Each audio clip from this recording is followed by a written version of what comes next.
Woo 5 months of pChal streams.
What's up?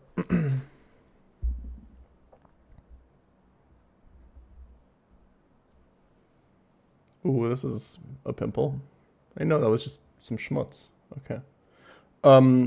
Dude, my body is fucked.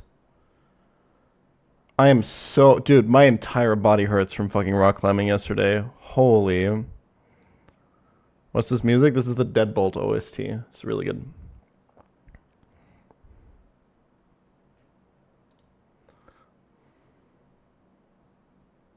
Lost my run in Tabitha 2 today. Back to truck gaming. Unlucky, man. I'm sorry. That fight seems impossible. I hope to get there this attempt. What, do you have the same shirt on as in the pChal daily vid? Hold on. One second. Is my entire chat colorblind? Because there was something yesterday too, or is this a meme? I want to see Horusha claiming... Oh, I guess it's really close actually. Okay, never mind. I thought I wore the green shirt yesterday. But I guess it's one day behind, so that makes sense. No, that shirt was more purple. This one's a little bit more pink. They're pretty close though. I don't blame you. I have a lot of this kind of color. Because I like pastel tones. Anyway. What happened to Moxie? Why did he have to steer so hard? It was a good steer. I watched most of it, but how did he get into the situation? Does anyone know?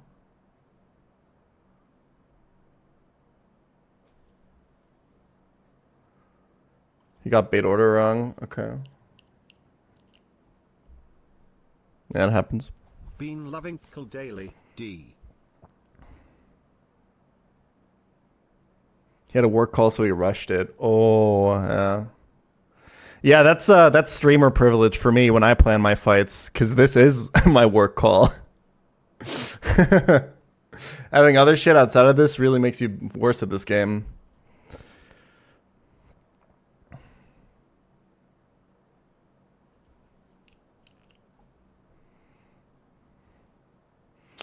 Anyway, did he wipe? No, he's fine. He lost like 2 guys, but...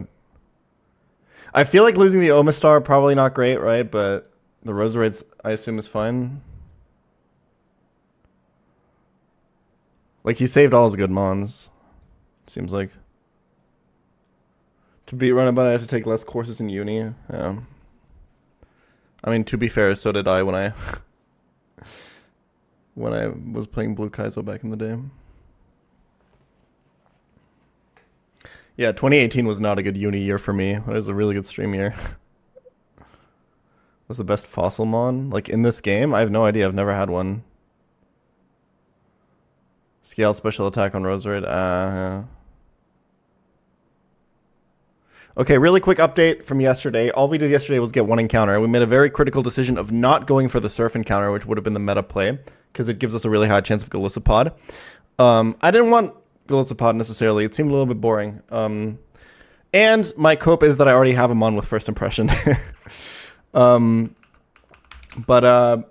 we were rewarded for our virtue with a guy. This fucking guy. Now, he's modest. I will say he's modest. It's not good. But he's unburdened, which is really fucking good. And he's got fucking Guy V's. Look at this shit. What a 3-scale goat.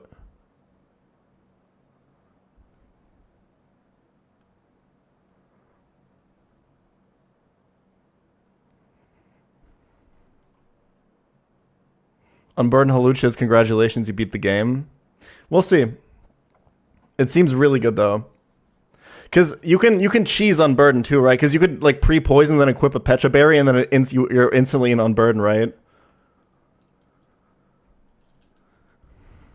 Yeah, that's what I was wondering, Dexa. Every single fight I see people play in VODs has Hammy on it.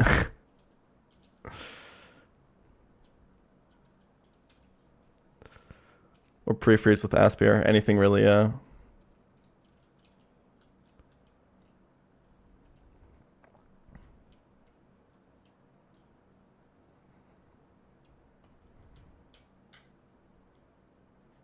What does 3-scale goat mean? Yeah, you can use 3 heart scales to change nature.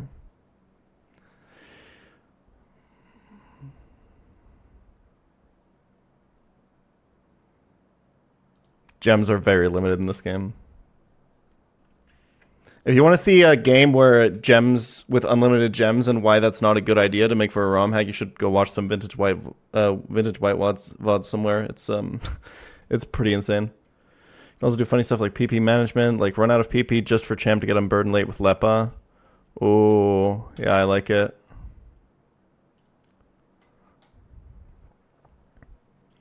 I don't know if this one's Adamant or Jolly. I have no idea, but we'll just play, and if we ever encounter a moment where we feel like we need to invest the scales, we'll probably do, because this guy's probably coming to like half the battles in this game from now on. He is a 4-scale goat, because we're also probably going to be using 1 heart scale to teach this Encore. And I think, unironically, me first is like a pretty fucking good move, right?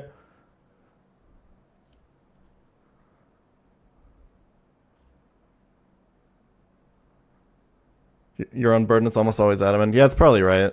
You're probably right.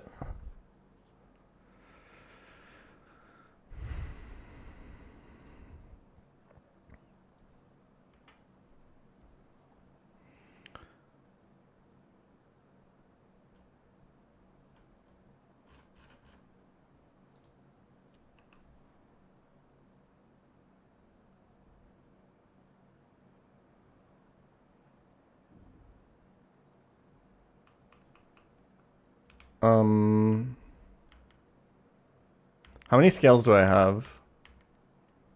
4. Okay.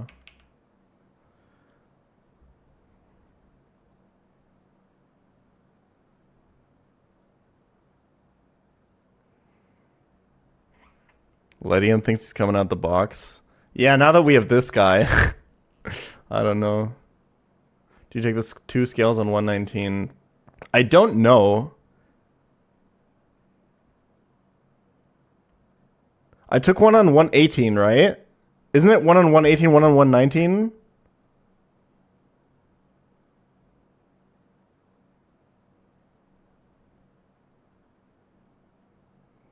Okay, wait, we can just do the math, because after Flannery, going into Flannery, I was 0 scales. I used my last scale on Septile. How many should I be on? Wait, did I use one since then? I used one, right? I used one on Corviknight.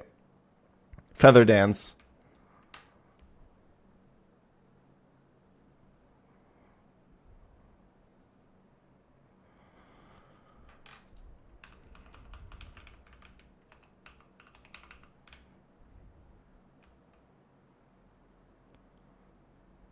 What's the benefit of using 3 scales to change nature as opposed to using 1 to max Pokemon's IVs? Well, IVs and natures kind of work differently on your stats depending on what your base stats are, but also this guy already just has really high IVs, so maxing them doesn't really do anything. Surf down past the bridge on 119. I don't think I did. Oh yeah, okay. Okay, so I missed one. Is it here? There we go. Okay. Okay. So we should be able to tell... I was on 0 at Flannery. So is it correct that between Flannery and Winona there are 6 scales?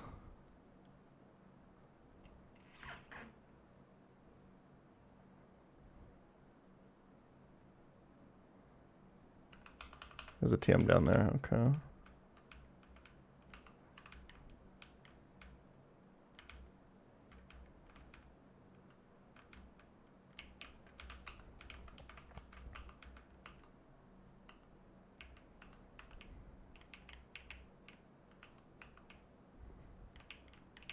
Yeah, I got all the seeds, I'm pretty sure.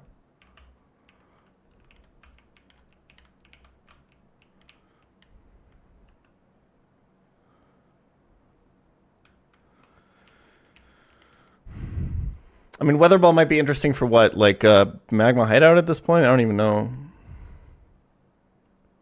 There are gems hidden in the grass. Okay, alright.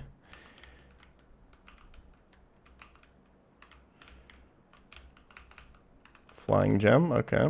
Hype.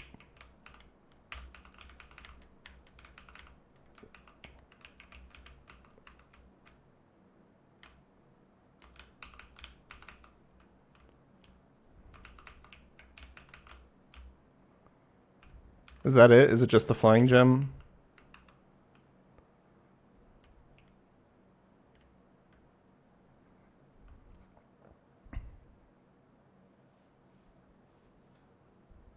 Yeah, Buck. True. You know what? Why don't I just look at the fucking documentation instead of being a baby who relies on chat for everything? Item locations. Route 119. Wait, this is heart scales. We can just count. So after Flannery, it should be 1, 2, 3, 4, 5, 6. Route 120, end of the northwest corridor at the tall grass maze. Did I pick that up? Or is that accessible? That sounds like it's not accessible yet.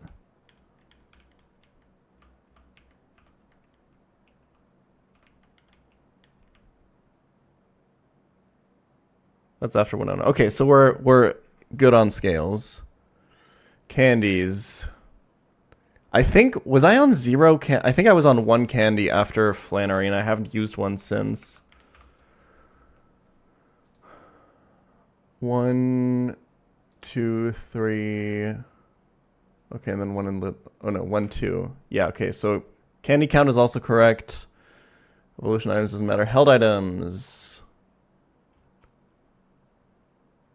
Rock gem. So right now I should have flying grass, electric steel, ground, poison dark, and rock gem.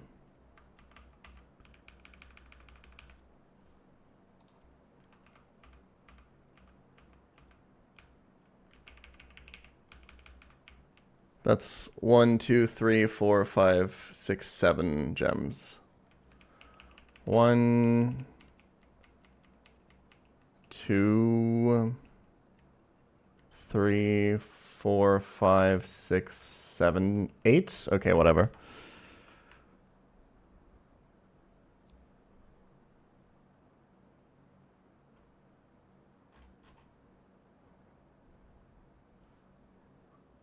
One, 2, 3, 4, 5, 6, 7, 8. Yeah, I just can't count. Okay.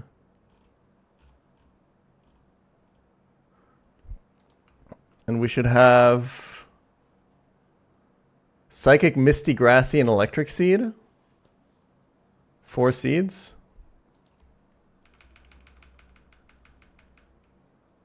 One, 2, 3, 4. Okay. I think we're good.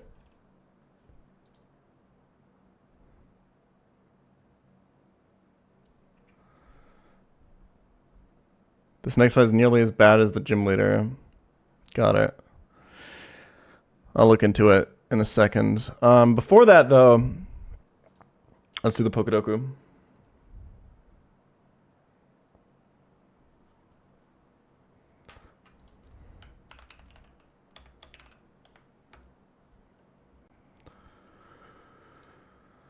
Okay, groundwater. Our standard answer is Palpitoad. Last time, I feel like, dude, I think the least common for this changes every time I do it. I'm just gonna go with my consistent boy here. I think it's usually pretty, basically in the top 3.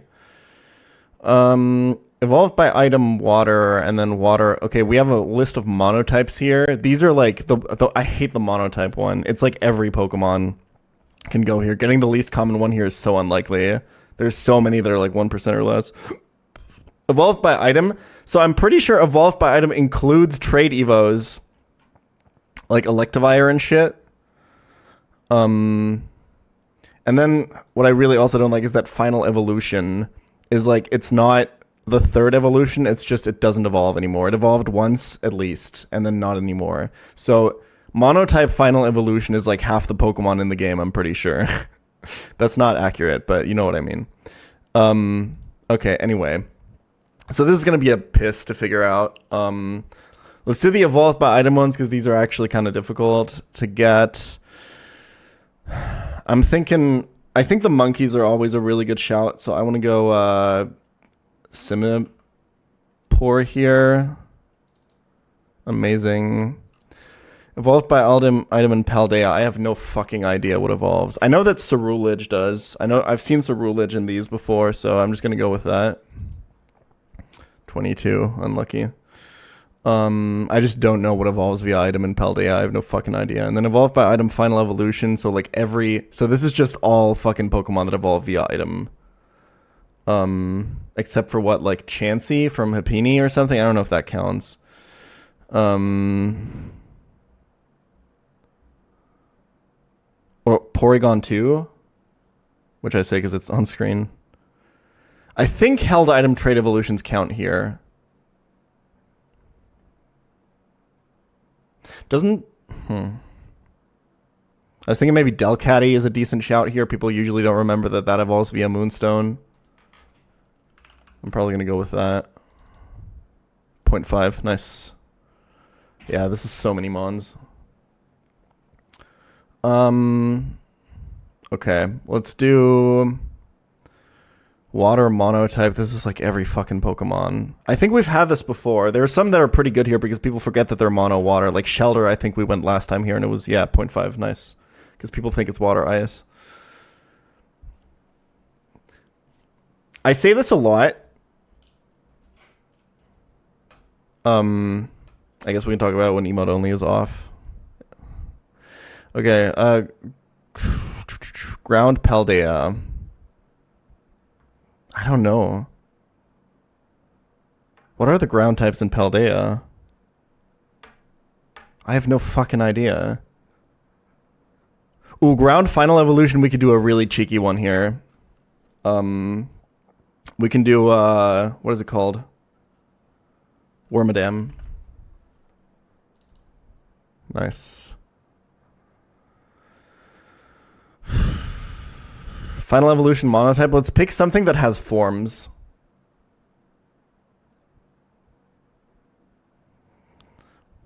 We'll think of this later. I guess let's cover the Paldea ones. I really don't know any of these, man. Paldea ground types. What the fuck is ground type in Paldea? I have no fucking idea. Sandaconda is a gen before that.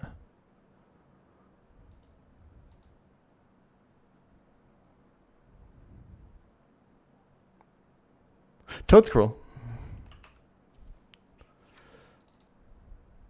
4.9, nice.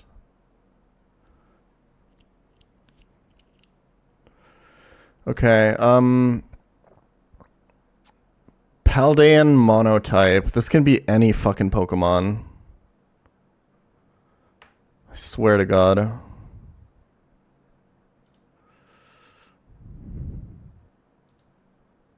I think last time we went like... What is the Prevo for Spidops called? Fuck, what is it? I guess we could just go Spidops. But I think last time we went Spidops here didn't go off that well. What is Spidops Prevo called?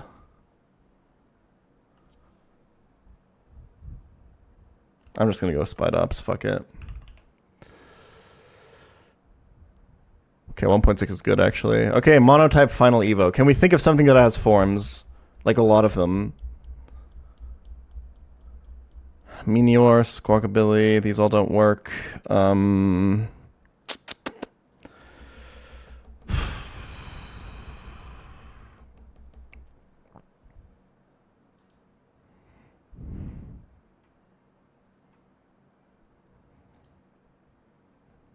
Darmanitan?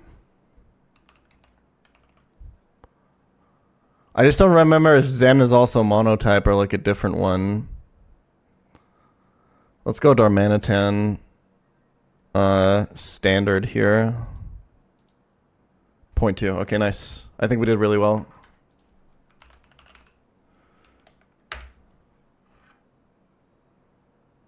It's Tarantula, yeah. For monotype final evolution, I would guess Basculin. Basculin doesn't evolve from anything. It would just be wrong.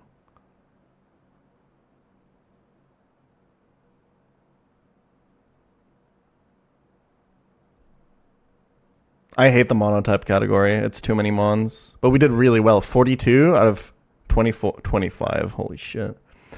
Okay, today's least common water ground type was apparently Seismitoad. It's different every time. It's been water ground has been so often, and it's different every time. But Palpitoad has always been around like this, I think.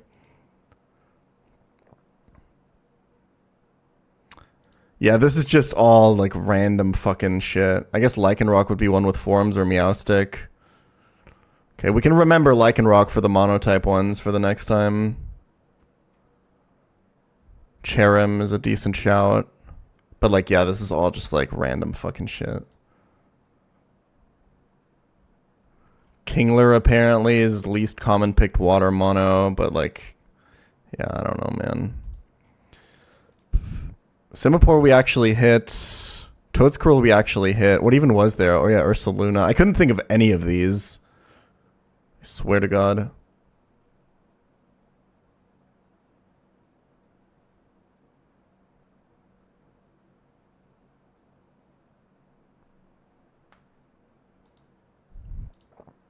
Titan apparently evolves via item. Oh yeah, I fucked up here. I actually fucked up here a lot. Apparently everyone thought of... Apparently Cerulean is actually most commonly picked here. That's wild. I just don't know about any of these evolution methods. I guess I knew about Scovillain. Apparently Titan evolves via item. I don't know. We should remember that, I guess. Nimble here.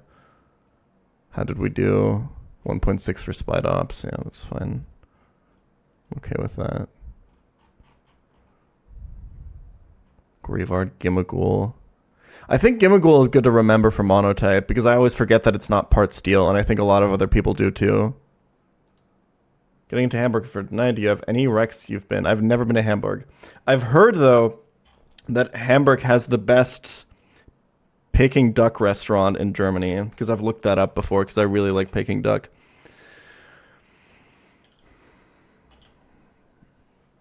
I've wanted to go there just for that restaurant. So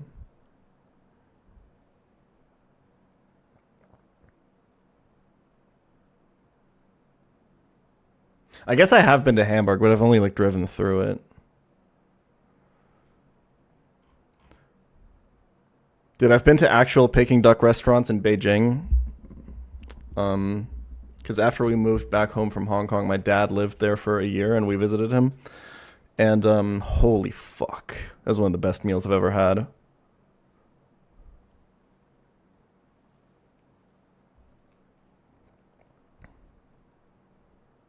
I've been to Cologne, but I don't really have anything to recommend there.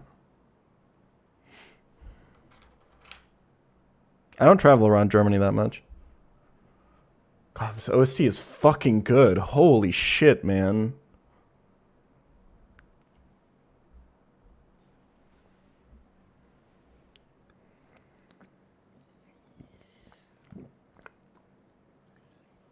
Favorite German city is in Stuttgart. I like Berlin a lot. But I don't know, I'm just a fucking techno club guy, so. And like nightlife fucking culture fiend. And food in Berlin is also really good, so. Obviously it depends on where you go, but I just like really big cities, okay? That's my shit. I like the idea of dude, when I was in Japan and we were just like riding the train, we'd ride the train for like 45 minutes and would just still be city. That was sick to me. I like the idea of like, because I thought about recently, because I was talking about this with a friend, what would be like my ideal living situation? Not like a specific city, but if I had to make up like a place in my mind, that would be the perfect place for me to live. It would be a city where I could go out and take any train in any direction on any weekend and go to a place in that city that I've never been to before and do something, like go to like a concert or a bar or a restaurant or a club or something, and be able to do that for like years and years and years.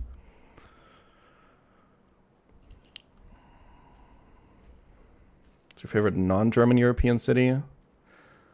I really liked Florence. Florence was really cool. That's the first that came to mind.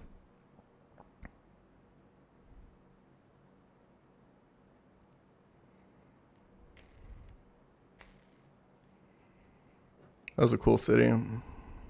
Vienna is best. I'm going to Vienna sometime this year. I want to check it out. Vienna seems really cool.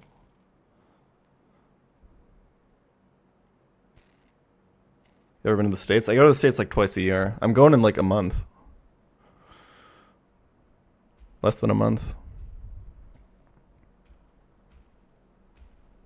What OST is this? This is the Deadbolt OST. When you come to Brazil, maybe at some point. I think if I went to South America, I'd want to go to Chile.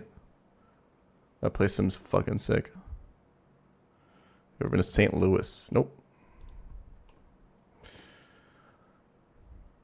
I went to Toronto last year.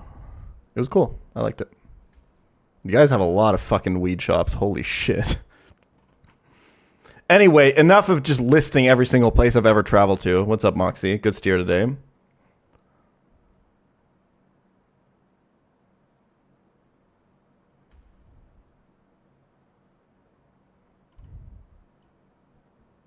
I should make an IMDb, but for the places I've visited, with a rating.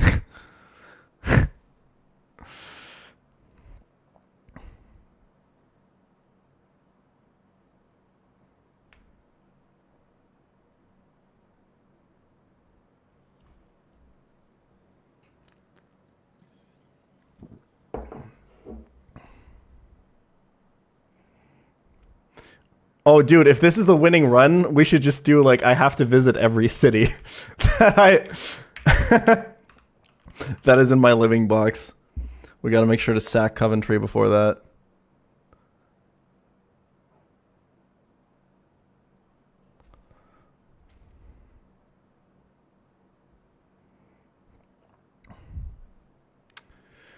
Is it really that bad? Coventry, United Kingdom.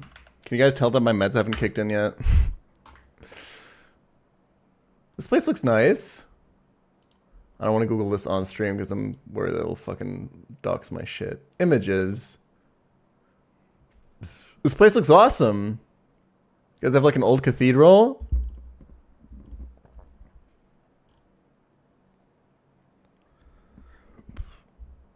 It's a shithole.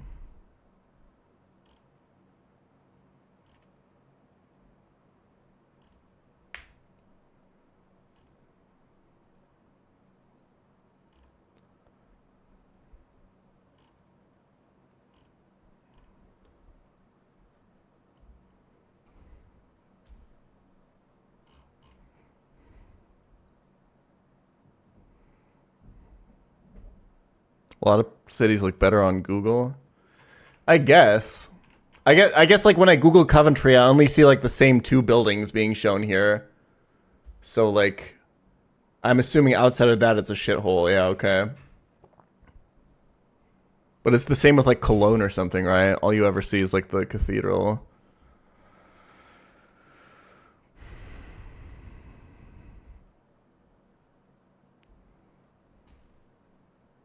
Come to Cincinnati. I was invited to do a thing in Cincinnati like last weekend, but I didn't want to. Okay.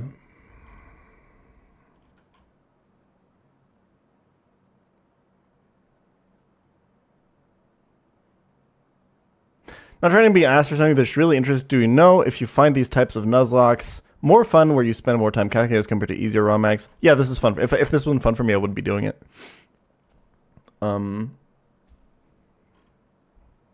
It's like so from my perspective, to understand this, you kind of basically, this is the game, right? Is sitting here and trying to figure out the puzzle, and then when you get it, you get a lot of like dopamine and satisfaction from that. Like when you find the solution, and then when you execute it in battle and it works out really well, that's super satisfying. It's like a lot of build up into like very, very satisfying gameplay. It's just a little bit like more long-term reward thing. But yeah, basically, so the way I always explain it to make it make more sense to some gamers is why I like doing this. This is basically a roguelike puzzle game, right?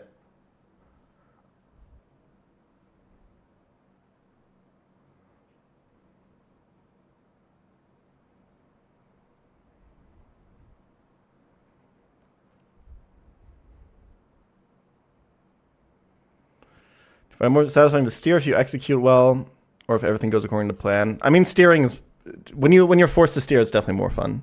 But like you can't play into it, right? But because of how this game works, because of how hard this game is, and because of you being human and making mistakes, steering will just happen, right?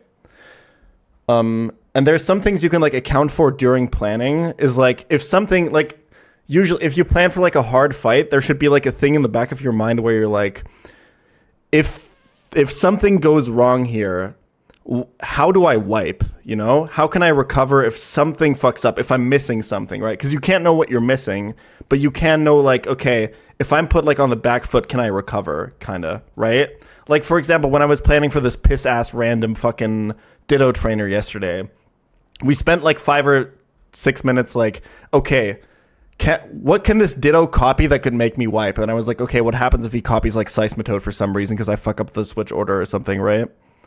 What is steering? It's basically when the plan you made here in the calculator doesn't work out the way you think it did, or like something you forgot about something, or you messed something up, or you got really unlucky, and then you have to improvise while you're in battle. That's steering.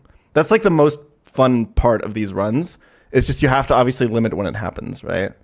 But when you steer out of tough situations, that's like the best. That's like the height of the content in these runs. But like obviously you can't force it, right? You just have to.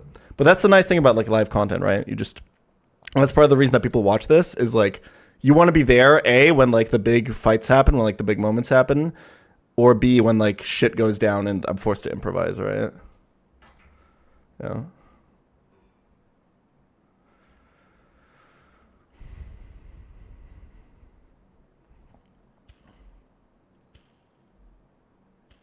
Yeah, I've done this twice this attempt now. I really need to stop doing that. I need to stop making last minute adjustments and then not going through the entire... If I make a last minute item switch, especially if it's a damage item, or even worse, if I make a last minute team switch, I need to go through the entire line one more time before I commit. I failed to do that twice this attempt and I got punished for it. I probably failed to do it more than one, but I've probably done that more times, but I've definitely gotten punished for it twice this attempt. One time cost me the Breloom, and the other time just I didn't lose anything, but I should have.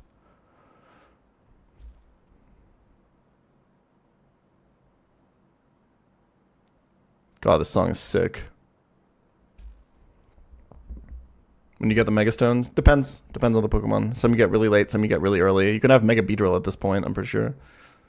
Then Expert Kevin's flowing hair looks manly. His situation downstairs is even manlier. Stop taking all the good transitions from me. I need to do one today, Moxie.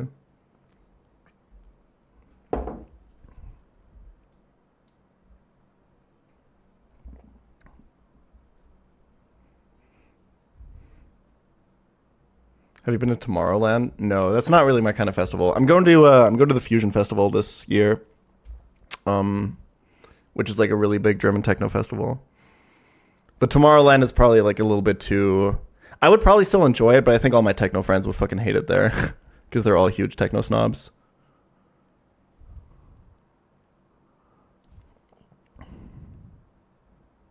Never been to Berghain, but I want to go.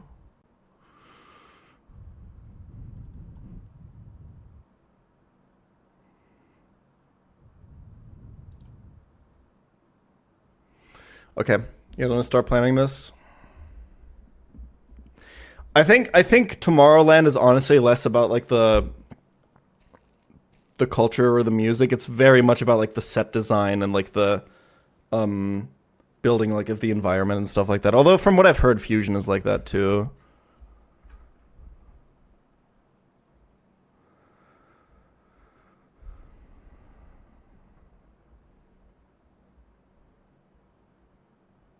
Which is still triple scaling for Adamant Lucha. Well, if I need it.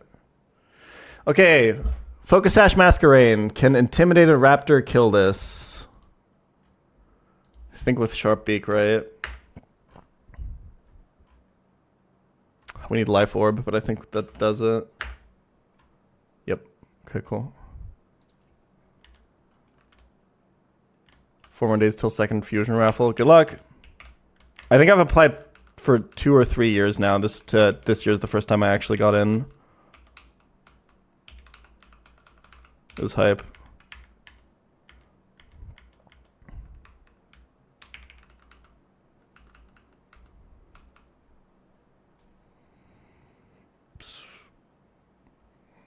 When I went to Prague, I had to buy some deodorant at the mall, and the guy working randomly asked me if I like liquid drum and bass, and then told me about all the best clubs there and where to get drugs if I was. Yep, that's European metropolitan areas for you.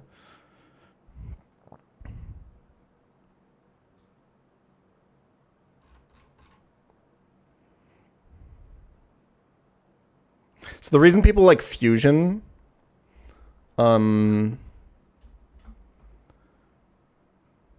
I guess what makes that festival a bit unique is they have, so basically there's a raffle system to buy tickets. And because there's a pre-selection process for the guests like that, they can like legally declare it as like a private event. So there's no undercover cops at the festival, which is chill. Even though it's like a pretty big event.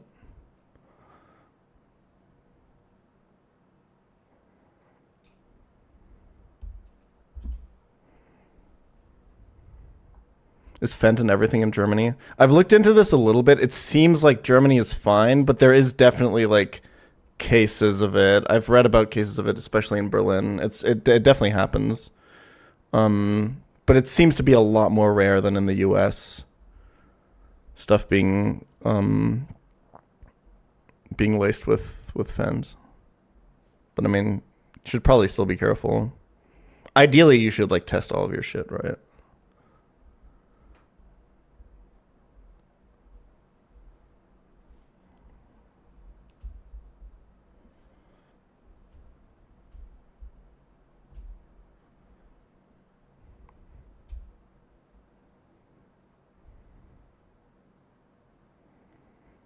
Yeah, I definitely know people that have friends that died from it. It's pretty fucking wild. Okay, what are we baiting? This is slower. Is everything, everything's slower.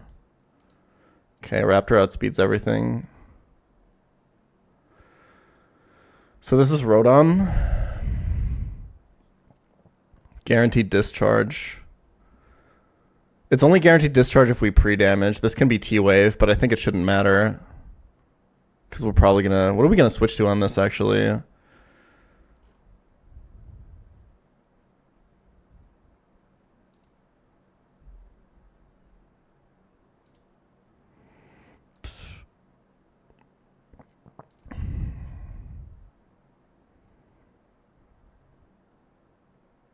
Oh, I'm calcing in rain.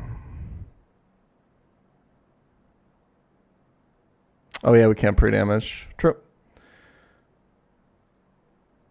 Looks like Rapidash just frags this. I think if he crits me, I die to recoil though. Because the problem is I need to go Lumberry or Cherry Berry.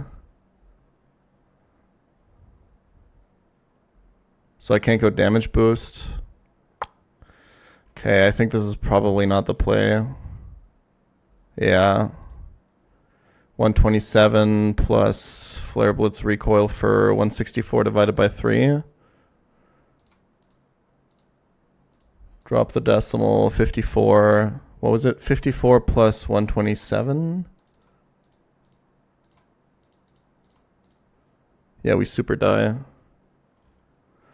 think this is a Centiscorch angle. I don't know, man. He's slower. I mean, like, we can pivot into a Leaf Storm if we can afford another Mon here. We just have to bring any ground type. If we do that, we can just do Rapidash, though.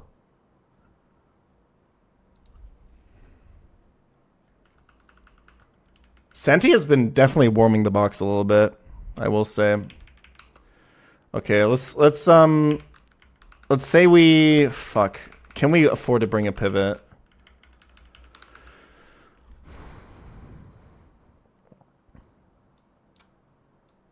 Let's say we bring like Seismitoad or something. It would have to be like Seismitoad, Torterra.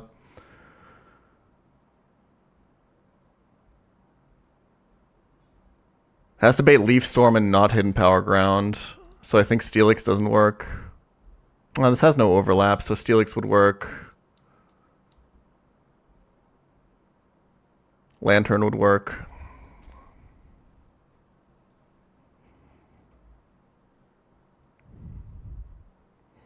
Oh, he's calculating crit into Centiscorch. Okay, Senti kind of chills on this, actually. I mean, we can get double Parrot, right?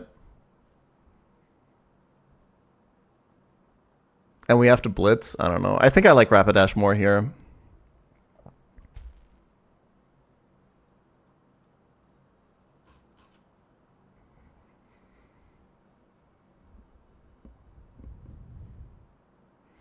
Okay, so one of these is a pivot.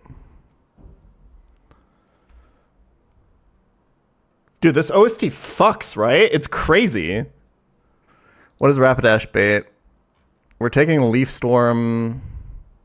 We're usually at like 40% here. Although we could go Charcoal. We would, yeah, okay, we can't actually go boosting items. So we have to go, I guess we can go Citrus if we want to. What game is this? Deadbolt. So is this always Gara?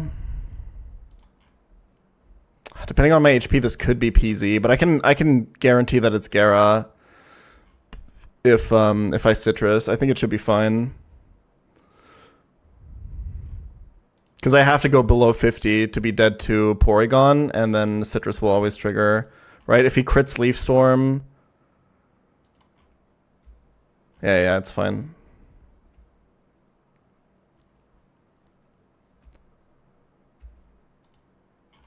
And then it's Waterfall or Earthquake, unfortunately. But it's guaranteed. He's no D-Dance, at least. Wait, no. Oh, fuck, I always forget this. I just don't understand setup AI. I'm so sorry. But I think Dragon Dance is never over slow kill. I think we talked about this on the Haxorus, right?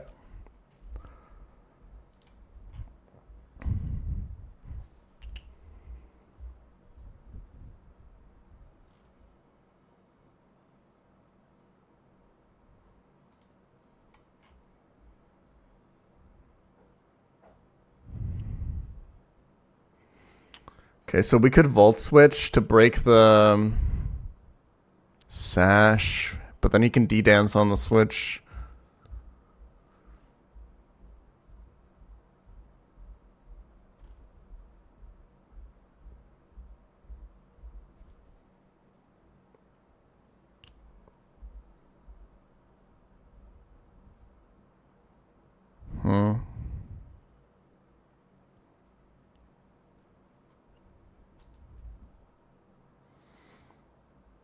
If I said Sash, I meant Walk on Berry. Manic Trick outspeeds it, but he can't really switch it on it at all.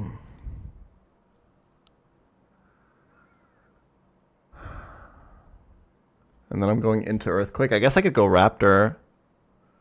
But again, he can D-Dance on the Electrode.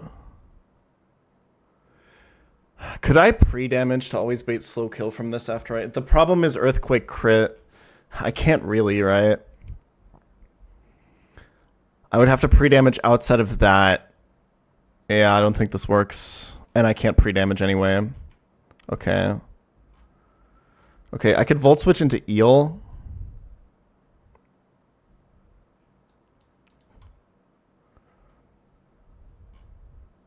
But, then I'm just dying to flinches.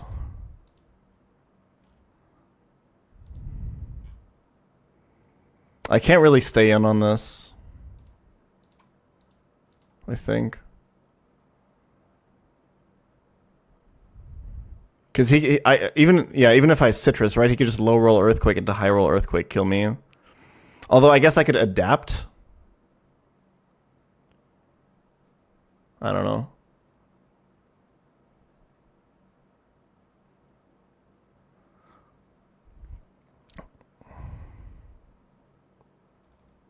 I don't think I have Nuzzle on Togi anymore. It's not a thing. I guess Togi's faster than this.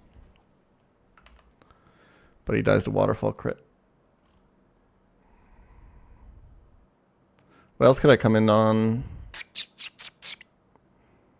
I'm committing a lot of slots right now.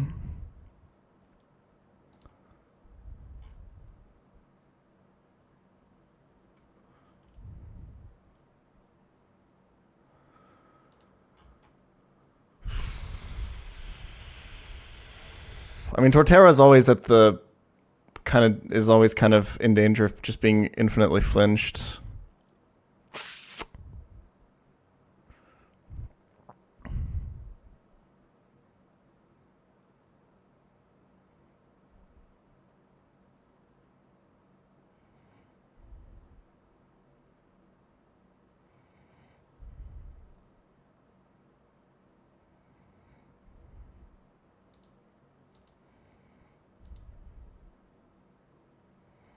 How much does volt switch do? If I go magnet.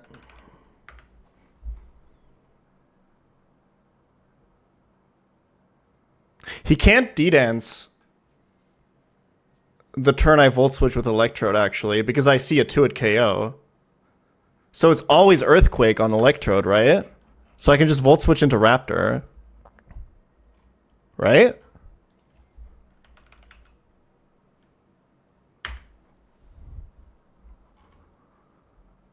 Magnet volt switch is 40. I come in on earthquake and I kill with I'm life orb. I would have to brave bird, I think, but that's okay.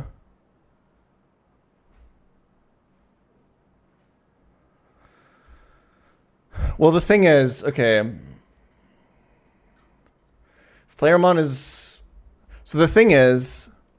No, if AI is slower and is 2-hit KO'd by Playermon -5.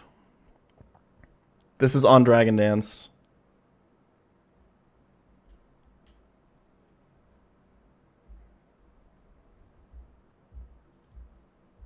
So I just go Raptor and Brave Bird. It's free.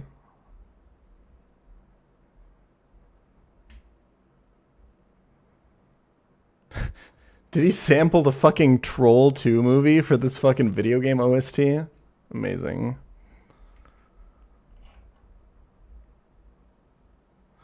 Yeah, I can look at the roll I do with Volt Switch too. It's fine. Okay. So what are we baiting next? We're going to be kind of low. We might take... The problem is we might take Brave Bird recoil. This is always Porygon. Raptor's going to be Life Orb here.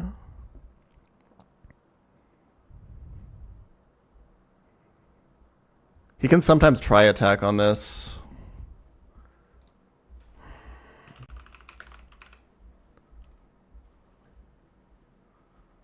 But slow kill always over Thunder Wave at least. How much recoil am I taking? If this is at 50%. Wait, if I low roll this 40. So if this is at 60, I take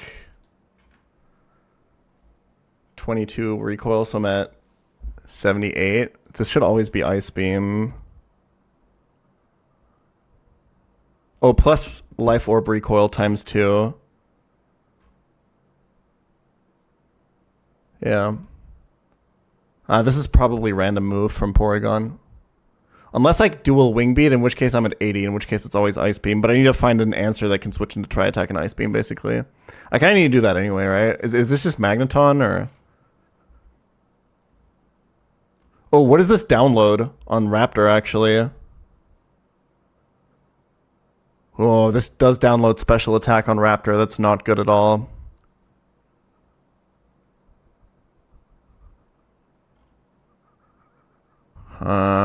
Can I deal with that?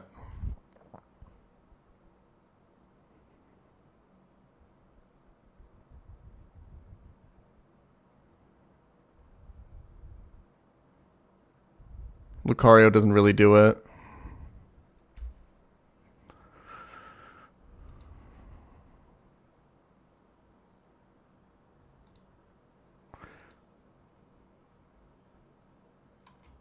Okay, this is with the download accounted for, though, because you would also download this on Magnezone. And Magnezone doesn't really beat this.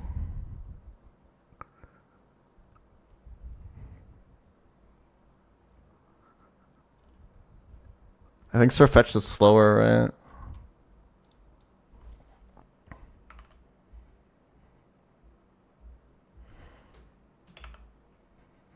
Also just can't switch in on this.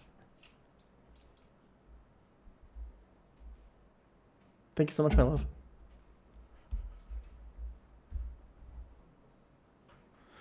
Caracosta.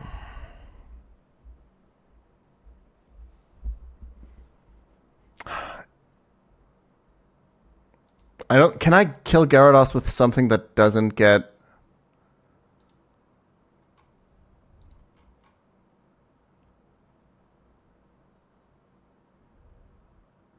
P2 special attack download.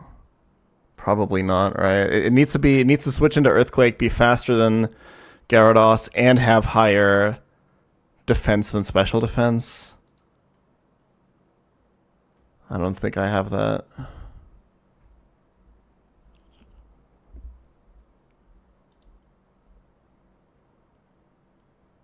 Holoch has lower Spadef.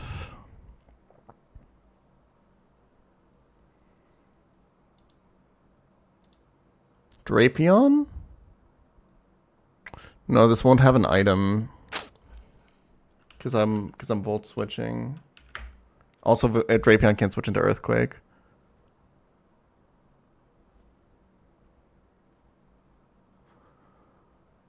I guess I could Raptor. He can't D-Dance because I have a 2-shot.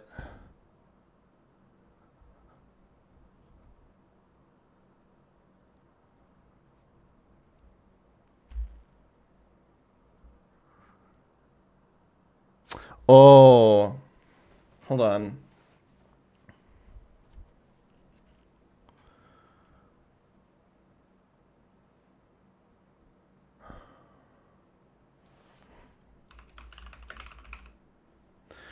Okay, but I think he can D-Dance on Raptor, but that's fine, right? This is my favorite track on this OST.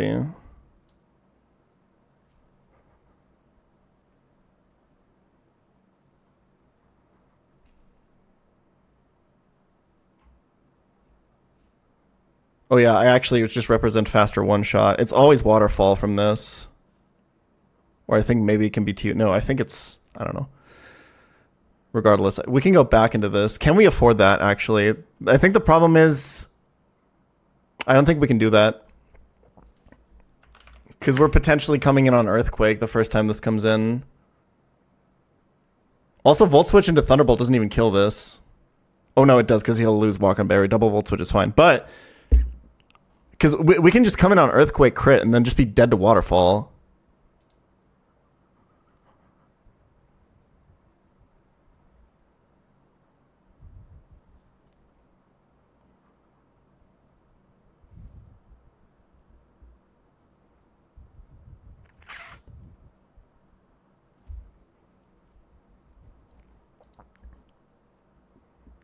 Well, Sceptile is the exact same thing as Raptor.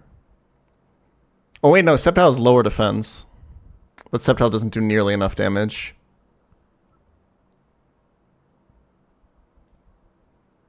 I guess we could level 69 Miracle Seed. Nah.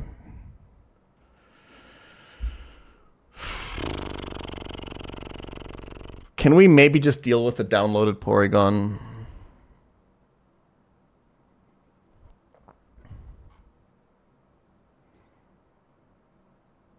So much bullshit can happen because of Truck Attack. Like, we have to go Lum on this. We can Electro Web once, be faster, and then kill with 3 Thunderbolts.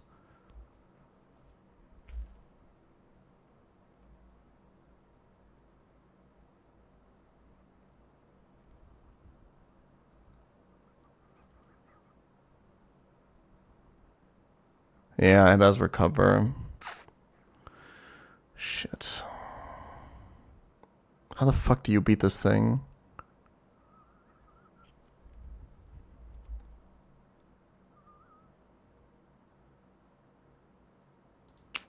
I can teach Sceptile Thunder Punch, but I would have to delete a move, and I kind of want to keep all these moves.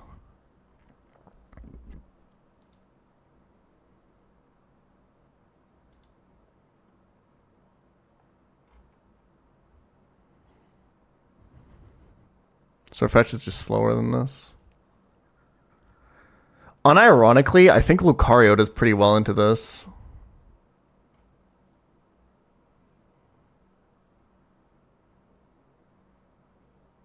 If you can get this to not download and guarantee Ice Beam, Lucario kind of sleeps this, no? Because you can just Sphere into close combat. I guess you're playing into like... You're playing into like a lot of status. And you still have to get him to not download.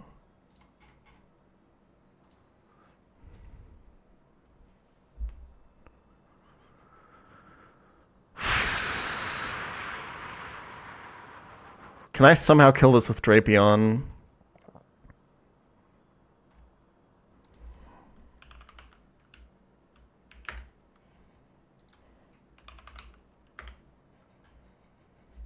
Not really.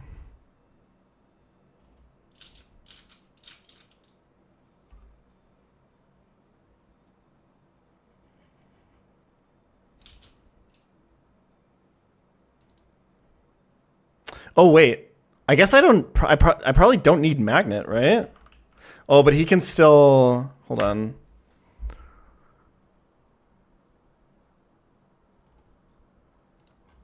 Yeah, he can still low roll Earthquake into Waterfall crit, I guess.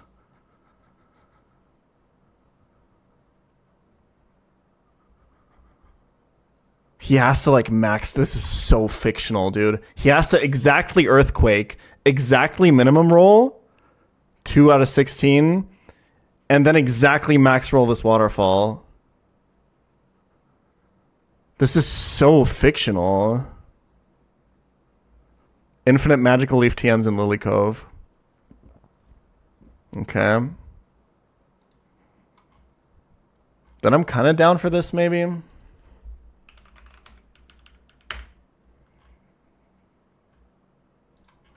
This works.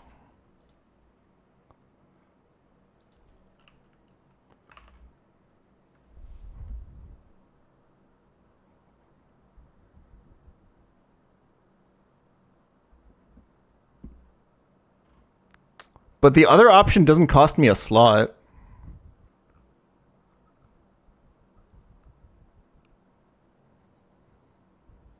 I think.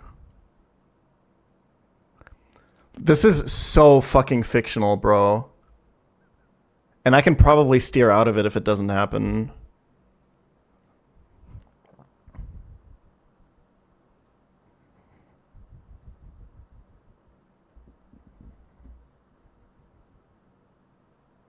It's not even 216, 116, 116. He also has to click Earthquake on a Rapidash instead of Waterfall, which is another 50-50.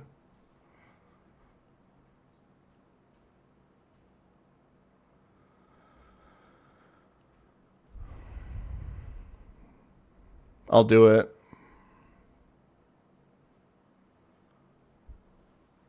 No, Magnet Sceptile doesn't one-shot Gira.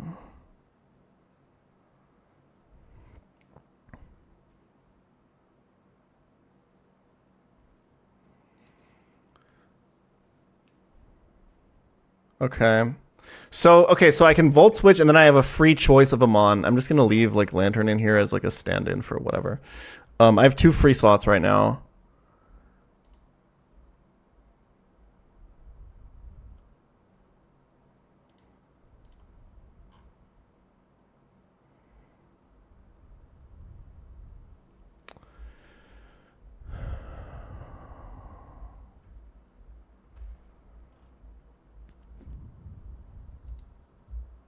Well, I can go Citrus on a Electrode, right?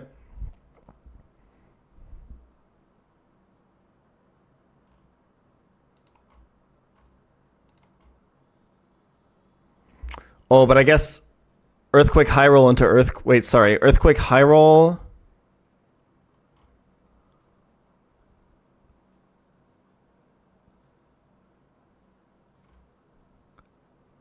I guess if both crit, I can die. I can adapt if shit gets really bad. Because I could still kill with Raptor and then find a different way out.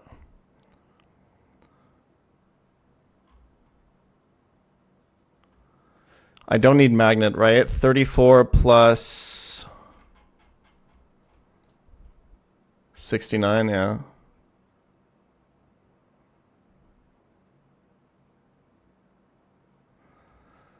Okay, so I have a free... So, okay, let's first analyze what happens if I kill this with Electrode. I'll be pretty low. So it's Porygon and random move. And volt switching the Porygon doesn't really achieve anything.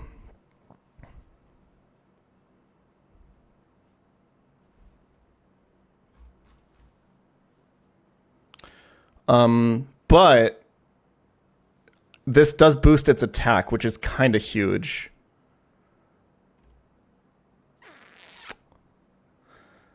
Okay. That's a good step.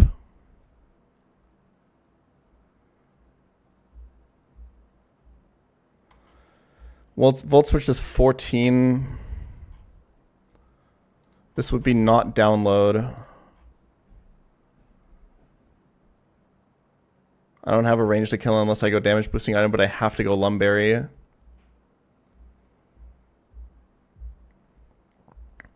But like Lumberry Lucario is so likely to deal with this.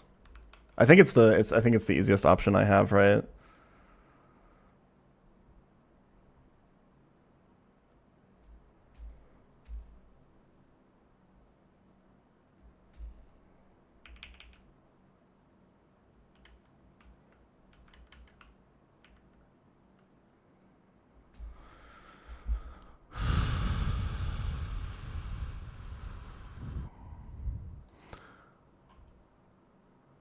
This is like random move Togekiss, but at least no nasty plot.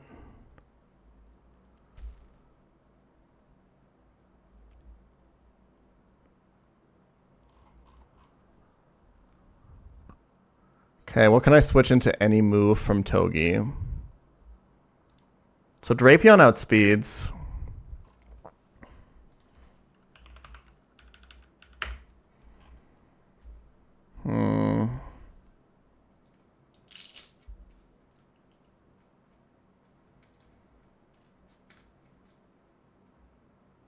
If he max rolls both air slashes, I can die. I would obviously go Lumberry.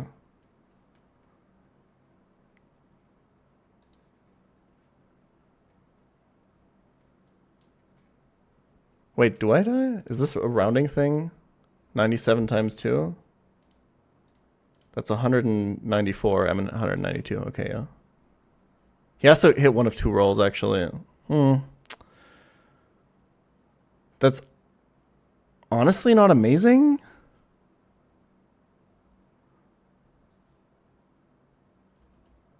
Yeah, but if I just go through my pivot here, I can force...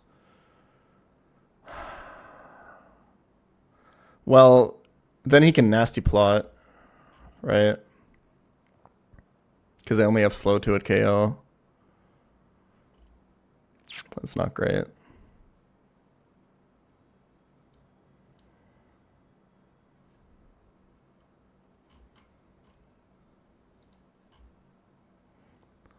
But I guess Lantern just kind of kills this. Kinda. This has lefties and shit. Does Poison Jab even 2KO through lefties?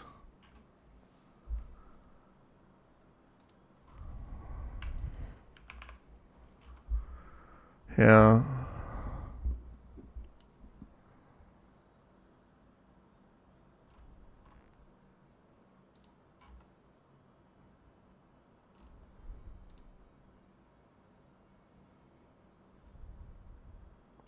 I guess, like, if he gets the max roll on the first air slash coming in, I can still go to Lantern and probably win.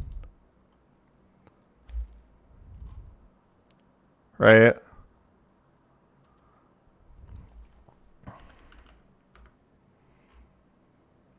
Because he's always air slashing on the switch. I go Magnet for the safe 2 at KO. Oh, wait. Was I calculating with Poison Barb here? No. Okay, good. Okay, I actually have a free... I actually have an open slot.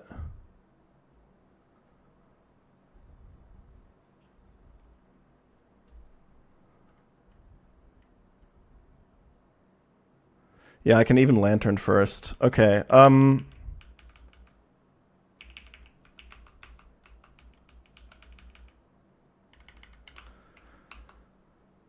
Okay, so I think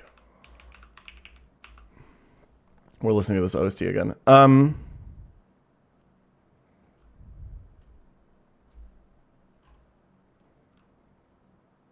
I think the Porygon is actually the only point of contention.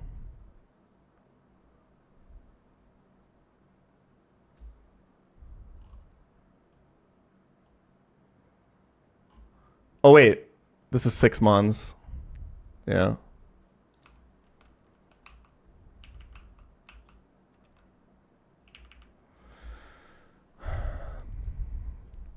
Because, okay.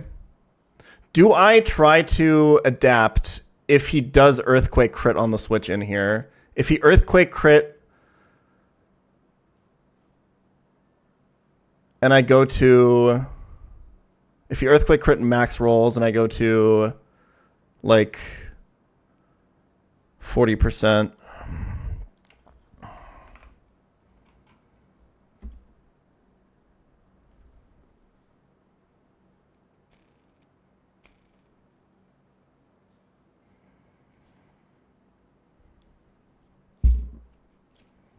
Well, the question is, if it happens, do I adapt by playing around the waterfall crit on the switchback? You know?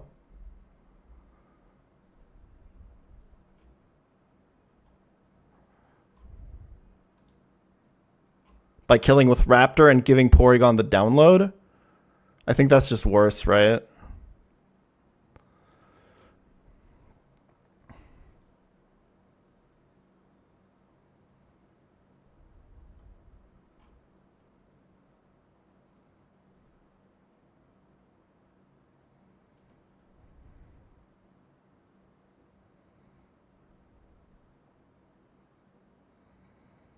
Like, can I recover from giving this download? I think worst case, it's like sack Lucario, I guess.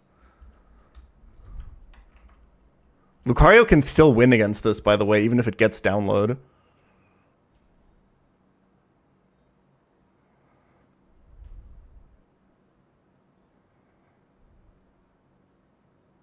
Yeah.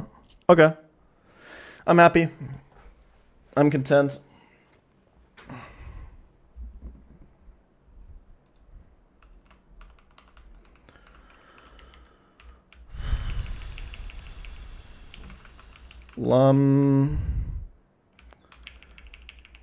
Citrus on Rapidash was the play, right? Because we want to beat Gyarados first. And we want to be healthy after switching into potentially Leaf Storm crit. Or just generally. Okay, wait a minute. I'm not 100% happy.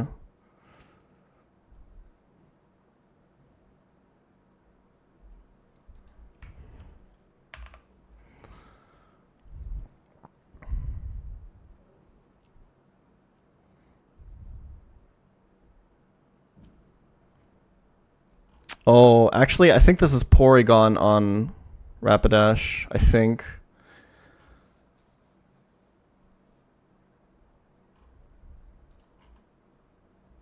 Wait, does he calc... No, it doesn't matter.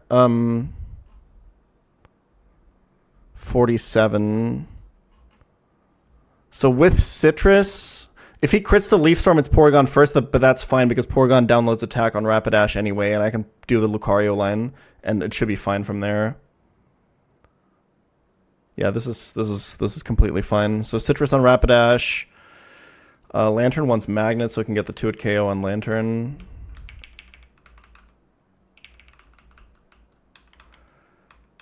Electrode needs Citrus. This needs Lumberry. And then Raptor needed Life Orb.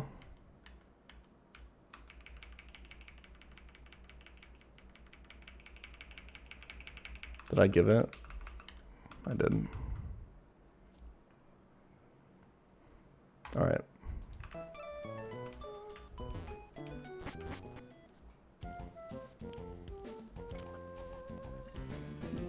pChal Daily is like one stream behind. But nothing really happened last stream even, so...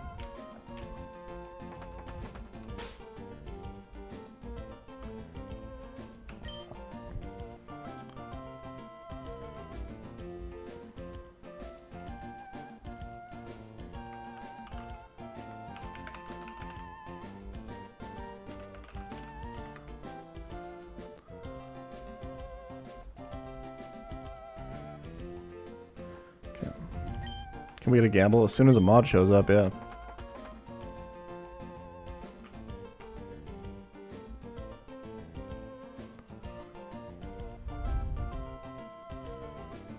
Yeah, Lucario always baits Gyarados. Fast kill.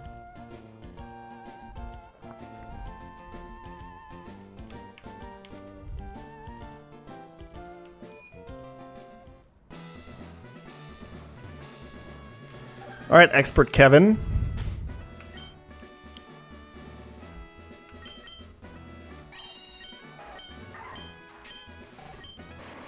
Okay.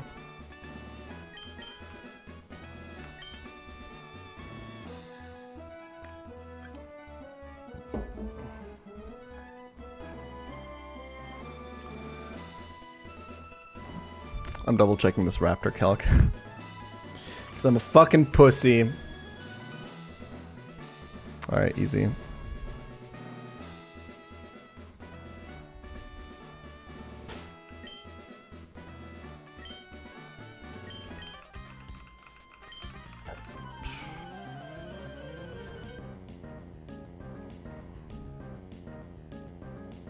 You sore from rock climbing yesterday? Yeah, my entire body is fucked.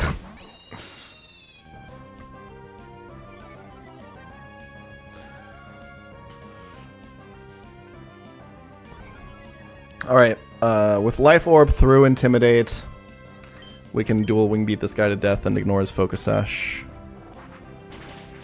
This should bait Rotom.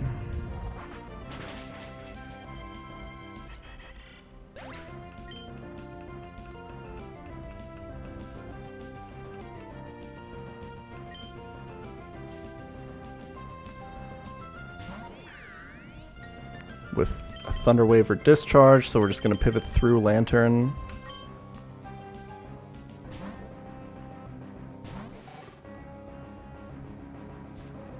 Bait a cheeky little Leaf Storm.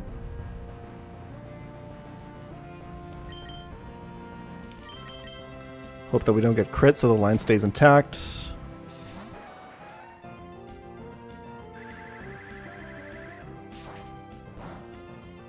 Cool.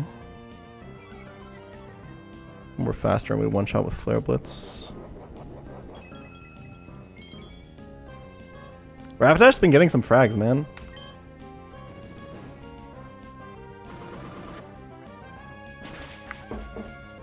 So far, so good.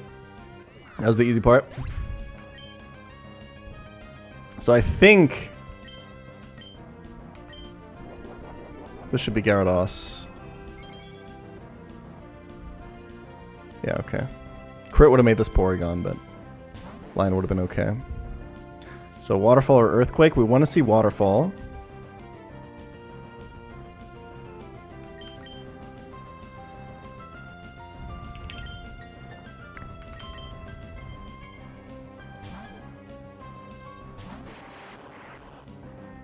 Unlucky. We do not want to see Max Roll Crit. Okay, this is perfect.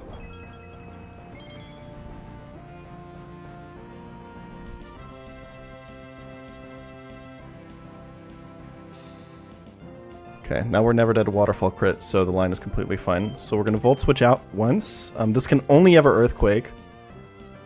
I'm pretty sure. Because I have a fast 2-hit KO on it. Pretty sure this can never be D-Dance.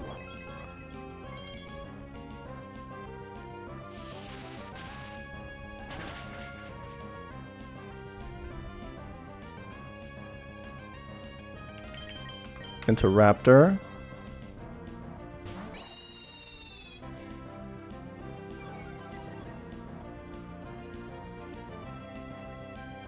Now I have a fast kill on it, but I don't want to take it because it baits out Porygon, which would download special attack for Porygon. I want to kill this.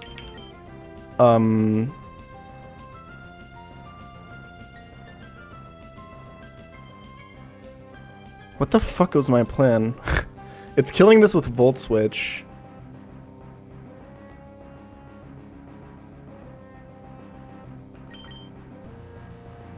Anyway. Sorry, yeah. It's to kill this with T-Bolt.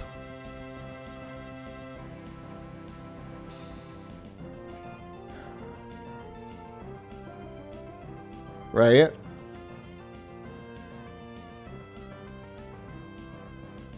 Yeah, it's kill it with T-Bolt. Wait, but this isn't... Yeah. Yeah, and he downloads attack.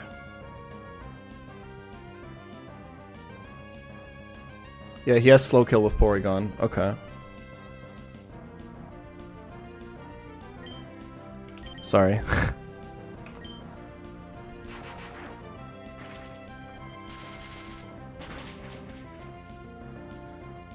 Jackie, I was looking through the doc earlier. I'm pretty sure even if you're faster after... Even if he's faster after, if you have fast 2 at KO, I think he can't dance. I think.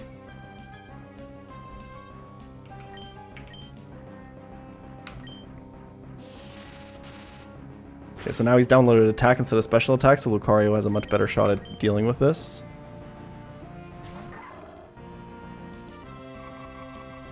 We have Lumberry for freeze. Wonderful. I would have not liked to see the freeze there, because then my Lumberry is gone, and then he Thunder Waves me the next turn, and then shit is fucked.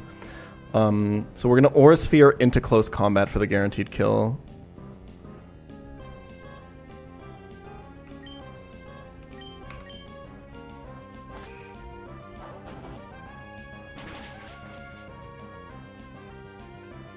Okay, or we can just roll really high. I think double Aura Sphere actually always kills. Is this Lucario's first kill? Okay, is there any upside to using close combat? No, because we want to not bait Air Slash. So we're going to Aura Sphere here.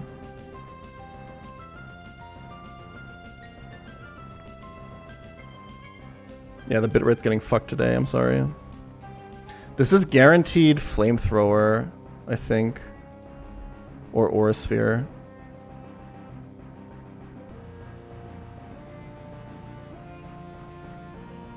Nothing we can do about the frames. It's just... Vodafone, baby. Alright, so we don't want to lower our defenses with close combat, so we're going to Aura Sphere. I'm pretty sure Aura Sphere, Volt Switch kills, right? Yeah, okay. We have to make up like 10%. Which... Okay.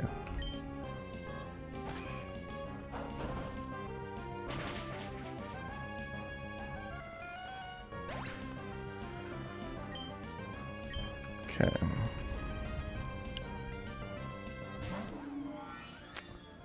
Since this can be Aura Sphere... Okay, how do I want to do this? I think since it can't be Air Slash, Drapion always wins, right?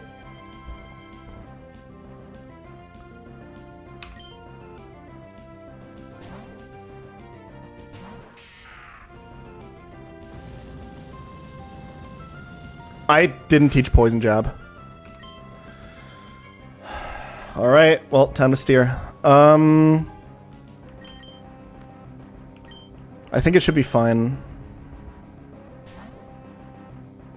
Oh, this can be nasty plot now. Okay, good.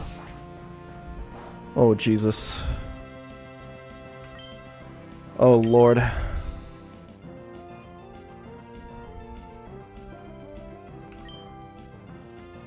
We should be fine. Dude, it's just an EK reference of me not teaching Fly.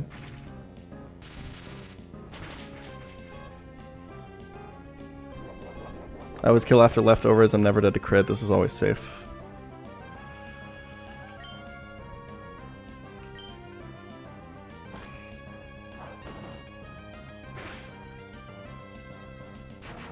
Okay, thank God we had backup plans. Oh.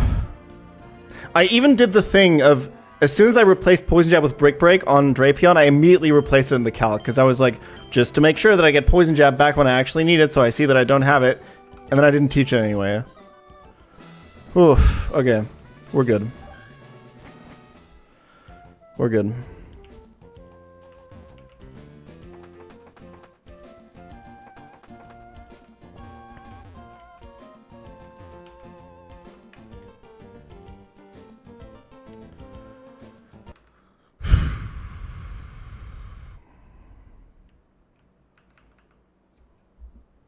+1 scale? No, it wouldn't have cost a scale to teach poison jab. Teach poison jab now?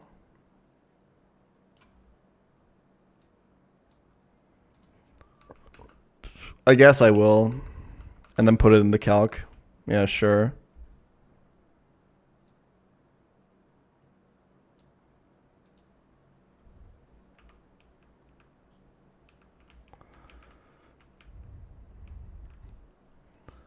I will do exactly that. Because I guess, like, being like, okay, I need to delete poison jab for brick break is a lot less likely to happen, whereas this situation is a lot more likely to come up. And so the reason that's relevant is because, like, teaching brick break is like a, okay, I need to go do that. Wait, I can't fly yet, right? Yeah. Whereas, like, you just kind of assume that you have poison jab, I guess. I don't know. Maybe that makes sense. Maybe it makes no sense. Maybe teaching brick break or poison jab or forgetting that is equally likely to happen. Who the fuck knows? But I'll teach it now.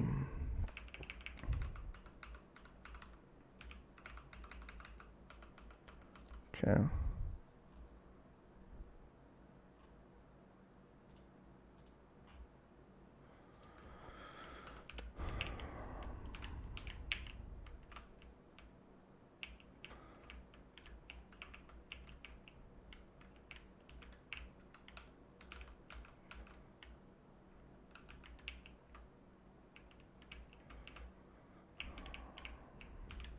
Well, the problem is the fights where I need brick break are sometimes like light screen reflect fights, and if you forget the brick break there, you can get omega fucked. It's just good that we have backup here. Okay, next fight. We're actually going to be another rain fight. Which means we can abuse thunder. Isn't that awesome? All right, Pelipper. What's your nationality? I'm German. I'm German.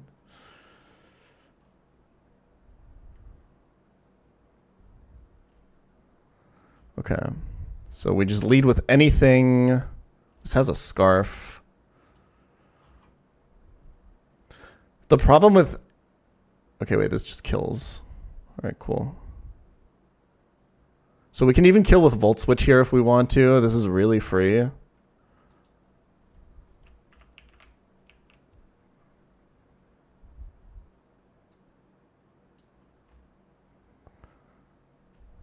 Does Electrode sweep this? No. Okay, we can choose our... Okay, let's first of all think about if we kill this with Electrode, what do we bait?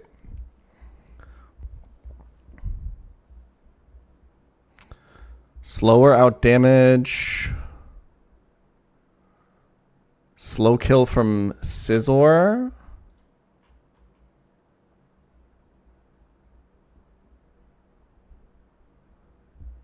Faster out damage from Golduck.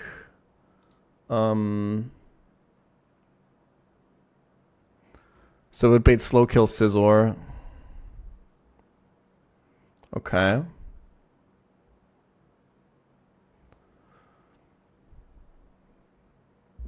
We can bait a guaranteed Bug Bite or Acrobatics here. That's probably not bad. I think. Doesn't Steelix just kind of wall this guy? Or like any electric type? We can do 25 with Volt Switch.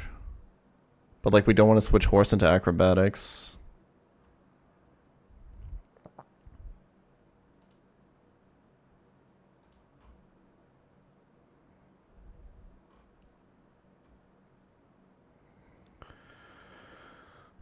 Yeah, we kind of don't want the Sega to get like a bunch of Swords Dances on, huh?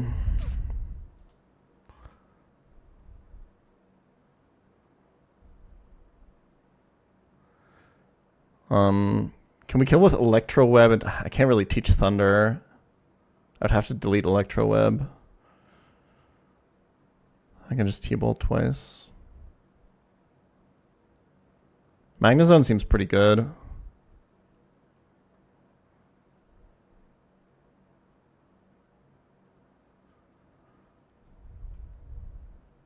Yeah, we just T-bolt twice. It's fine.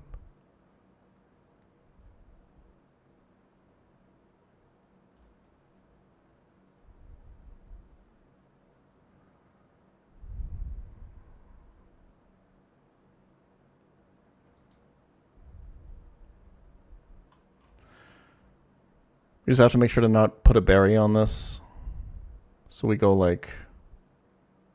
What item would we even go? If we go Magnet, can we kill with Electroweb into Thunderbolt? There's a chance, and there's no downside in doing it.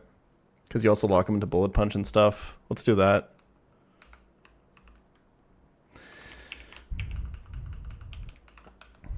Yeah. Oh, wait. How much is Volt Switch doing? 25? Fight someone.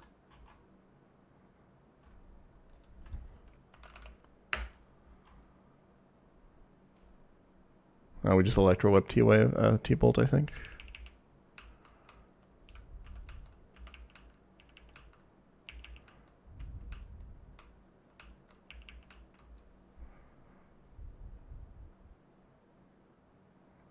Yeah. Okay. I'm gonna assume that this bait's Golduck. This Golduck seems terrifying.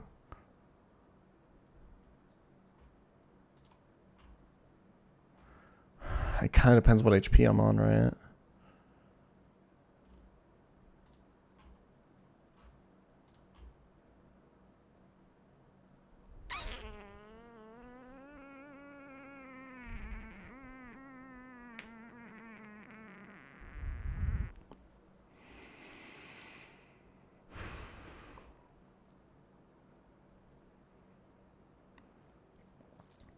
I think worst case, I'd take like...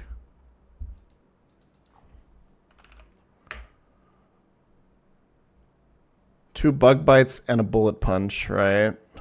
I'm probably below 50. So isn't this always Decidueye?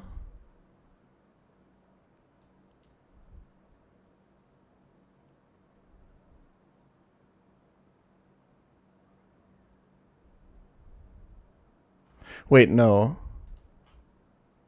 It's always Fast Kill with Golduck. I think that's good. We can probably do something with that.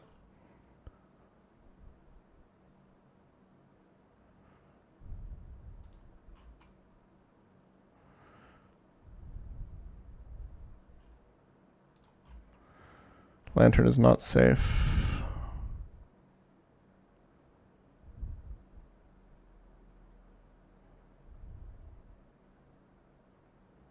This thing is pretty terrifying.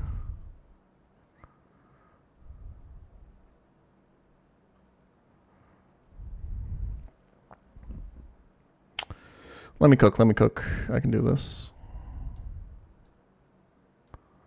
I got this, boys. Wait, what about Kingdra? Nah, Kingdra doesn't do shit. Okay. Coming in on Surf.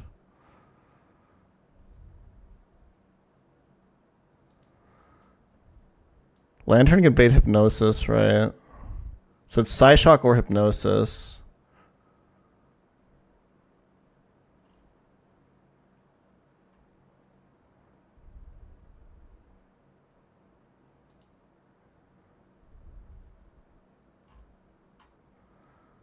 But like Drapion doesn't do anything to this. And I think neither does Sharpedo. You just kind of die.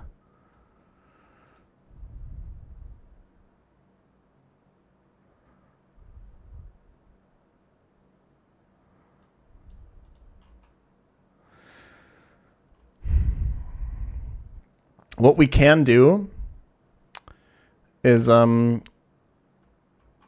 since Kingdra takes Surf into Psyshock crit,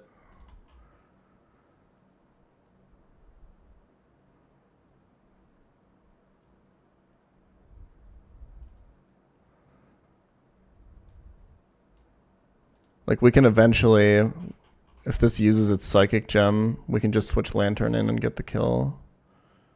It's kind of free.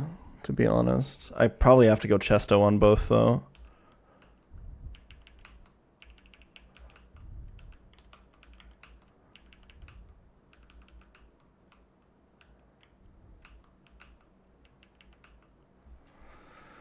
Skew, cannot comment on anything here.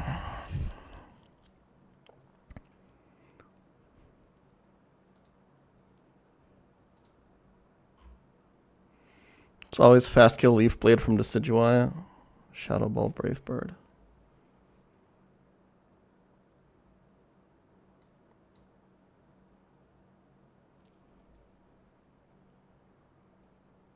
Substitute.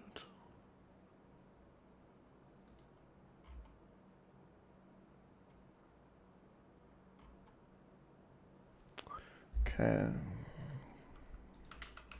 Starfberry is kind of annoying.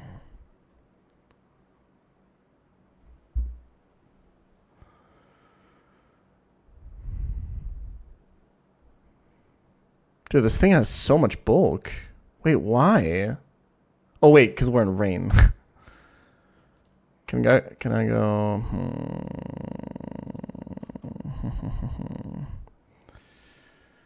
I guess you could cough. I think you just go Drapion and knock off, right?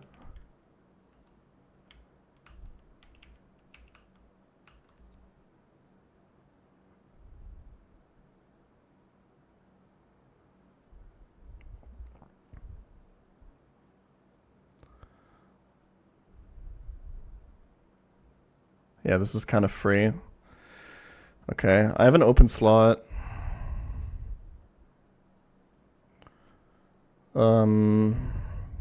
Maybe potentially something else for Golduck.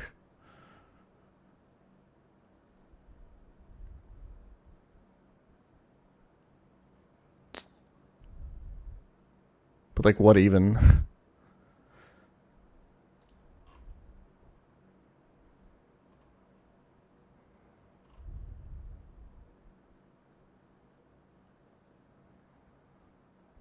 I think it's actually Sharpedo.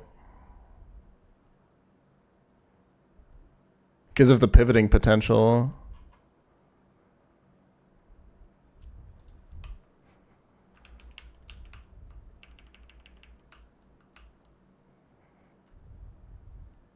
Because basically you can force him to you can force him to surf and then go into like this. I think I also, for safety, put a Chesto Berry on Electrode. Because he doesn't need an item right now, right? I think nobody really needs an item right now to do anything.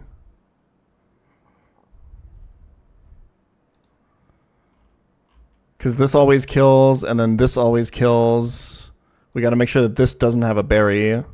So I guess we just go Magnet, because there's no other option. And then these guys always frag out, right?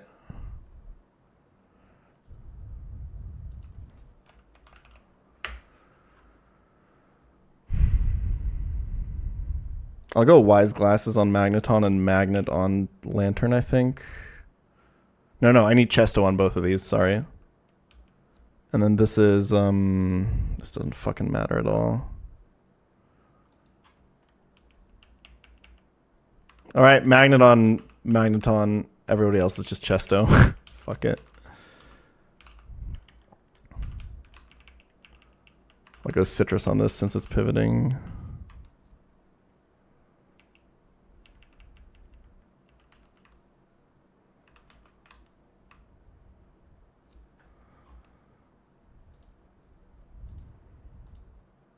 Do I want damage boost on this, maybe? Yeah, it's a range anyway.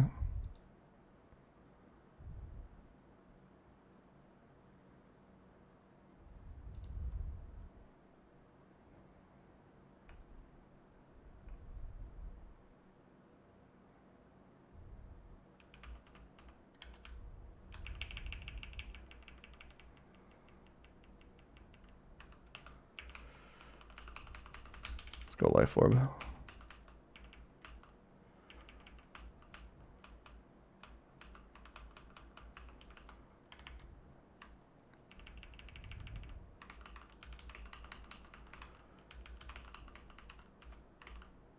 This reminds me of the Golduck in isn't there a Golduck like this in Seafloor Cavern in EK?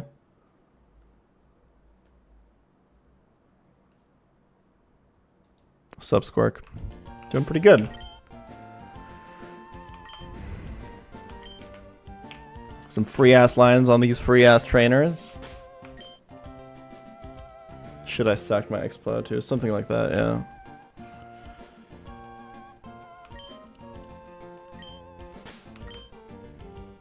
Did I go Magnet here? Nope. Doesn't matter, but...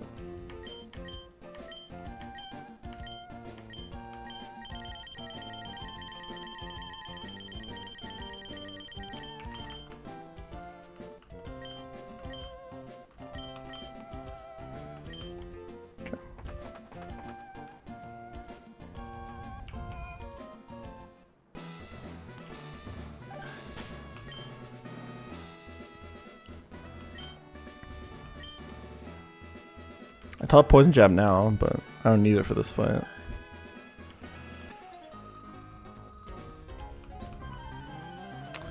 Magnazone's IVs are 31 HP, 8 attack, 9 defense, 14 special attack, 18 special defense, and 18 speed. It's pretty good. It's been a very consistent team member. The idea was kill this with T-Bolt and then Volt Switch on Skizor, right? I think it'll be any interesting strats later in the game with Pinch Berries for Bug Bite enemy Pokemon. Maybe.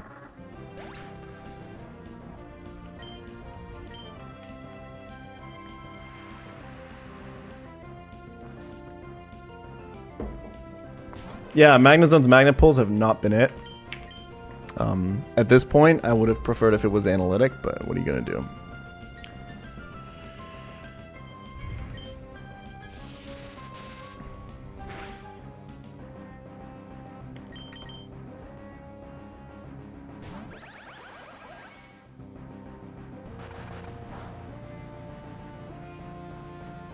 Dude, people were like, yeah, this is a box warmer until it evolves. Magneton came to a ton of fights before it evolved.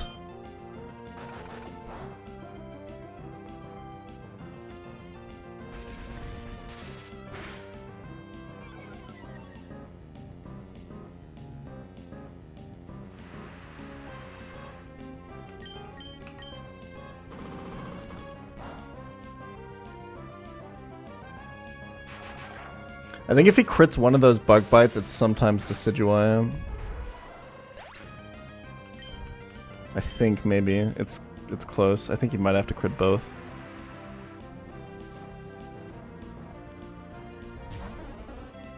Anyway, guaranteed Surf.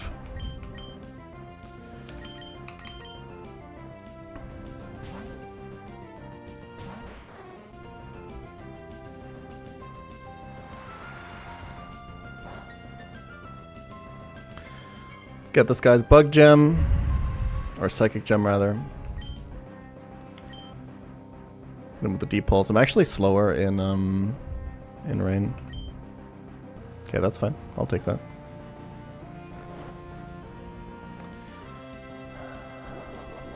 I think I have to stay in until he Psyshocks.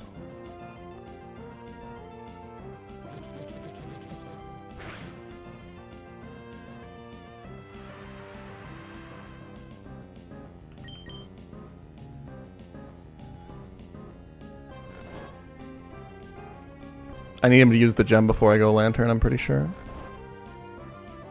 Although I guess I could go through Drapion now.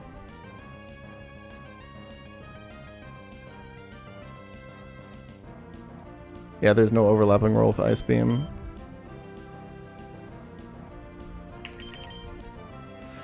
Or I could go through Sharpedo, but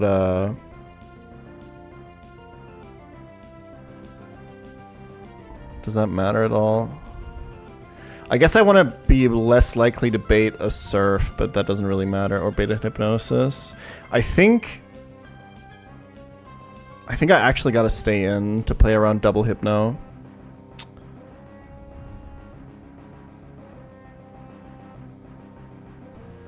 I think I need him to attack once. Yeah, I gotta stay in. There we go.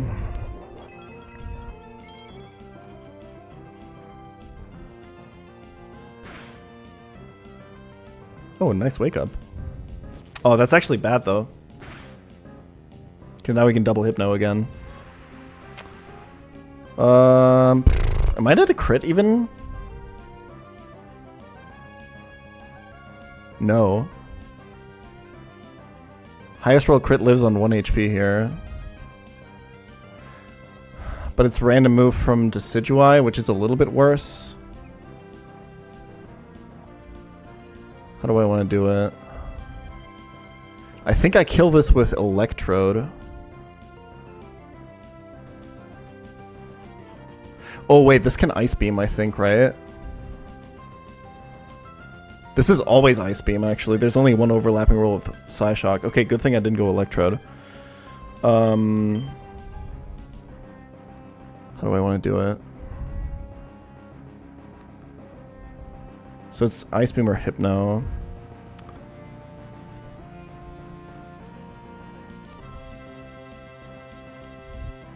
I think random move on Decidueye always wins though, right? He could double Brave Bird crit.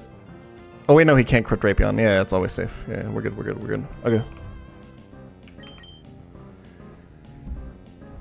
Okay, wait, stop.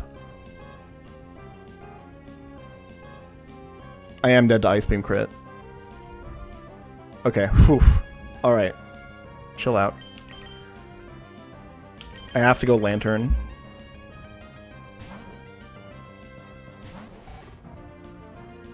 Nice. Don't freeze him, we're good.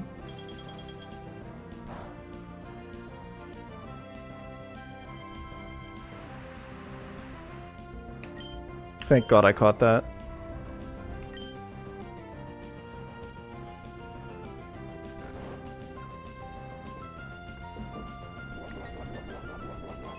I think double Hypno there. What do I do? If it's double Hypno, I can go Drapion Electrode and still kill him. Okay, the issue is now... No, this is always Leaf Blade. Okay.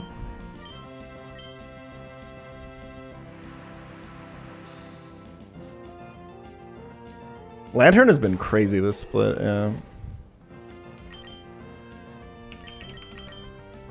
Alright, and Drapion is outspeed and kill with Life Orb knockoff.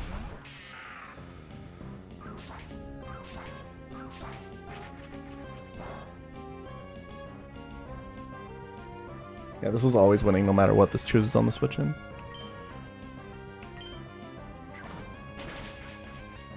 I guess if it's substitute on the switch in, he could have Starf buried me, and then what? I still just win, right? I guess like Starfberry evasion? Alright, we're fine. That was pretty easy.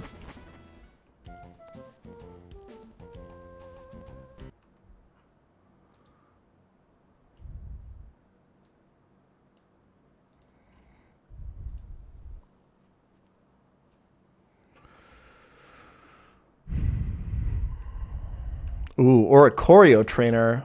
Oh, this is a double. Okay. Nice. Oh, is this where I find out that Dancer works in doubles? So, if this Rabombi Quiver dances, does the Oricorio copy it? Oh, that's really fun. Okay. Alright. Doubles are free in this game, guys. Make sure to remove rain and put in doubles.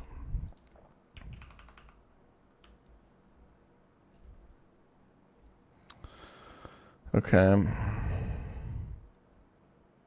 Just bait some fast kills on one side and just start killing the other side. It's free, guys. How fast is this Ori? Okay.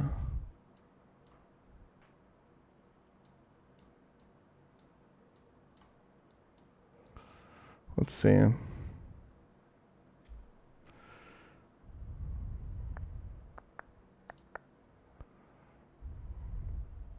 Yeah, like the moves that you can bait here with pre-damage are so easy to like switch into, right?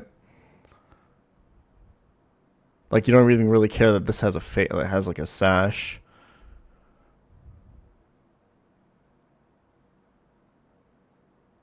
I think we try to kill the Rabombi side. The only thing is we can't pre-damage, I guess. Could we... Good thing we didn't level Tortuga, Caracosta. Okay, Revelation Dance kills Caracosta. Energy Ball kills Caracosta. Isn't this free for the goat?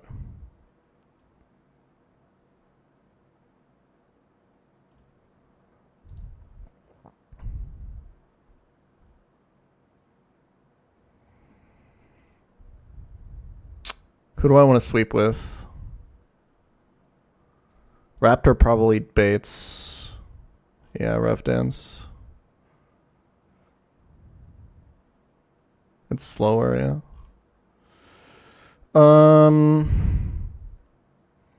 We could try a Halucha line here, I guess.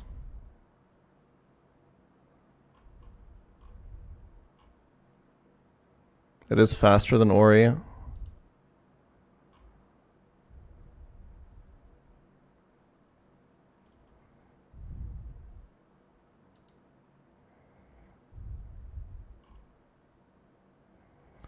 Okay, Halucha is an option.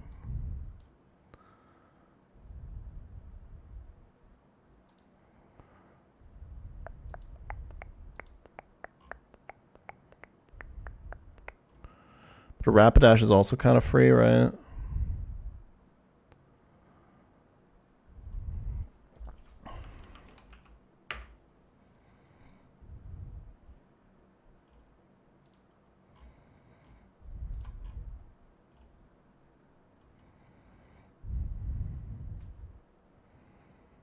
I just gotta click Fire Lash 3 times with Rapidash.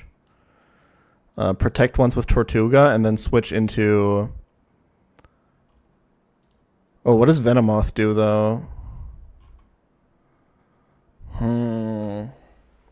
Wait. No, sorry. Because this is still up.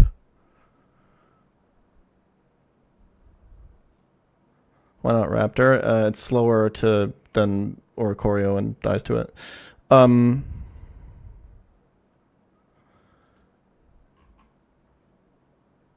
Yeah, so it's always... So it's Energy Ball and Revelation Dance into Caracosta. We just got to switch into that, and then I think we're basically done. Revelation Dance and Energy Ball. So Electrode could do it.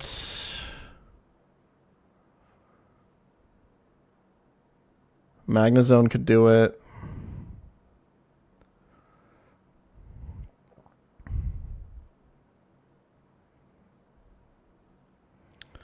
Sceptile could do it.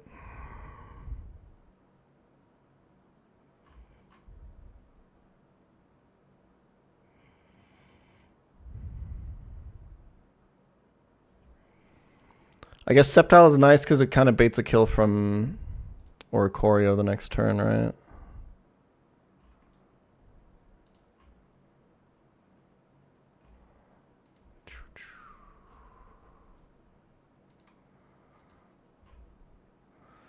So we take one Rev Dance.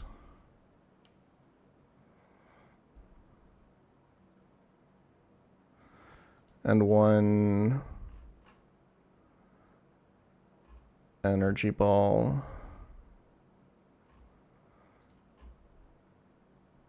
If this Rev Dance crits, it doesn't really matter. We're always baiting Air Slash. Oh wait, we're Speed Tide. That's good. That's good. That's good. So he sees that he's faster. So it's Air Slash into Sceptile. I can like freely do whatever I want the next turn. How do I want to kill the Oricorios? Ayapapa, Fire Gem, Ayapapa. They have like no defense, right?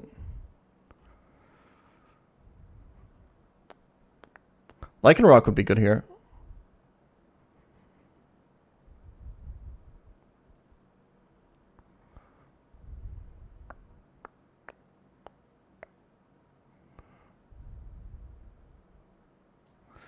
So like I can detect Sceptile the next turn and switch into Electrode or something. I guess I want to switch into something that kills Oricorio and then switch into Electrode, right?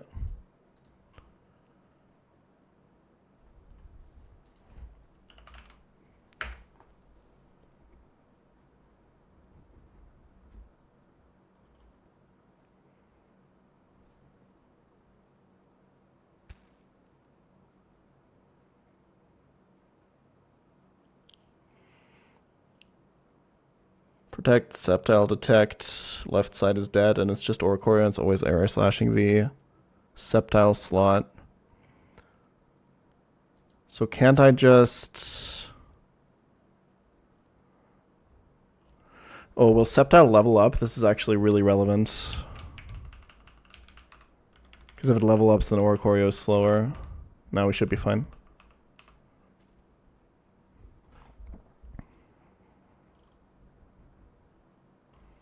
Yeah. I think Electrode Mammo does everything.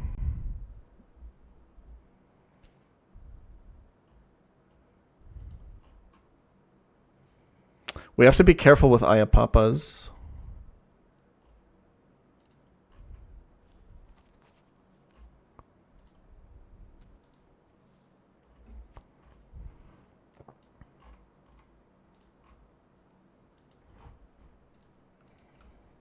But I guess the Ice Shards always hit first, right? So I think it's fine.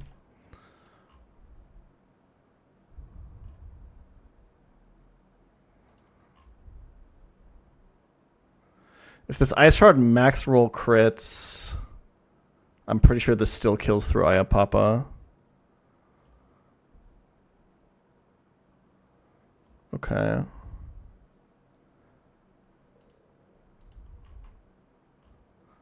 But not on this Oricorio.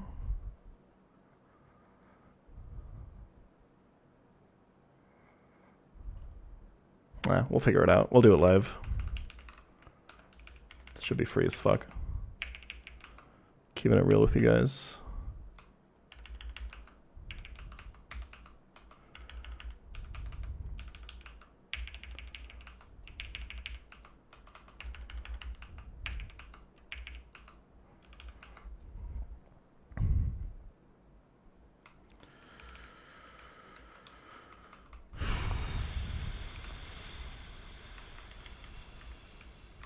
Does this have any status moves?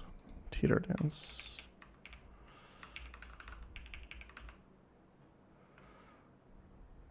Wait, what is Kingo doing here? Blood thinks he's on the team.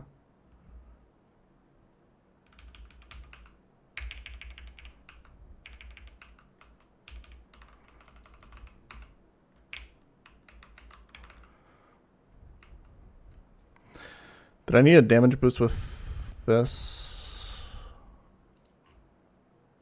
Charcoal was fine, right? Yeah.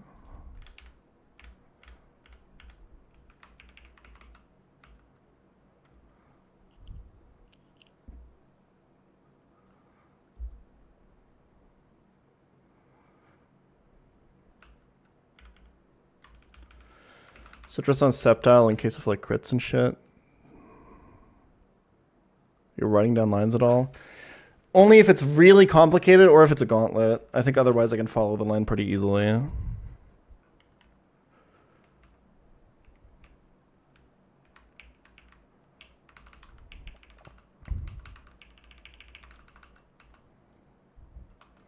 Oh, I think, yeah, Electrode wants Life Orb.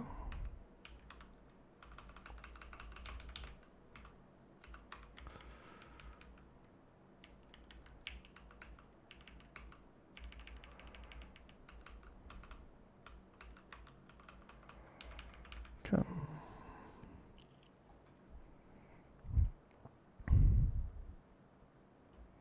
I think I don't want Never Melt Ice on Mammo because it makes it more likely I trigger like Ayapapa berries and then things get weird. Specifically on the Oricorio. On the Pom Pom. Wait, this doesn't kill. I think I need never melt ice. Oh, that's really awkward.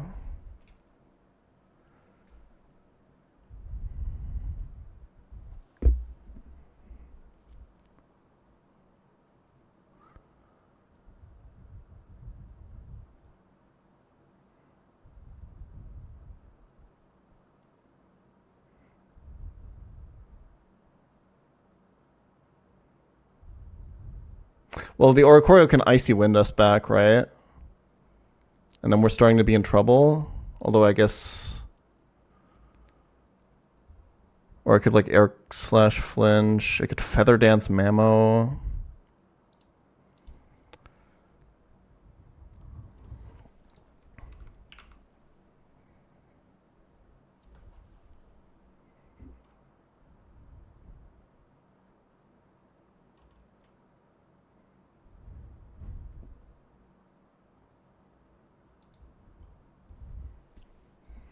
Yeah, we'll figure it out.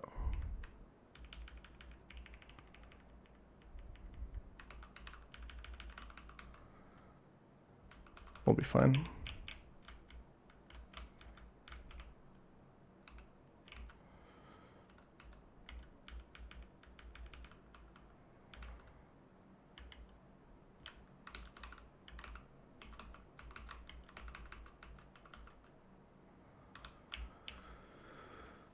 No, I actually need Never Melt Ice to kill Oricorio.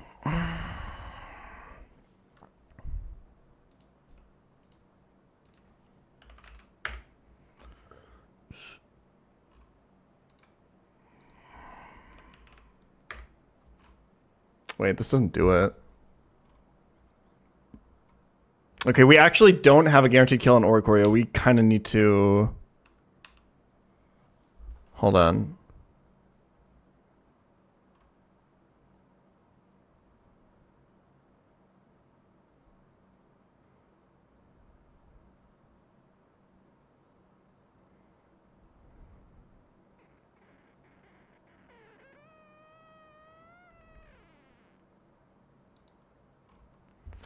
If we go Life Orb here and Magnet here, I think it works, right? 42 and 56. That's also not quite enough. That's so annoying.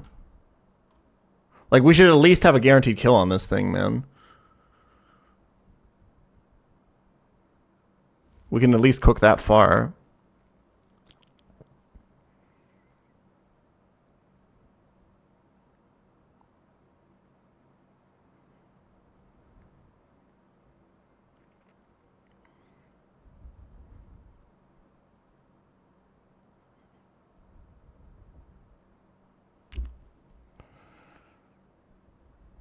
Candy.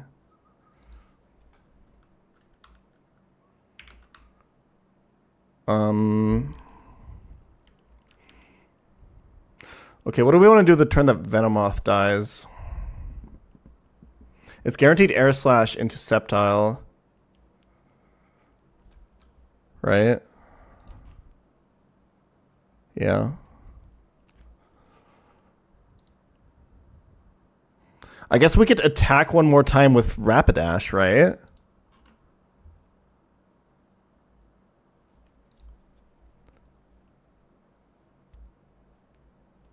Okay, I think I have it. I think it's fine.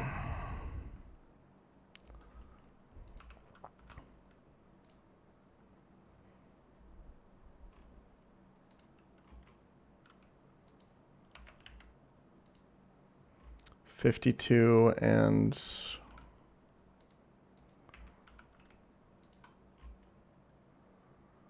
Yeah, okay, that works. Okay.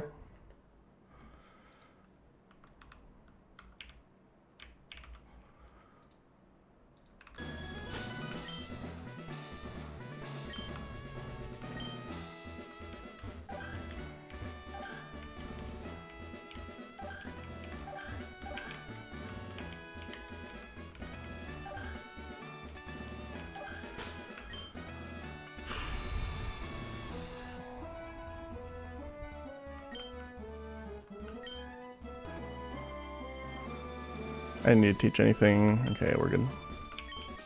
Charcoal is not equipped. Unlucky.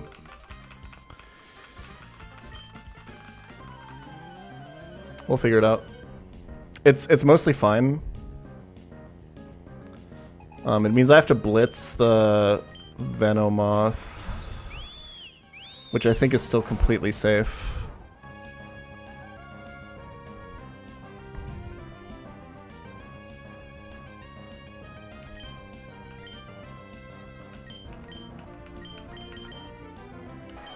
Thanks for trolling me. Okay. So we purposefully always under-level, or we don't level our Protect Mons to the cap so they can more effectively bait kills into them, like Karakos is doing right now. It's always Energy Ball and Revelation Dance, exactly. And we can just protect. Break the sash here.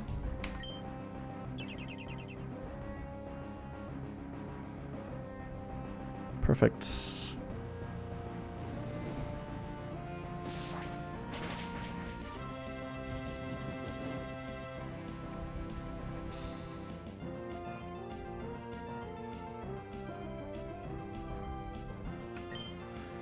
And kill this and switch into Sceptile on this Energy Ball and Revelation Dance.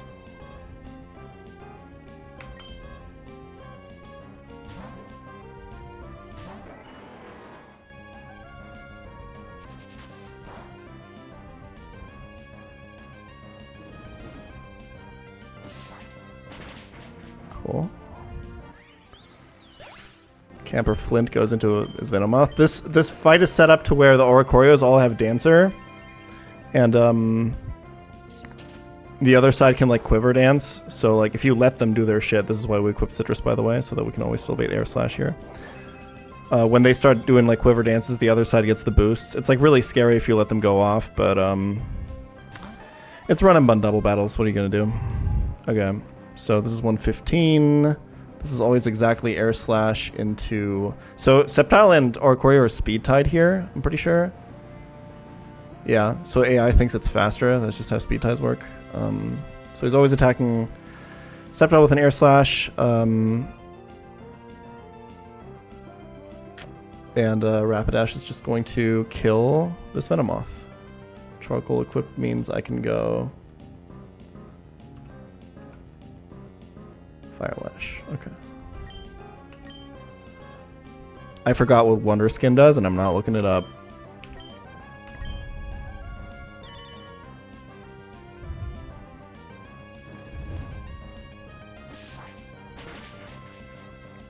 Okay.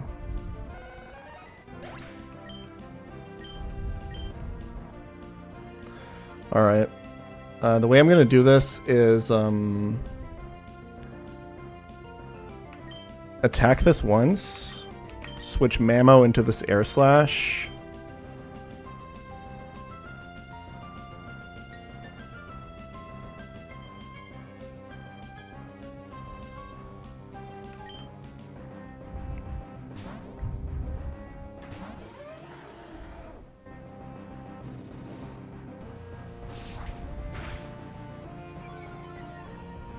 Perfect.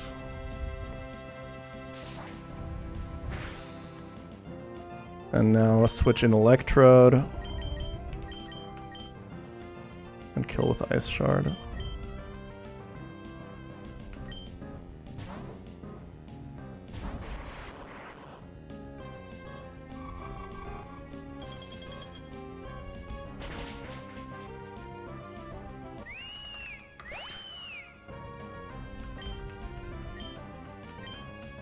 First Mamo frag? Mamo's got a ton of frags. Like 3.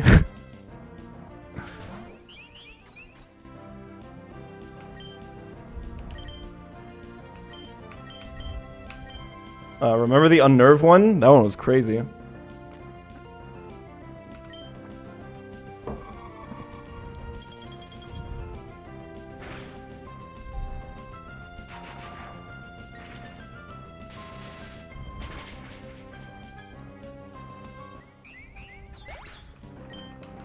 Okay.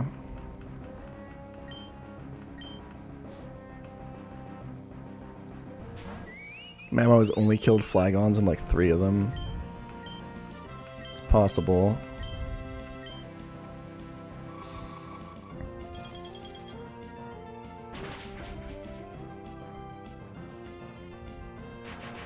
Cool. Free. Next. 2 more trainers for Winona. We did the requisite double battle in the gym. We cheesed it like always. Time for the real fights again.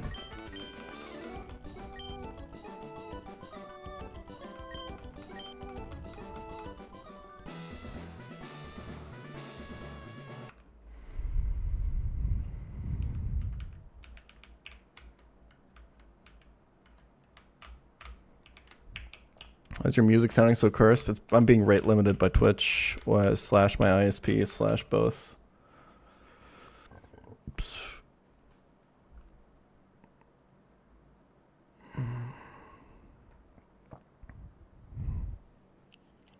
When does Life Orb come into play?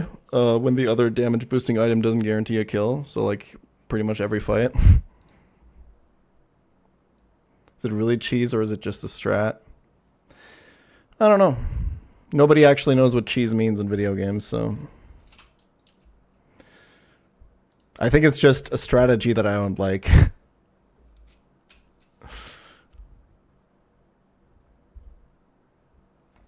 In StarCraft 2, it meant usually an early all-in. But even that, not really. I don't think standard 4-gate was ever really cheese. It's like an early all-in that's like a bit weird that you don't expect, and then you lose to it because you didn't scout for it.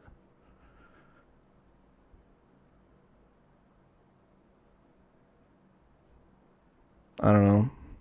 I got called a cheeser a lot when I 4-gated people, and definitely when I cannon rushed people. But like cannon rush was like a standard strat back then.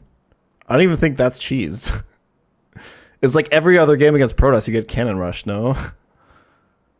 At that point, like, cheese is if you beat me with something I don't like. Yeah, kind of. Yeah, like it'll be like 6 base versus 6 base late game, and the Terran will be spamming like mass Thor, and I'll be like, damn, I fucking hate this mass Thor cheese shit. 100%. Should play competitive StarCraft 2. I was like a decently good ladder player, but I played in like some like tournaments, but I always got sacked. My biggest achievement was getting destroyed by what was his name? I want to say it was a Finnish player who went to be really big in the GSL. It was definitely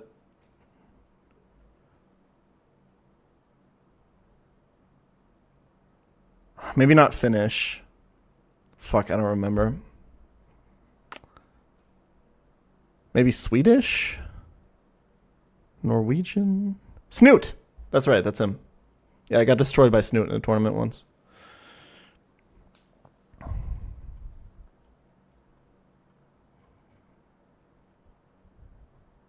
I tried to 2-base Immortal all in him and he fucking destroyed me. It was great. Okay, how do we get rid of this Clefable without it getting rocks up? I think the answer is we don't. We get kind of close to being able to kill it, but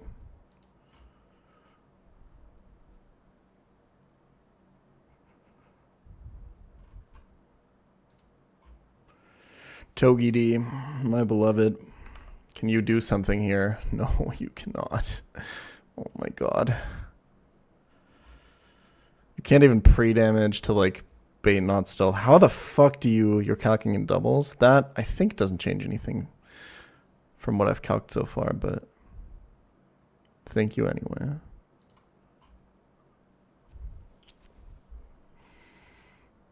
I mean, Steelix kills it, but he gets outsped, right? So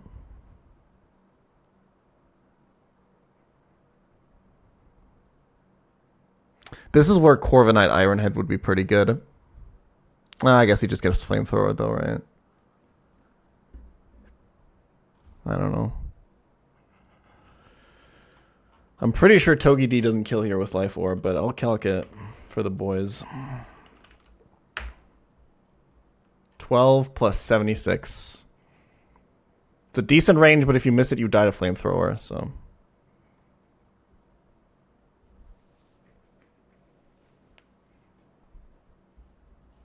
Lucario.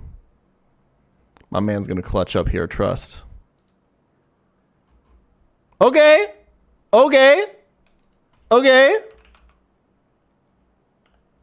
Bro, it is Lucario's day. Holy.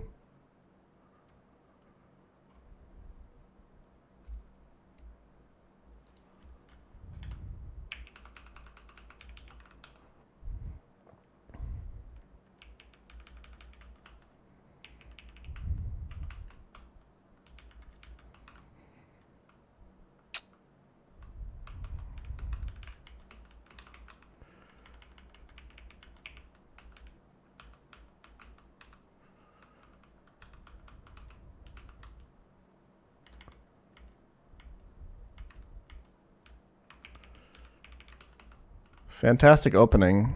What do we go? What happens now? It's always exactly Neuver and Hurricane. Okay, we can work with that.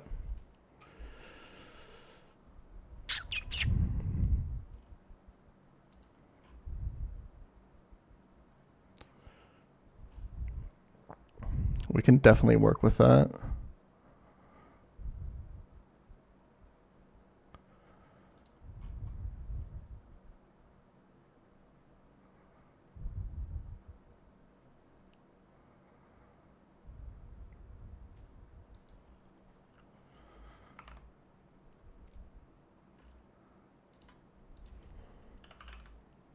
Just can't switch into Flamethrower, right? It actually can, but we would have to go Lumberry. How much does Unboosted do? 75.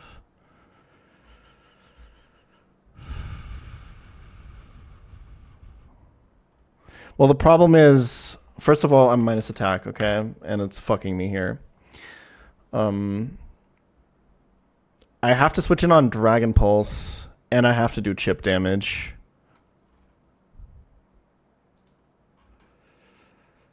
Lantern does pretty well against this, to be honest. You have to go Lum for, you have to go Persim for Hurricane, but otherwise it just wins, right? I guess he could double crit, but he has to roll high. It's super fictional.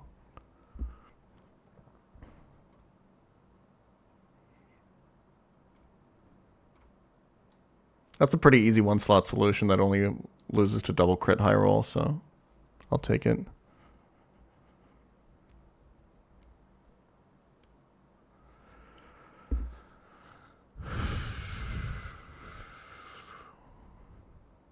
Oh yeah, he's gonna Super Fang anyway, right? Wait, so it's 100% safe.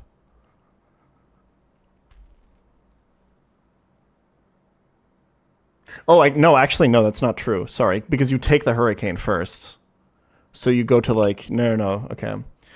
If he crit high rolls on the switch in, we can think about if we have any recourse, but let's build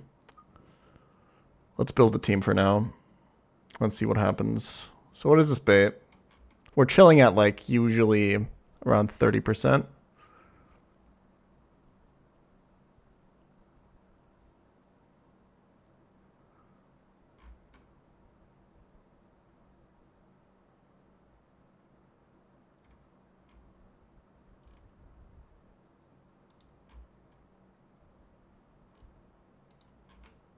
This is Gliscor fast kill, always earthquake. Can Mammo swap into that? This has a Yachi.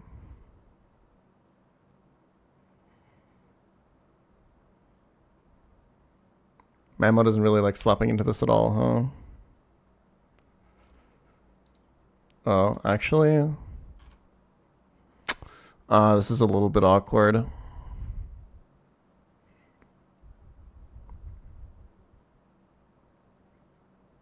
This is sometimes Crobat, and it's sometimes Hypnosis.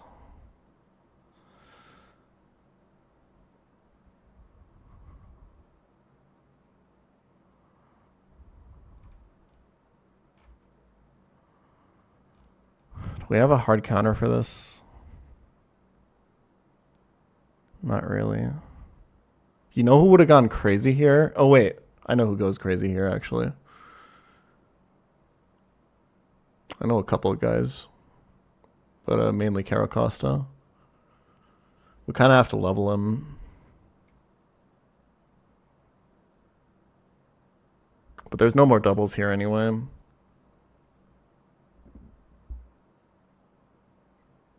I don't really know who else you would go.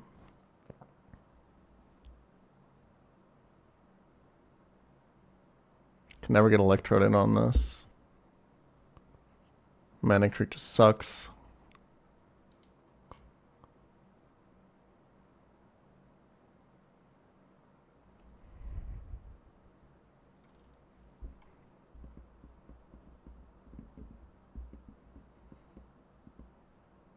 I think you just level Caracosta, right?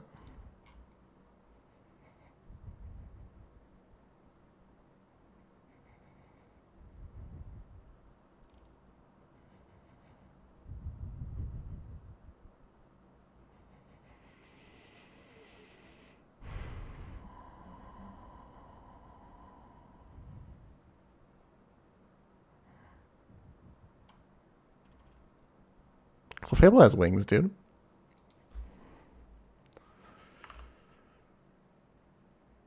Is there even that much upside to leveling this? I guess with Brave Bird chip, you kill with Jet after a Rock Slide.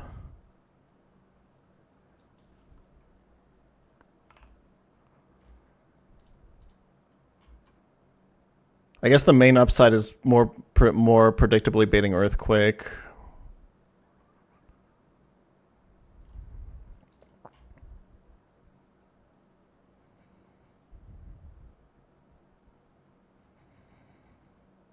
But the downside is if you get perma-slept, you're super fucked.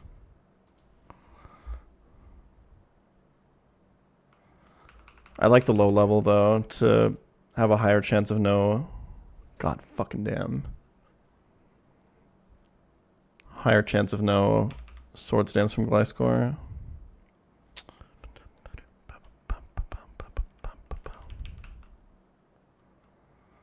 Come.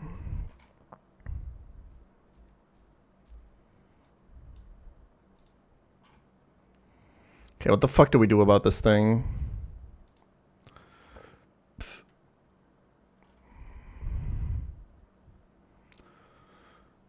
There's nothing we can get Mamoswine in on that's like fine. Hypercutter means no intimidate plays. I mean, like...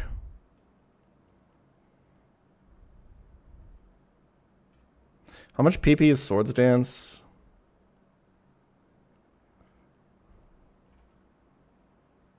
I don't think Eel gets Ice Punch, right?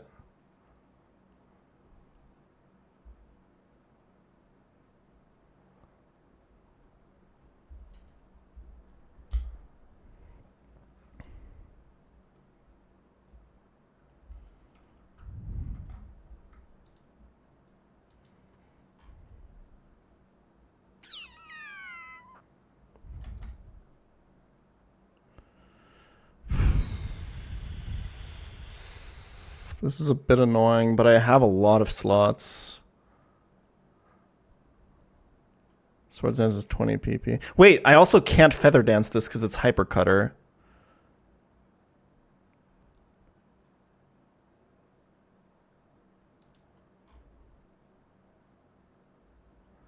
If I can guarantee Earthquake on the switch, I can then guarantee dual Wing Beat on the next one with Sceptile. Maybe there's value in that.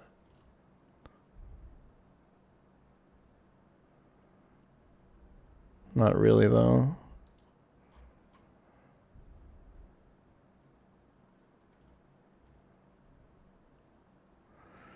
Brave Birded 3 times and it's dead.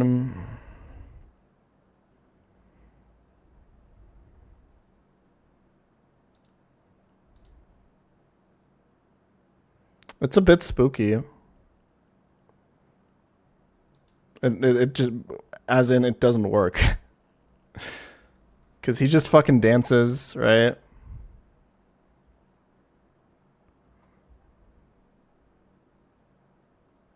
And then just SDing on Kara. Well, that's the reason I kind of want to keep this low level. Because I think there's a pretty good chance we can get ourselves into Earthquake range when killing this Crobat.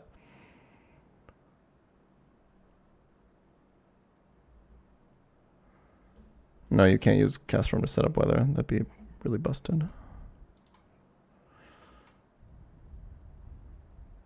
God, this is so disgustingly bulky.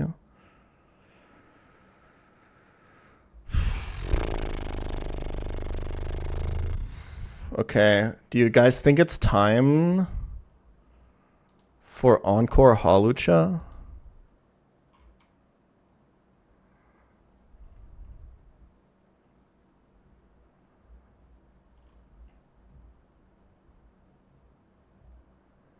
I think it's time.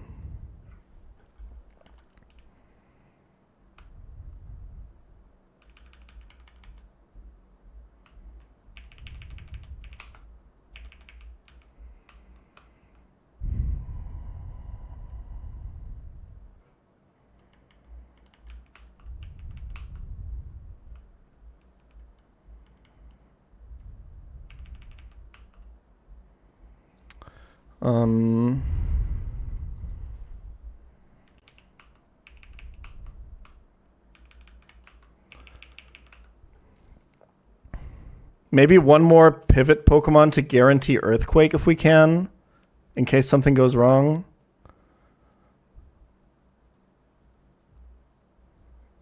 I guess Lantern kind of does that already.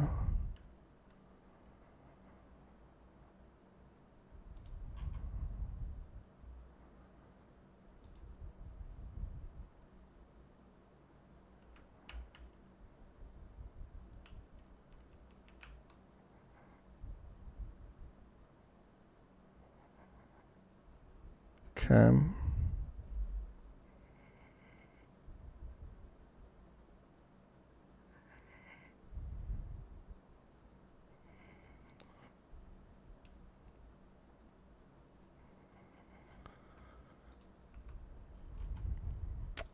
Mammo with Lorb, I think, kills this, right? It's a range. What can you say? You gotta hit those.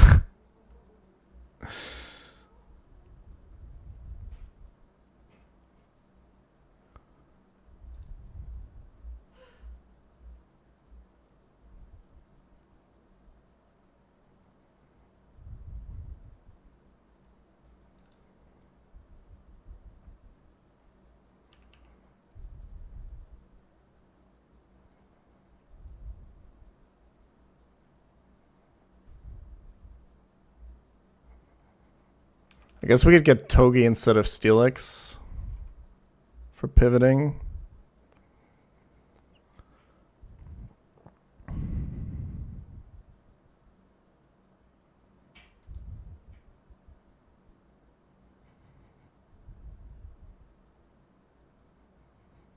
But then Mammo would switch into Flamethrower, which is fine if he doesn't burn.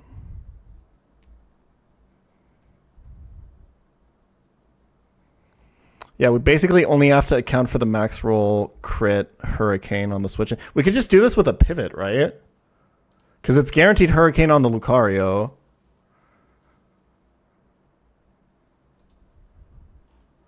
So we can just go Togi then, and then just go Lantern on the Flamethrower. And then it's free for the goat.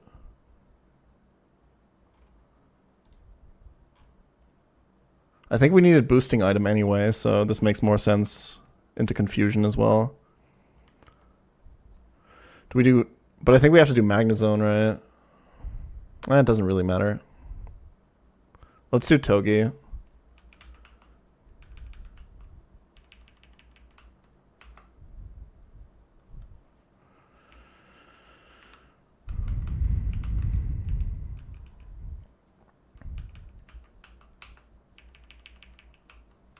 I did do the Pokedoku. I think I got 65 out of 42 or something.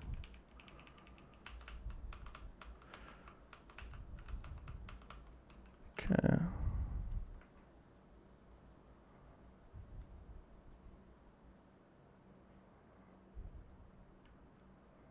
Okay, so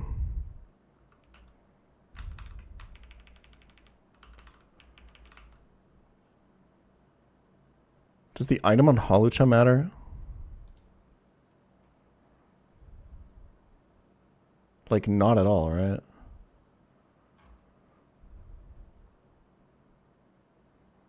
I think you go no items so you have max damage acro, I guess.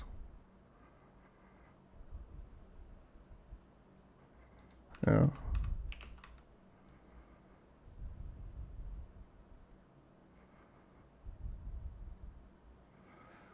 Okay. And then Chesto on Caracosta is really important.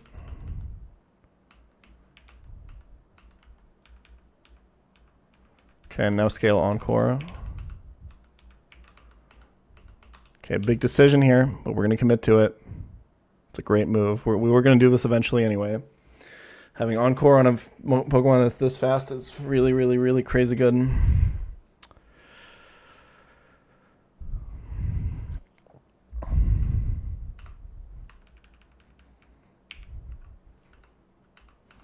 we always delete high jump kick. Me first is really good. And obviously close combat over high jump kick. And obviously you want acro. Okay.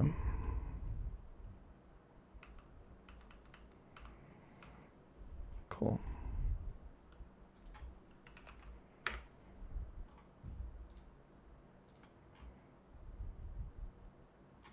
Okay. I chose not to level Caracosta here. I hope that this is like a little bit sus, but I think it's correct.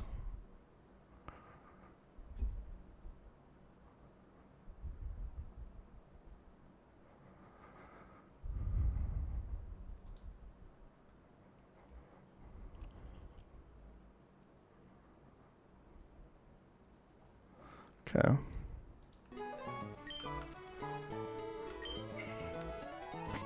Okay, really quick. What do I do if Caracosta kills Crobat when it's really low and I'm baiting like random move from Gliscor?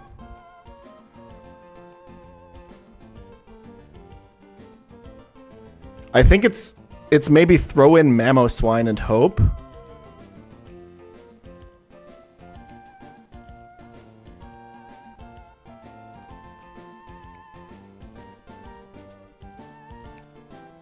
That's kind of what he's here for.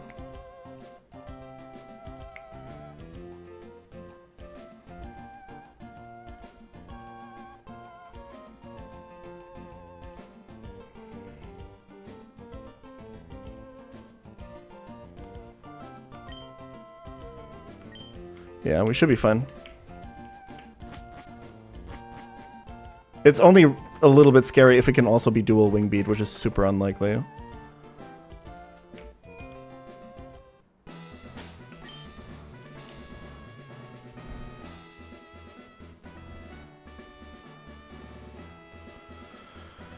All right.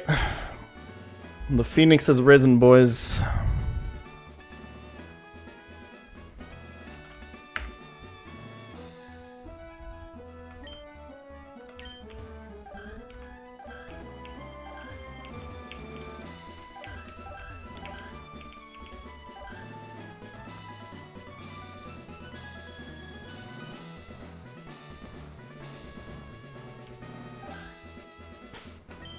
I'll check my items again. Fuck it.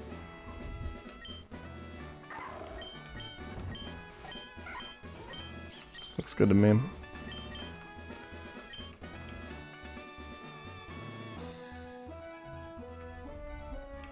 It's always this guy. Yeah, okay, it's this guy and then at the end the other guy.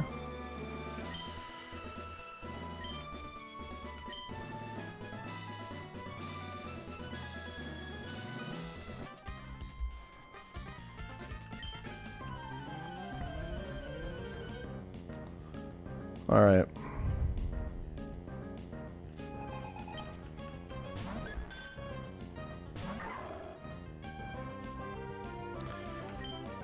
Metal Coat Meteor Mash always kills this, so it can't set up any rocks. Lucario getting another frag today is crazy.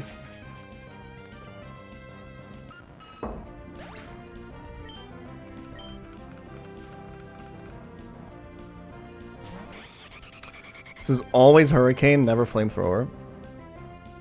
Because he has a flying gem, he sees it being highest damage. So we're going to pivot through Togedemaru.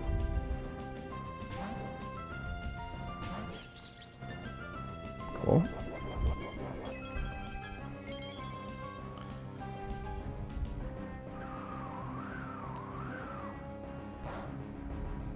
I should always fake out this. Oh, unless I get confused, of course. In which case it doesn't matter. So always Flamethrower.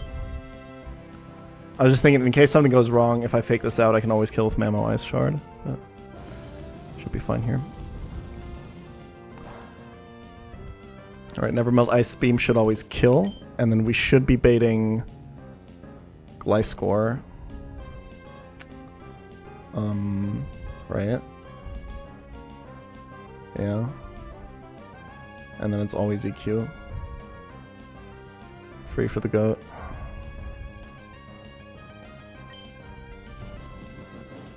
He is going to super... Oh, this was going to be Super Fang, actually. Okay, wait, this is... I think this is...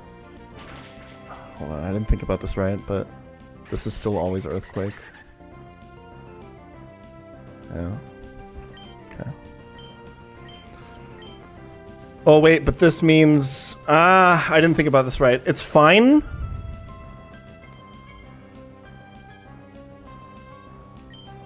But it's a little bit more awkward. So this is guaranteed Earthquake because he sees fast kills. So now we go Hawlucha.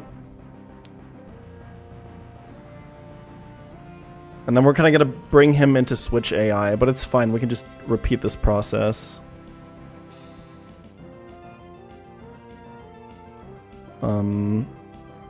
We should have enough Encore PP.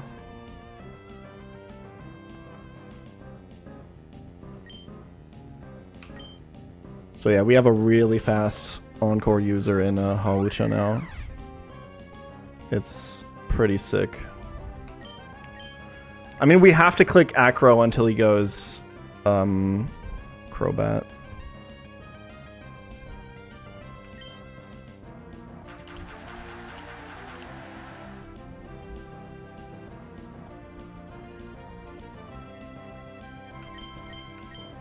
Yep, Switch AI. Completely fine. We'll just do this again once this comes out again. And we get some extra damage on Crobat. That is so much! Wait, Hawlucha is so broken. What? Oh my lord. Alright, this is guaranteed Brave Bird, which is also really good. This line ended up working out better. So this is actually purposefully underleveled even though we're in a single battle, just because I get the damage ranges I need anyway, and I'll be lower HP for when Gliscor comes in, which means I'm more likely to not bait Swords Dance. Although for this line it didn't really matter, I guess. Because if we bait Swords Dance, it's also fine. That's fine, I have a Chesto.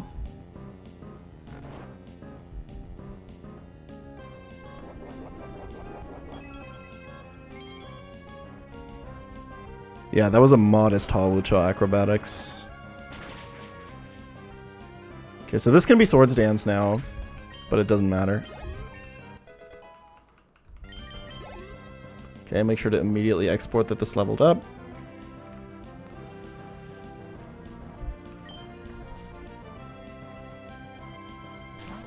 Can only be Earthquake or Swords Dance.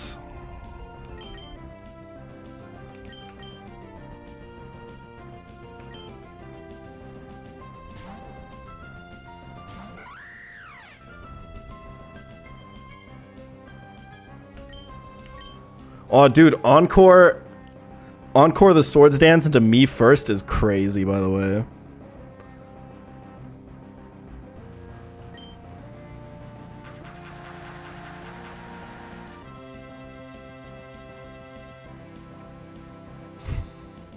Well, I can't force it, right?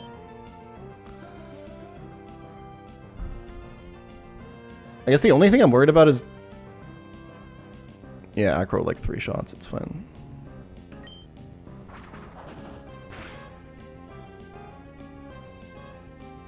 Me first only works on damaging moves. See, I didn't know that.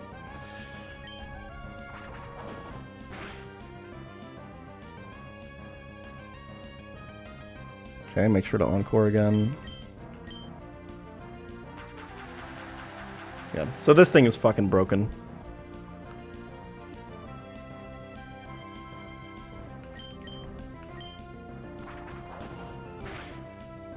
It's a range to 3-shot, yeah.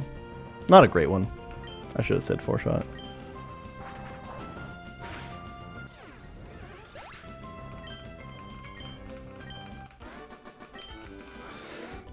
So, yeah, it's not just that this is a fast encore user. It's a fast encore user with an immunity.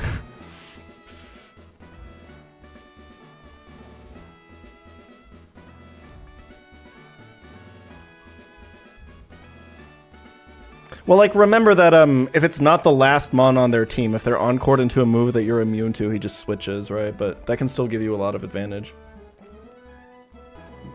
And if we weren't in a gym, we could make this even faster by like pre-poisoning it and giving it a or like pre-freezing it and giving it an Asper berry to trigger Unburden, so it just outspeeds everything. This thing is beyond busted. I'm so glad I hit this.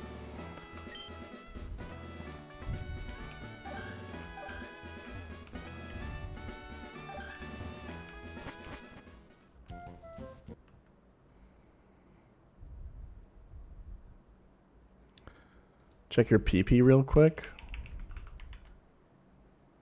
What am I checking for?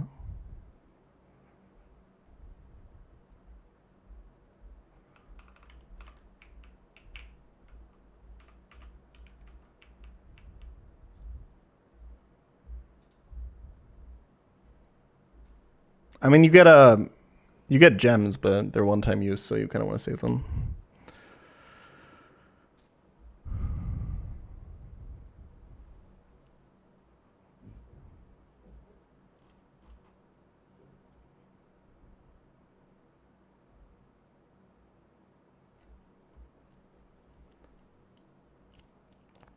Damn, the bitrate's really shitting the bed right now, huh?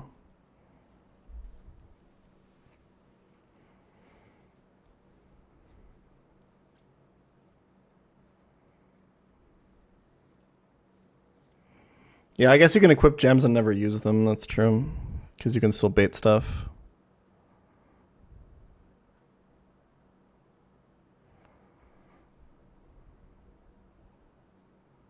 Okay, one more fight before Winona.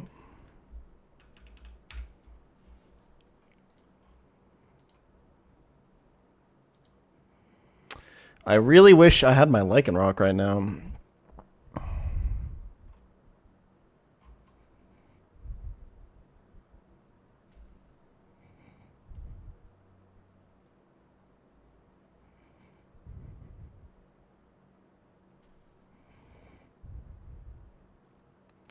Air Slash, Bug Buzz, U-Turn. I mean, you can just fucking kill this, right? Dude, this does so much damage. I guess Tinted Lens is a pretty fucking good ability, huh? Yeesh.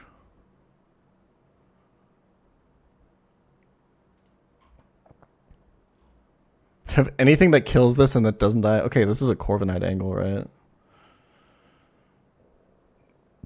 I guess you can get Air Slash flinched, actually. Wait, this is so scary. Hold on. I guess, like, you just bait Bug Buzz and switch into something that'll kill it. That's kind of free. It has U-turn. I mean, it'll just lock itself in with Scarf, right? Okay, so bait Bug Buzz with something. What's the best thing to kill this with if it's locked in? Or we could bait Air Slash and go into Magnezone even.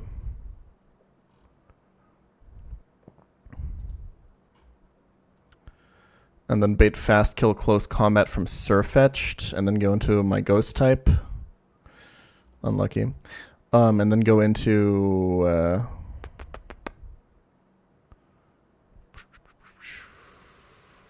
Ledian is slower than this.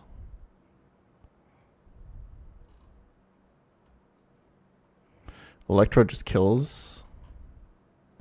Oh, Electrode is faster than this, but it doesn't kill it.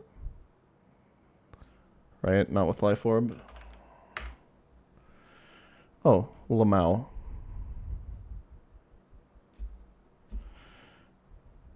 What is this bait?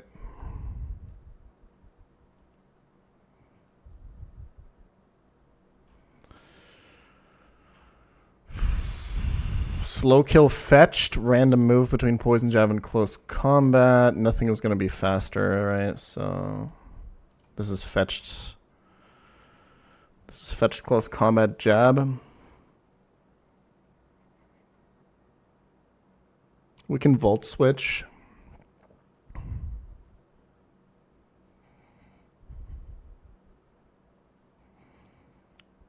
For 42, and then have to switch into poison jab or CC and kill it. Quillfish time? Nah, it's not quillfish time. Just fucking around. CC or poison jab. It's not that easy to switch in. I guess you could go Corv, but you're just kind of slower. CC or jab. You think this is quillfish? The thing is, if he CCs, if he doesn't CC, he doesn't go -1.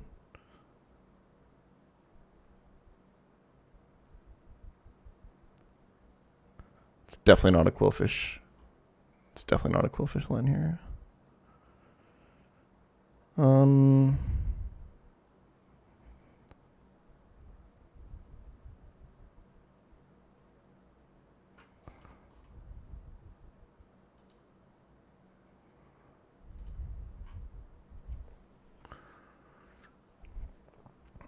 Musharna is kind of okay. And by okay, I mean it does kind of just beat it.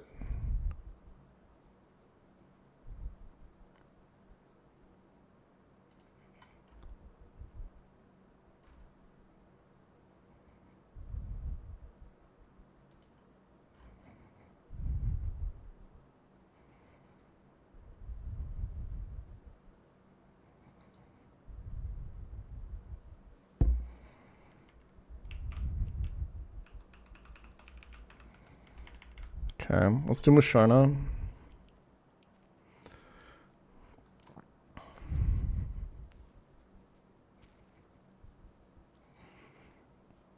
Well, you just click Future Sight and spam Moonlight, right?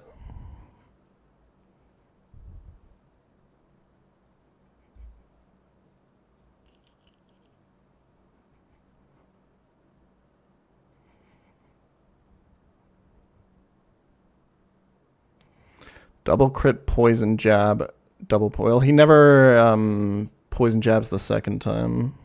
Oh no, he can if he. So if he crits. No, this doesn't kill in a million years. You're super fine. What are we baiting?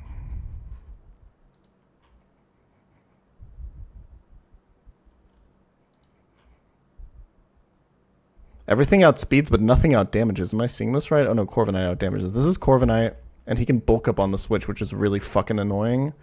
It's dual wing beat or bulk up from Corviknight. Can I just go Magnezone and kill this?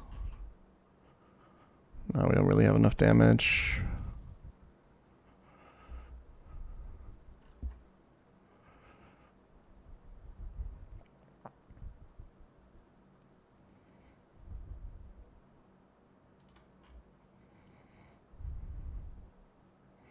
Overheat does 82. If you go charcoal, I think you can kill.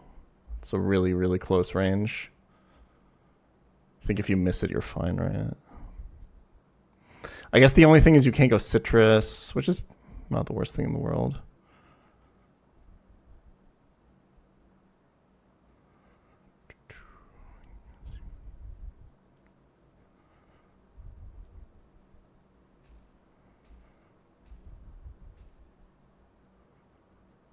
Yeah, this is completely fine. After I overheat and I miss the range, I guess you just depulse first, right? Because I was thinking, can he still can't roost, right?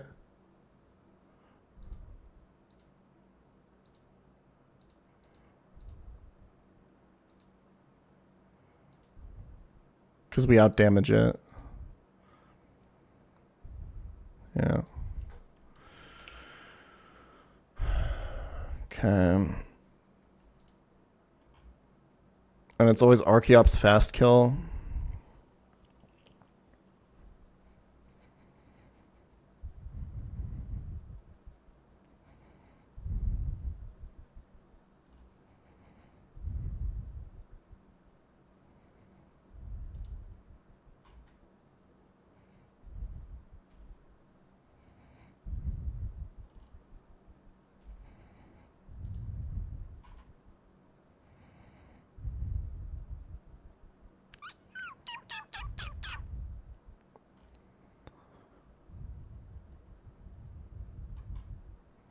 So many things win against this.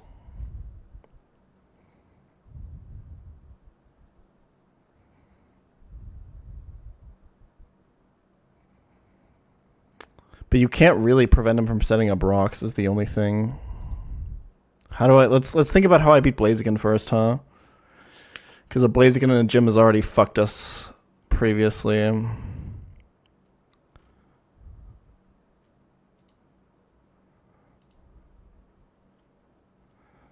Could we maybe... Is there a world where we kill this with Volt Switch and then just go Barraskewda?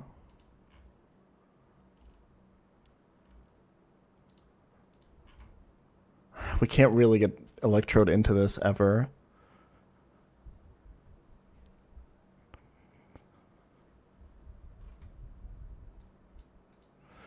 If he's in Defeatist... If he's in Defeatist, we can get Electrode in. Although if it's Crit Stone Edge... I'll have taken 2 Life Orb recoils, so... Oh, plus he could Endeavor on the switch and then I kill myself with Life Orb. Saying that.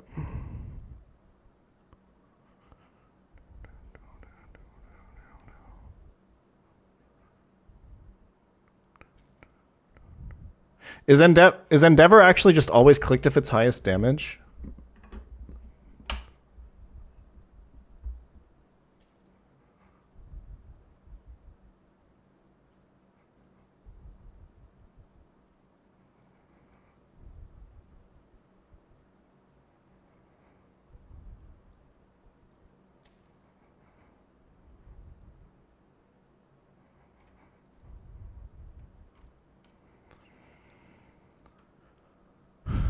Because what I'm thinking now is... Like, I could do Steelix Rock Slide. Yeah, but then, like... If I crit and I get him to 1 HP and I go to... Electrode, I kill myself with Volt Switch, Life Orb. Right? Because I switch into the Endeavor, I go to 1, and then I need Life Orb to kill Eon Mega, I'm pretty sure. Yeah.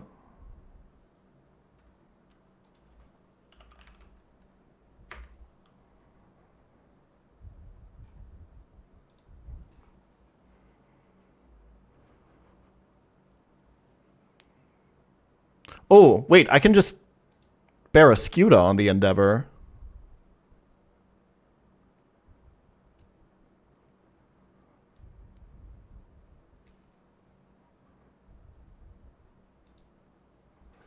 Oh. Yeah, then it's free. I just have to make sure that this switch order works out. Because if it's Blaziken first, we can be in really big trouble. So it's Electrode, Musharna, Turtonator.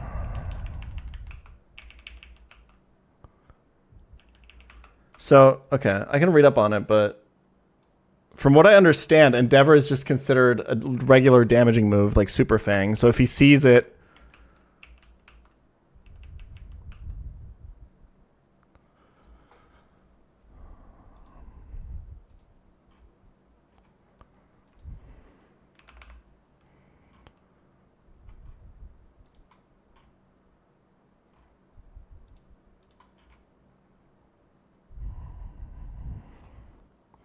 Yeah, I guess at some HP is...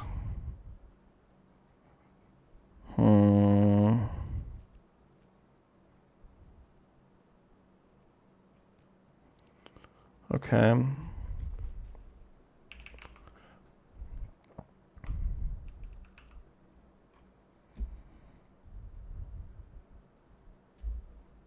Yeah, so the thing is, I'm just going to spam Moonlight. I'm just going to Future Sight and spam Moonlight. And equip a Citrus Berry, probably. Because then the worst HP I can be at, I'm pretty sure, is full minus a Poison Tick. Which I'm pretty sure is Corviknight.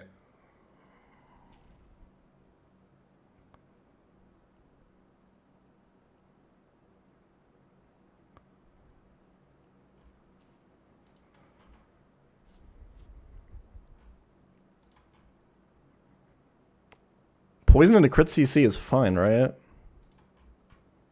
Like, I have Citrus. It's all good.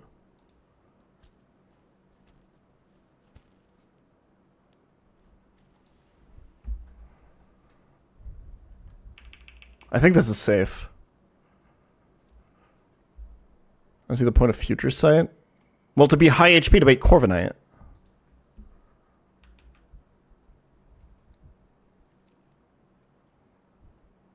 So the turn it dies, I can get another Moonlight off.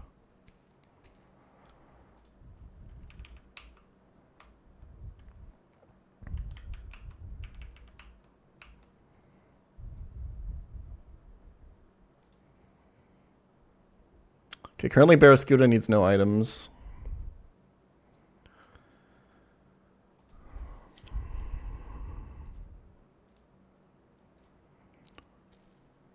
Okay, what the fuck? Okay, but like...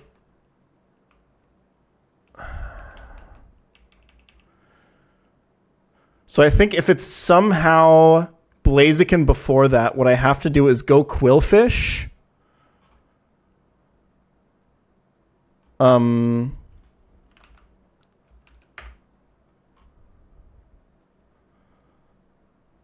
Aqua Jet, sack into Barraskewda Aqua Jet.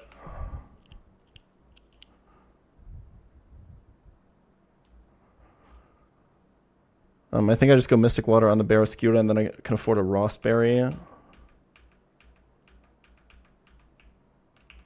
I'm back because Jan is back.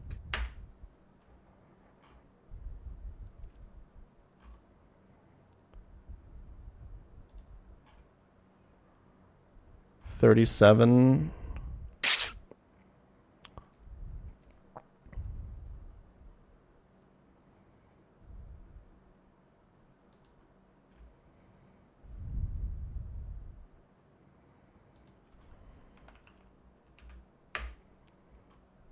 $60. I think I need damage boost on both. And just hope I don't get burned, basically. That sucks, though. This only works if I exactly go into Flare Blitz anyway, which how the fuck am I beating that? I guess through Musharna somehow.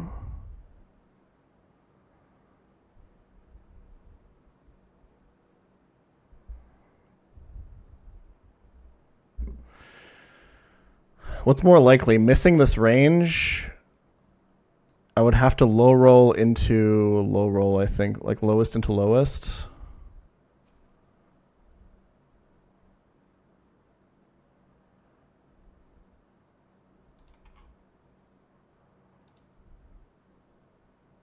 $78 and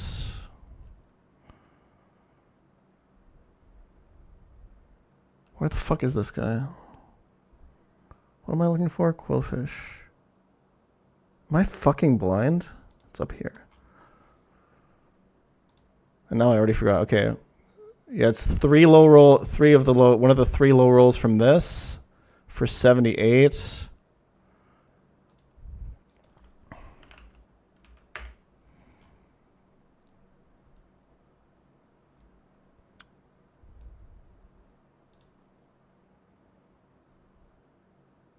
And one of these three low rolls. I just have to math out if that is less likely than Flare Blitz burn, I guess. So it would be 1 minus... so it's 3 out of 16. 0.1875.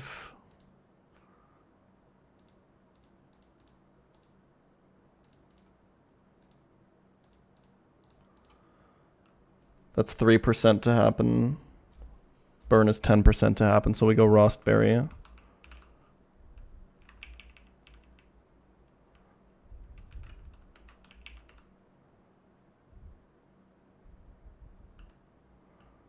If rocks are up, Blitzcrank kills you.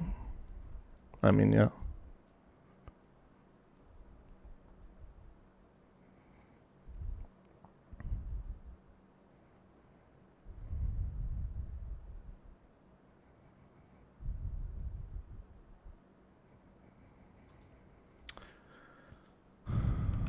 But this should never happen.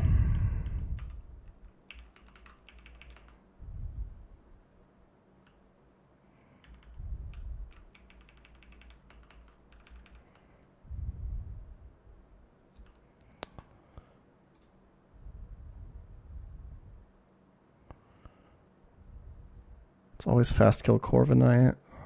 Or sorry, it's always fast kill Archeops after Corviknight. I think I did this right.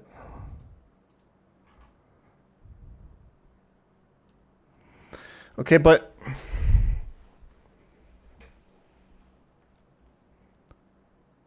if I take poison, sorry, and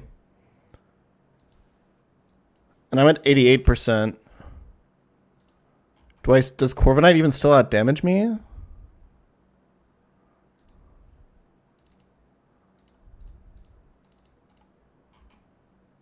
Wait, sorry. If I'm lower, it's better. And if I'm max HP, he also outdamages me, so it's always Corviknight. I just need to be above 53% to bait Corviknight. Yeah. Okay.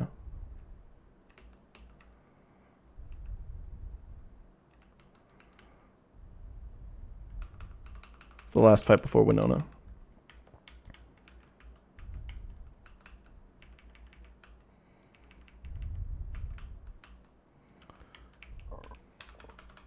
And a charcoal on Turtonator.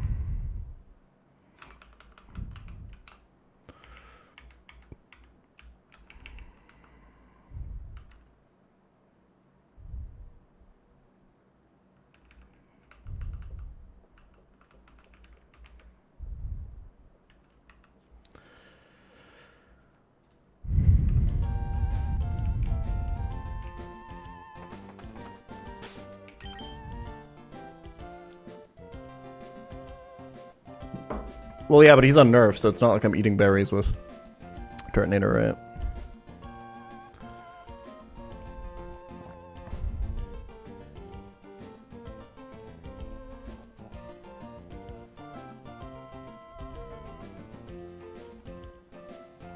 Plus, I need the damage boost anyway, because Dragon Pulse into Overheat doesn't kill after leftovers.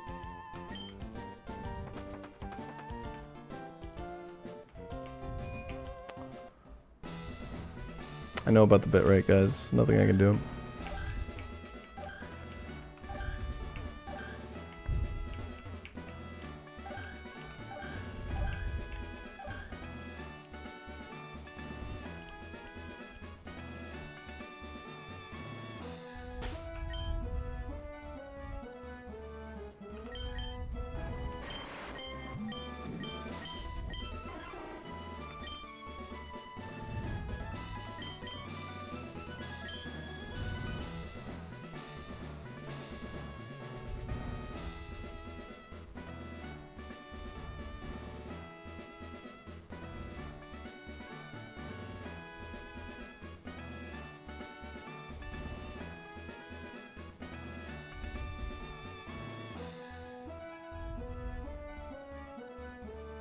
I hope that we're right about the Endeavor AI. If we're not, then this is actually fucked. Wait, how do you do this again? But I read no special Endeavor AI in the documentation, so I'm assuming it's just a regular damage move like Super Fang. So if he sees Endeavor doing more damage than anything else, he goes for it, right?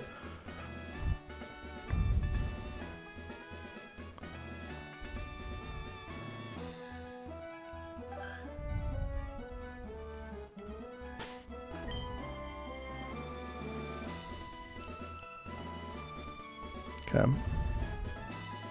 Double checking this electrode range.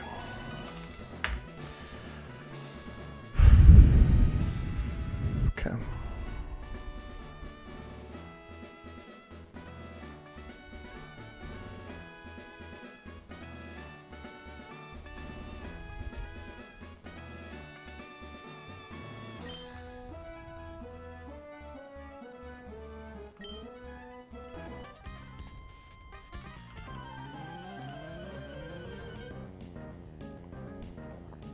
Yeah, so fun fact, this timid 28 speed electrode outspeeds the Scarfed Yen Mega.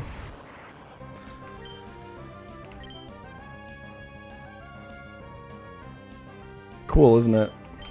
Did I equip Life Orb? Cool.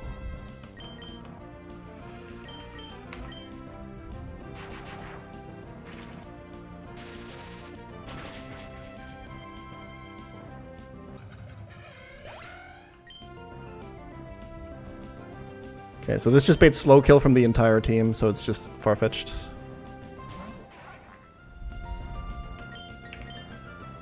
This doesn't have first impression. This is poison jab or close combat. The volt switch damage doesn't really matter, but we're gonna go for it because there's no reason not to. Oh wait, this gives me an extra life orb tick, I guess. So there's no reason to, because Musharna Future Sight always kills.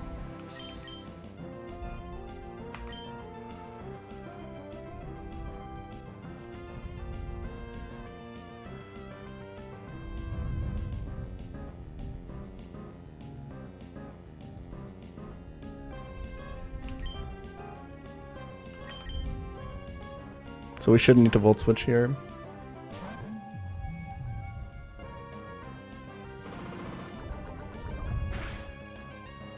Okay, so we're gonna Future Sight once, and then we're just gonna spam Moonlight until this dies. So we'll should be full HP when this dies, which should bait Corviknight.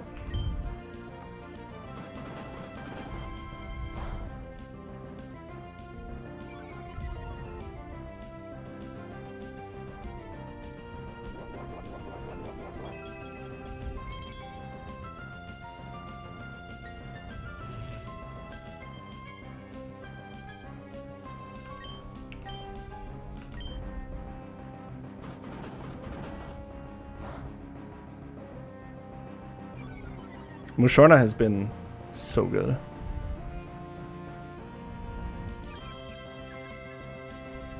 I think the citrus actually mattered in case of crits. I think there was maybe a world. It would have been really unlikely, but with poison and everything, I think the citrus mattered here. I just needed to be above kill range for Archeops, which I am now.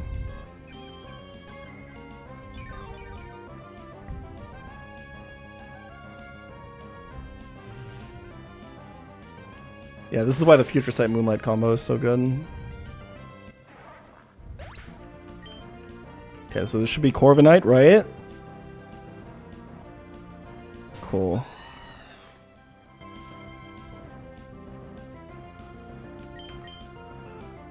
This can bulk up on this switch, but it shouldn't have any consequences, I think.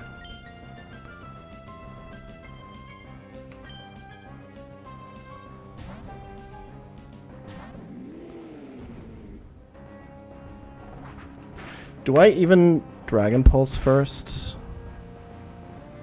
No, I Overheat first. I'm always in kill range for Archeops, right? Yeah, okay.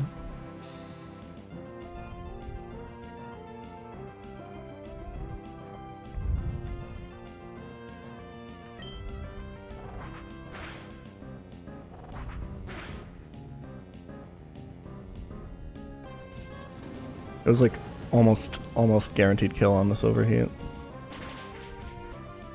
Cool.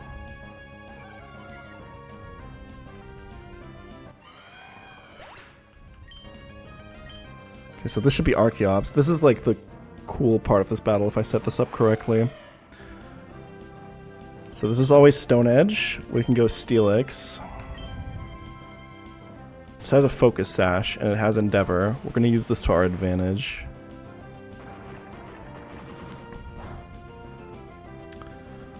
So we're going to rock slide this once.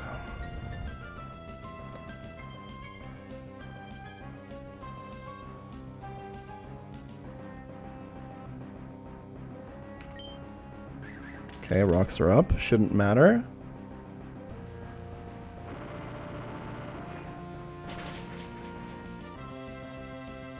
So now he says he sees Endeavor as his highest damage move, and if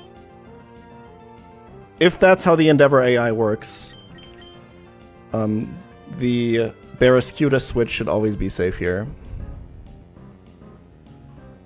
I hope that's how it works, because if not, we're about to die to Stone Edge.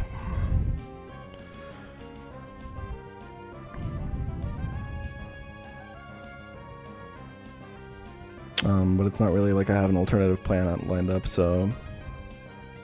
Oh yeah, he's defeatist too, so... We would only die to a crit if this wasn't how the Endeavor AI works. Let's find out. Easy. And now Barraskewda outspeeds this and kills it, and outspeeds the Blaziken and kills it. It's really that simple.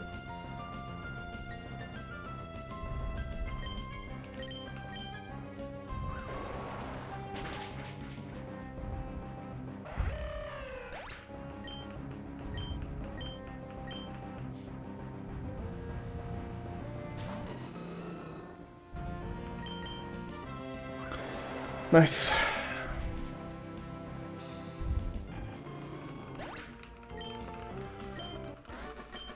Alright. Last trainer before Winona. Let's go.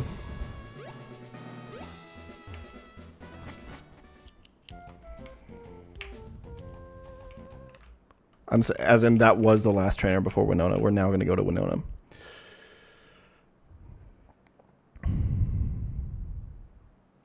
Blaziken the most common Pokemon you face if you pick Torterra?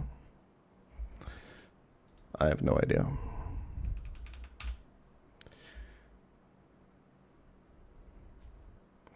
Alright. Let's take a look at this beautiful team. It's going to be a single battle at least.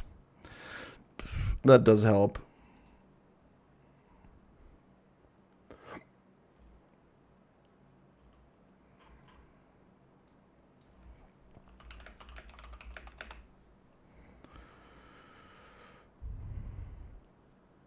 She's got the Hawlucha herself. Anyway.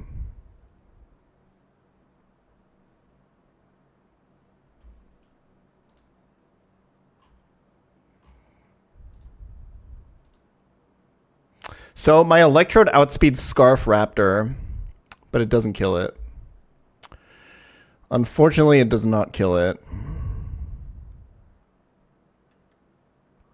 Pretty sure Life Orb. Yeah, 90%.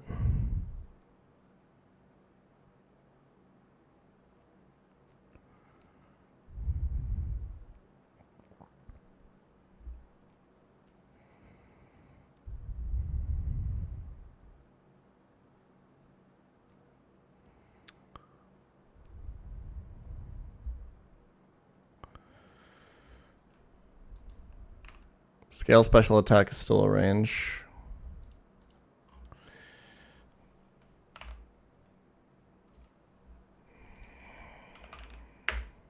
Candy is also still a range. But we can keep this in mind. Dude, I want to upgrade my BattleNet agent. Leave me alone.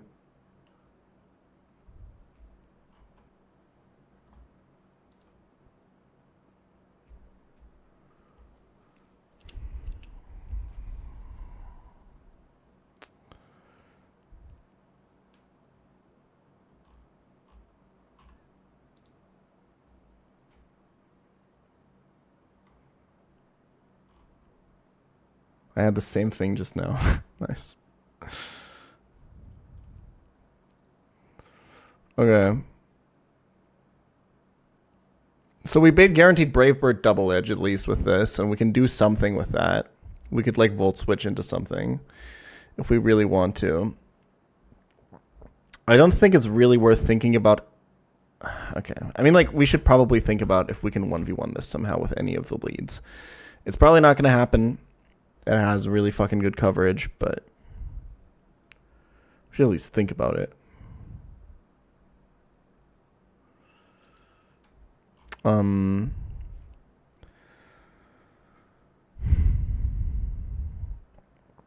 You could go into Corviknight and like, so you could do 50, like 40% of this without a boosting item, right? Oh, without a boosting, it's 54. And then tank. So we would use up all of our Roost PP. To do this.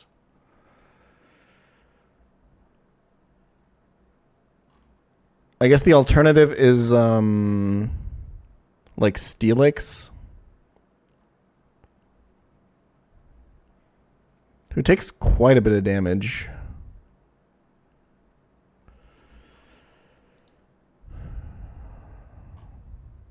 Like, at least this stays well. Yeah, you're pretty much always staying healthy. If he double crits, you can just die.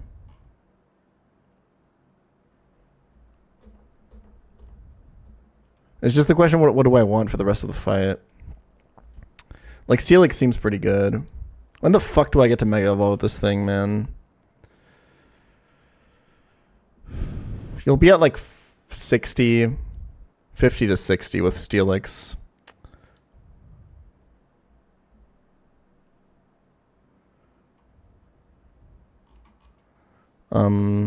And we'll just keep in mind that this Steelix can be replaced with a Corviknight with a slightly different strategy.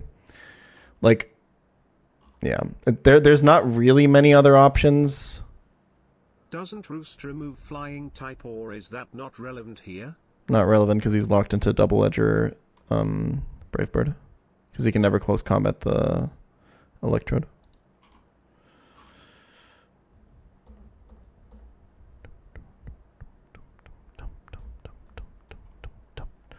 Okay, what is Steelix bait? It's probably Volcarona. And it's guaranteed Fiery Dance. Which one is Fiery Dance? Is that the one that like boosts some bullshit?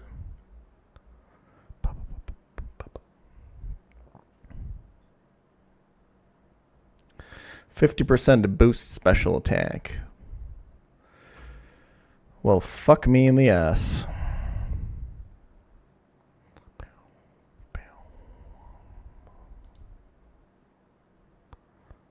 Okay.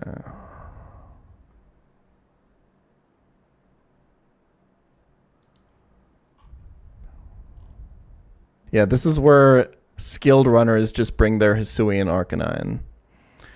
Unfortunately, we were not skilled enough to get that Pokemon. Ugh, yeesh. What the fuck do I do?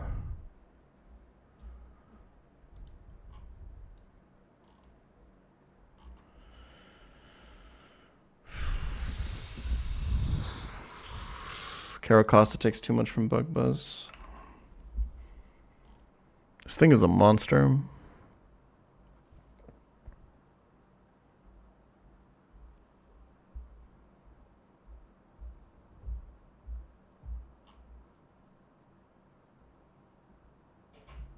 Like, you just die if you go Caracosta. Raptor's too slow. Takes too much damage.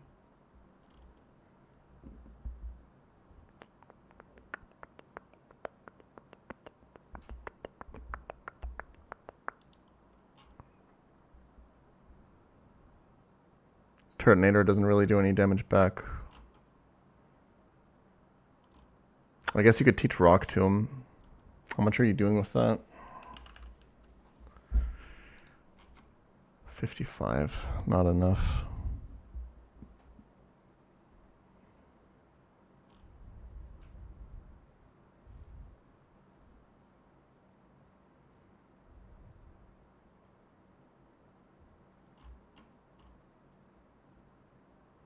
Yeah, you just die to it boosting, right?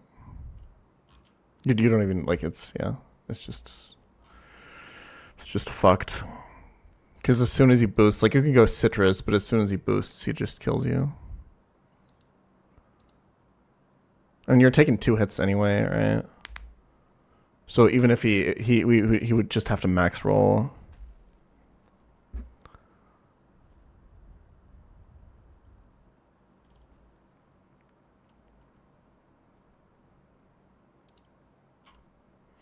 Is it time for the quillfish sack?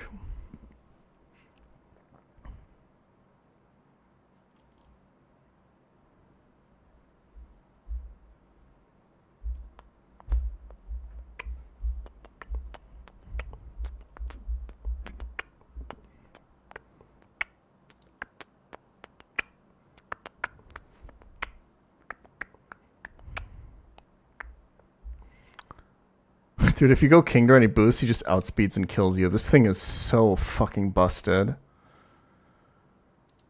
Now, these are some fucking relaxing calcs right now. These are some fucking relaxing calcs.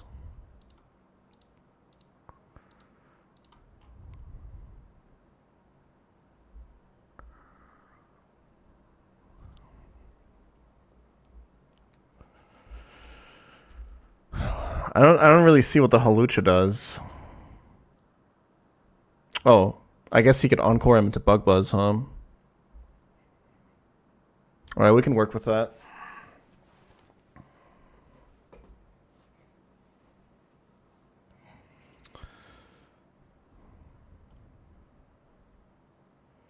We have to do a pivot. We have to do some pivot that always gets us Bug Buzz.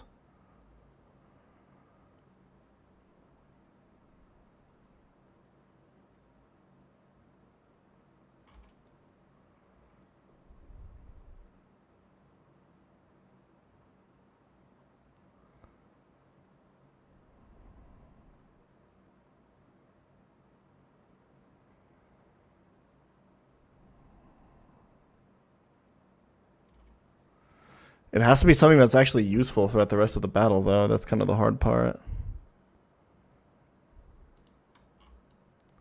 It needs to consistently get Bug Buzz, too. We can't have this be Quiver Dance. I think it's only Caracosta. Right?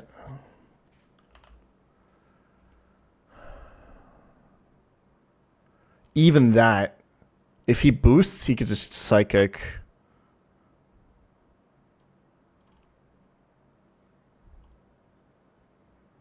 I guess Sharpedo. No, because he can just Fiery Dance again. So bullshit, man.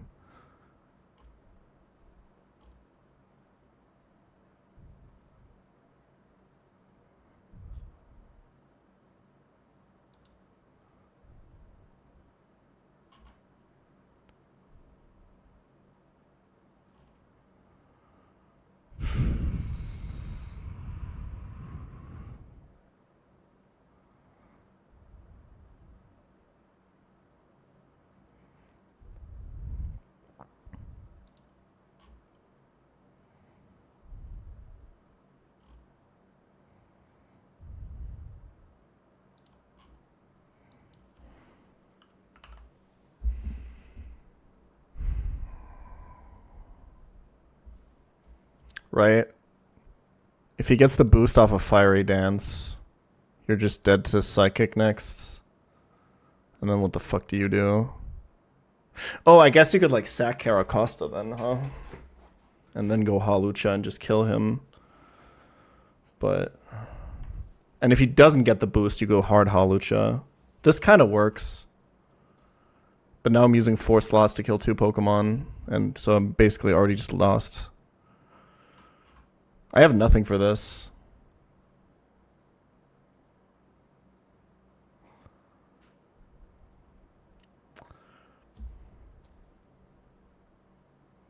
Or I could just guarantee sack something, I guess.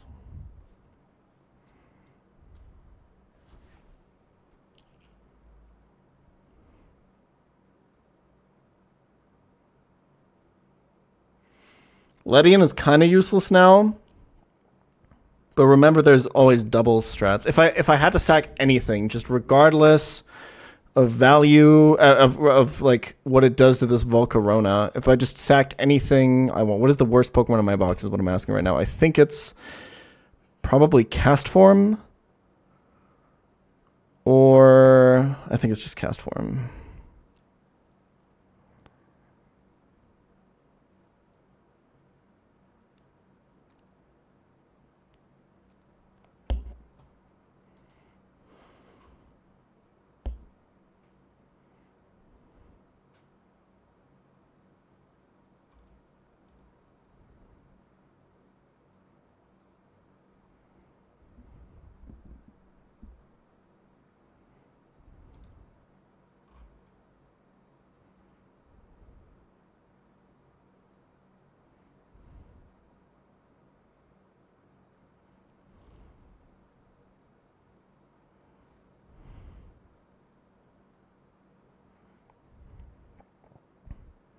Well, you guys keep spamming Costa into Raptor. What the fuck does that do?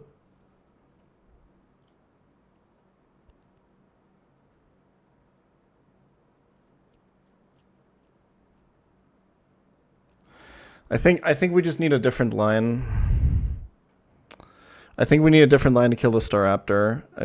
But yeah. So if we can bait,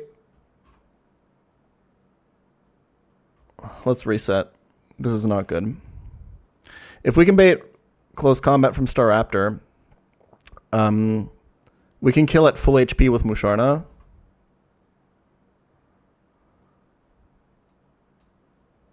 And then bait. Well, it wouldn't be guaranteed Bug Buzz, right? Because he can Quiver Dance now. Holy, that would really suck. Although I guess if I'm not dead to Bug Buzz,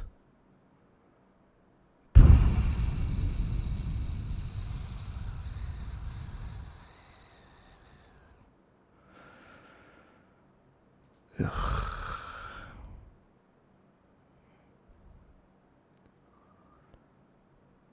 Like you can kind of manipulate your HP here though, right?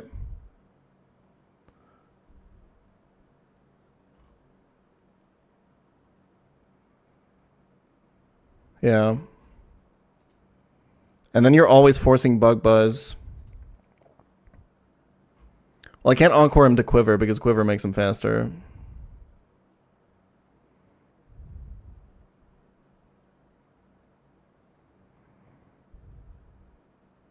Because there's no way to immediately proc Unburden in Gems, right?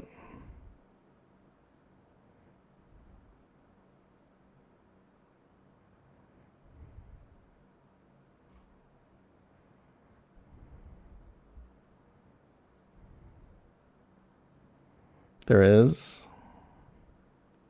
Well, but you have to like...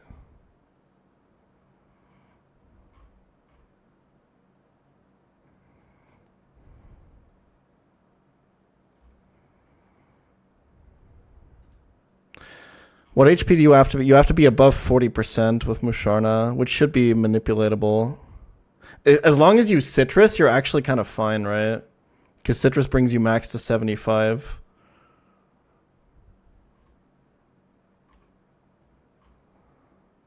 Okay. And then Hawlucha does this. Okay, how do you...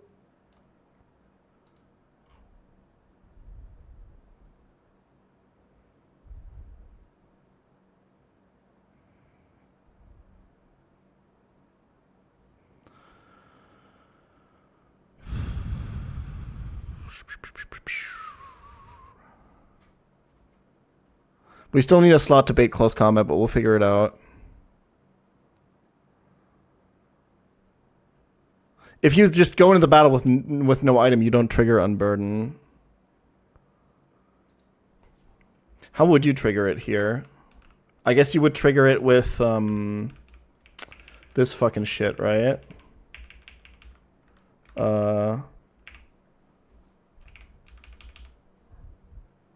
Roap Berry.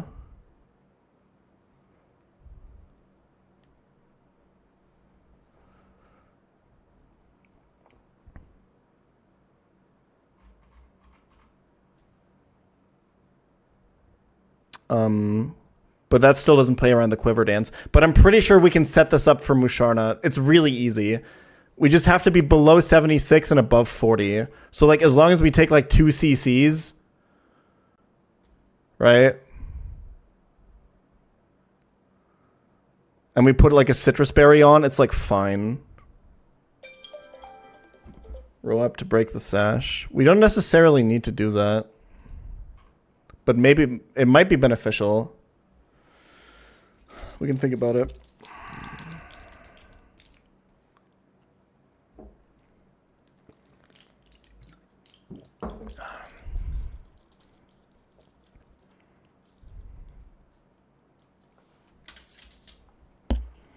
Well, the main thing Roat Berry does is it saves Hawlucha HP. It makes it so we're at like 80% plus, and we have Unburden active, and we go -1 Roap.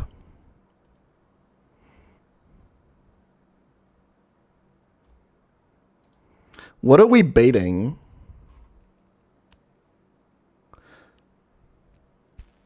Okay, if I don't have Unburden active, he always sees Acrobatics fast kill from his own Hawlucha.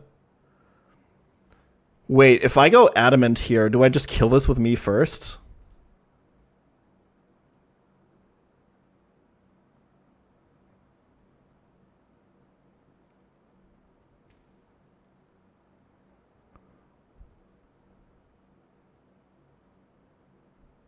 Me first isn't prio. Ah, cool. Okay.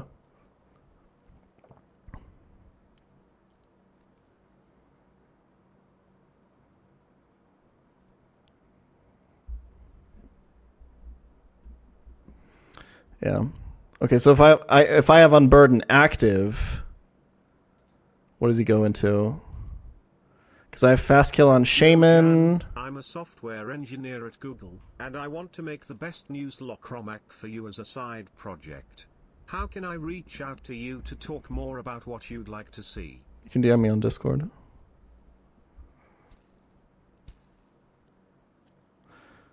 But just a fair warning, I don't think being a software engineer is the correct skill set to make a good Pokemon ROM hack. I think the correct skill set is to be a huge fucking Pokemon Nuzlocke nerd.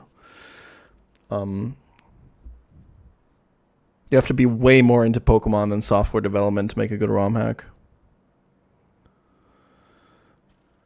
Anyway, what are we baiting? It's Celesteela, right?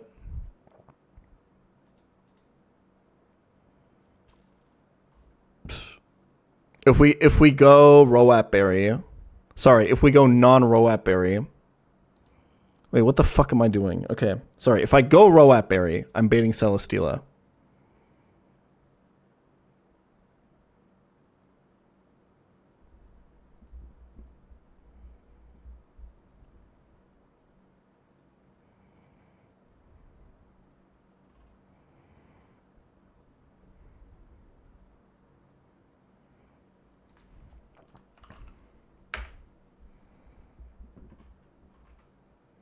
Which is pretty good.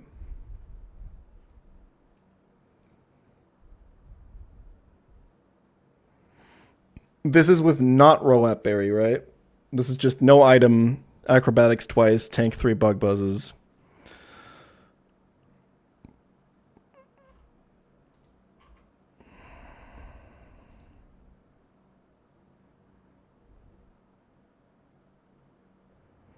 Beast Boost Assault Vest. So the standard count, we talked about this the other day when I didn't teach Thunderbolt to Eel.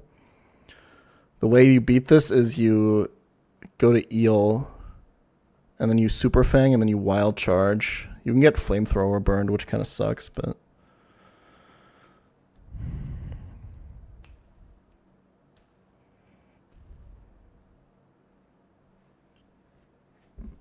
it's pretty safe.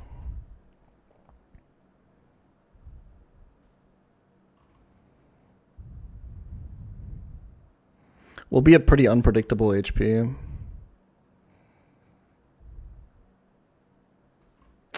But Eel, I'm very willing to part with after this interaction.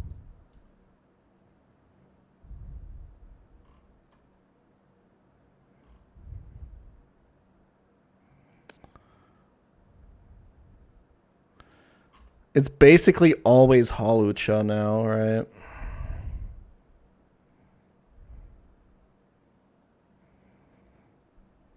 We could definitely be at an HP where this is random move, and then we don't know if he'll have Flying Gem still or not. This is a little bit fucking annoying, I'm not gonna lie.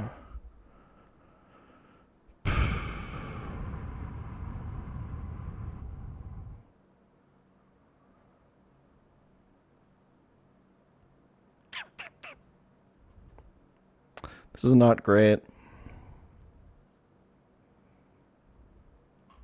The thing is, you can't predict if this is going to be -1, -1. Worst case,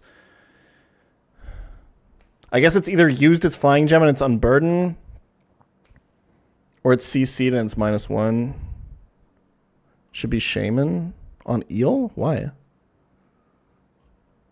I'm almost certainly going to be more than lower than half HP. I'm taking Heavy Slime to Flamethrower. That's like already enough. Wait, I can fucking die, right?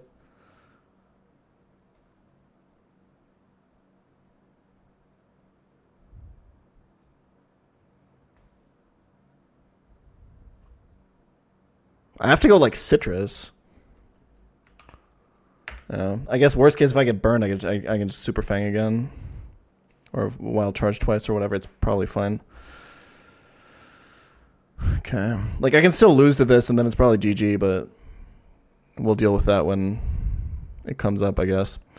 Although it should probably be low enough so we can revenge kill it. I don't know. We'll figure something out. So this is usually Halucha random move, and I guess you just sack, and then you need something that can switch in on this and then beats it whether it has Unburden active or not.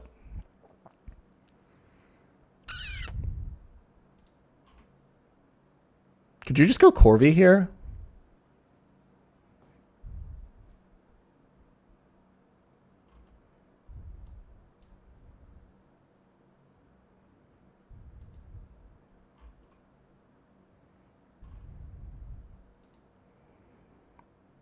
Honestly, sometimes you can just switch Corvi in, right? You probably don't want to switch into CC.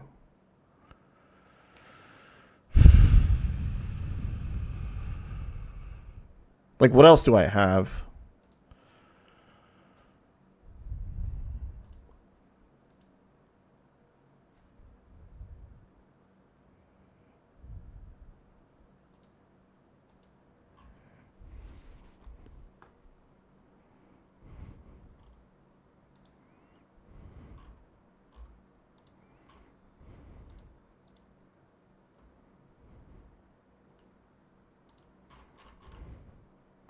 What is base Altaria's ability here? Is it like natural cure?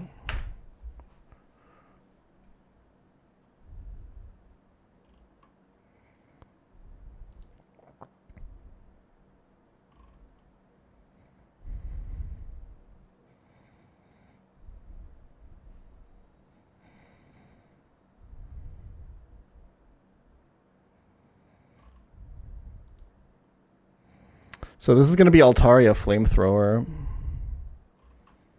What the fuck do I do to beat this?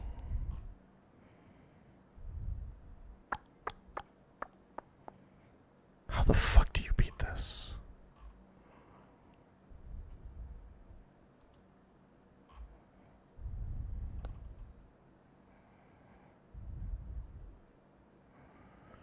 I guess you go...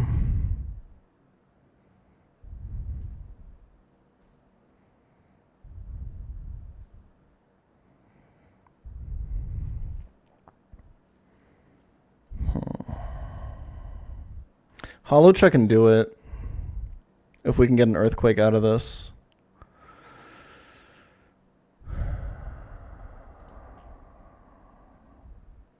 I don't know if we can. Like, Quillfish kind of does it, but not really. Like, Hyper Voice just does more.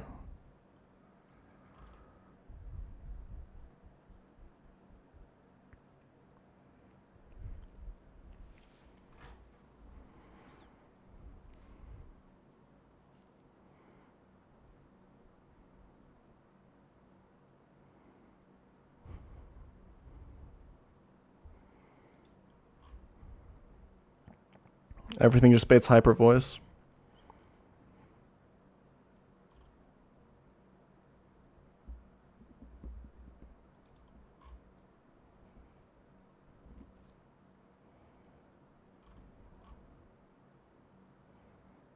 You know, Centiscorch does it. Hollow Shell Encore just triggers Switch AI.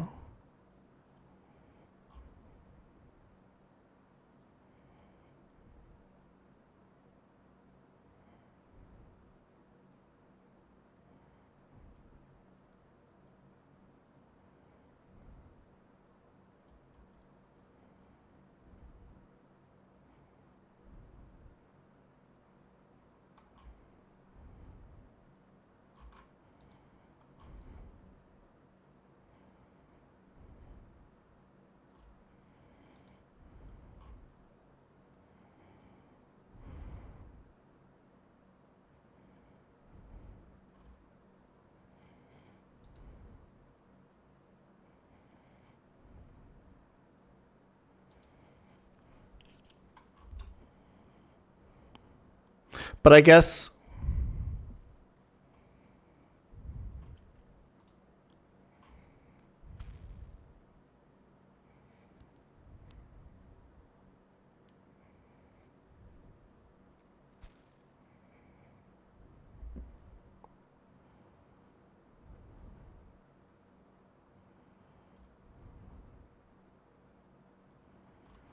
I want to look at what the route looks like if I go with the Unburden. Wait, Unburden goes away when you switch out, right?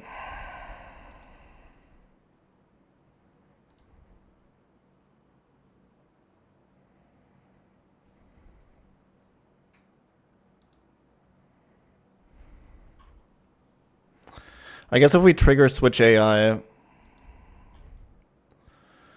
we at least get one Acro into Shaman. Dude, Adamant almost kills. I obviously can't do damage boosting on him. Okay, we can do something with this. This is already the Unburden line. You're right.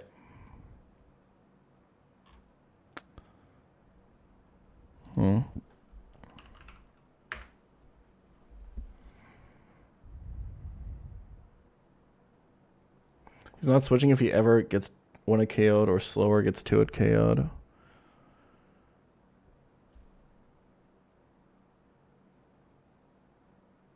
Huh.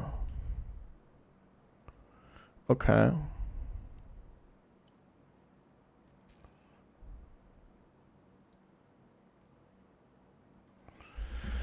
Well, let me cook a little bit.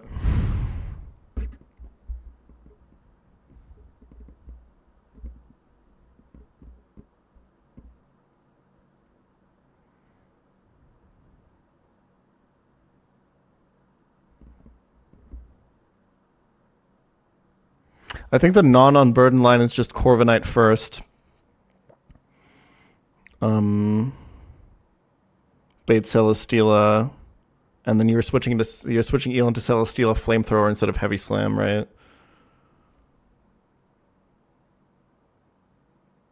There's not really a difference.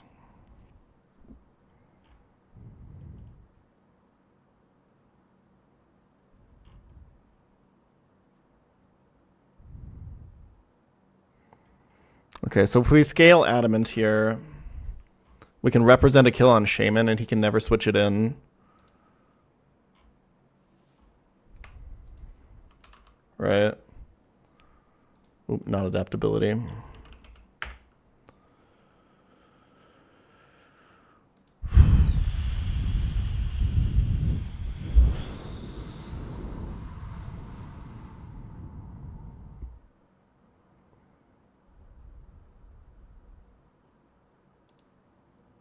Collect base form Altaria. I'm not thinking about switching AI right now.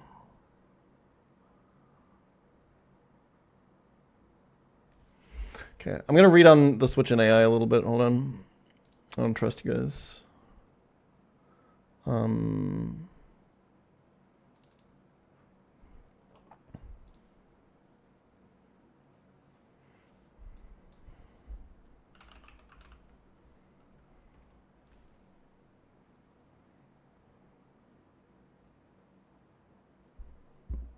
There must be a mon in the AI party that is either faster than the player's mon and not 1 KO'd, or slower. Okay, yeah. Okay, so we would actually lock him into Altaria here. And we could just kill it. And then it's Shaman. But obviously we don't actually have a kill. We have like a fake kill. And it's Air Slash. So now what the fuck do I do?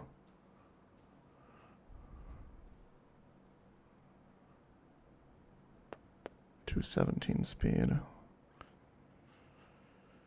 Cast form solos. Surely.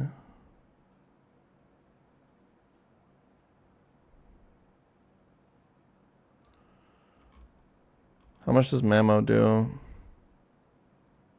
Mamo, you're such a fucking dog. Holy shit. You're actually such a fucking rat. You're such a disgusting fucking pig, man.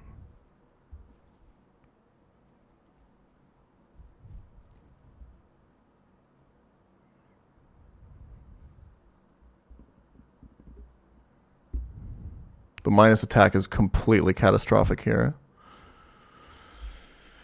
If I scale attack, it's not enough. Scale attack and candy. I don't have enough scales, I think.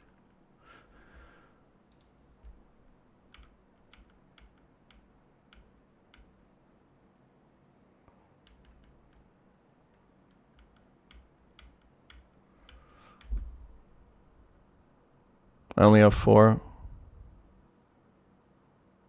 Wait, that's enough, right? 3 for Holucha, 1 for Mamo, but fuck, man. I mean, what else can I do?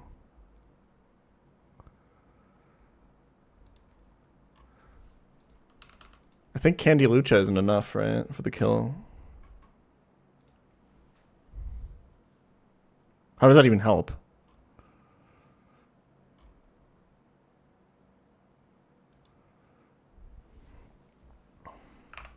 I'm still slower. He just air slashes me.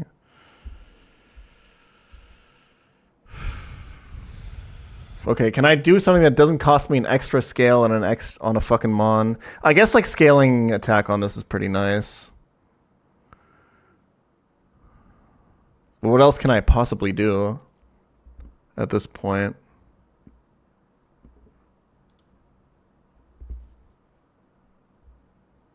So not Corviknight. I mean, you just get air slash flinched until you fucking quit the game, right?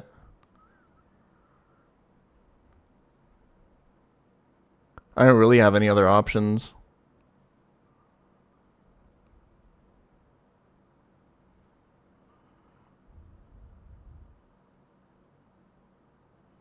Triple scale Holucha for Adamant. So we can represent kill on the Shaman.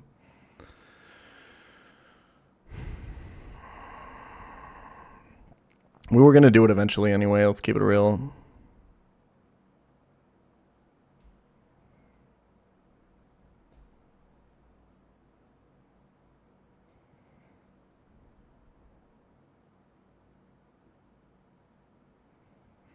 Fuck, I still need a bait close combat. You're right. Does Mamoswine even do that? Fuck, there's overlap. Are you fucking shitting me, man? We're fucked. Wait, Corviknight baits close combat, right? There's also overlap. There's always going to be overlap. I need a pure steel. Or like a rock. Yeah, Caracosta.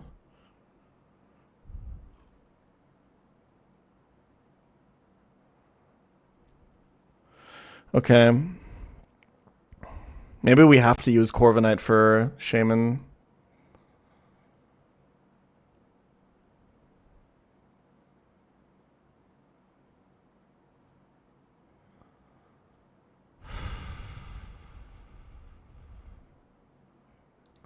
Can we use something else for Steela? I feel like we can't.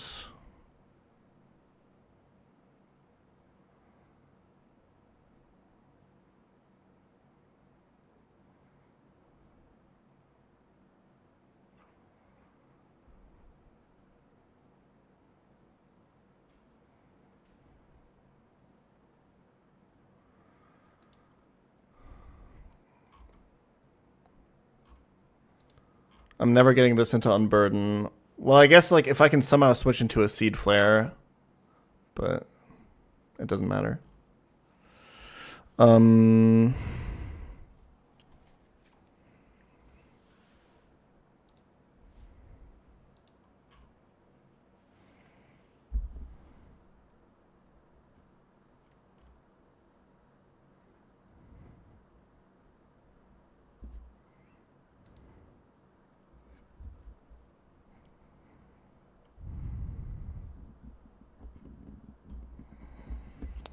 I can just use the scale and the candy and this line. Wait, no, then this line still doesn't work because I still need to bait shit.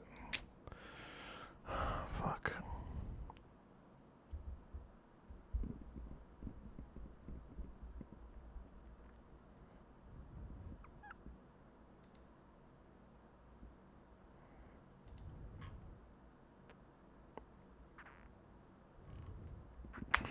Okay, what even baits close combat?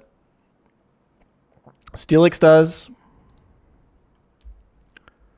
Caracosta does.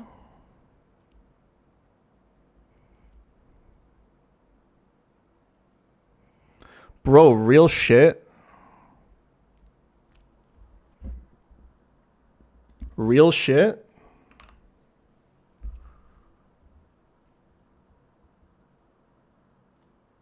What if I just lead Caracosta? What happens?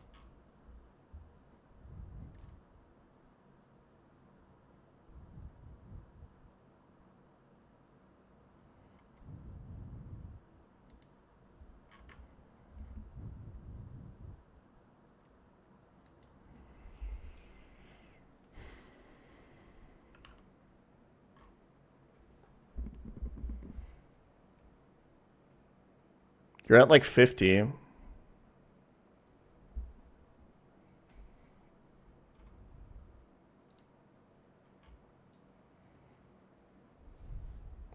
This is just Volcarona, 50-50 Bug Buzzer Psychic. This is just worse. I guess you could sack.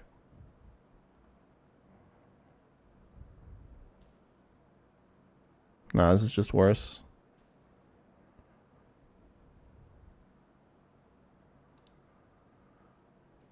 Like, you could sack Caracosta and then just jet to break Sash and then just kill this with Hawlucha.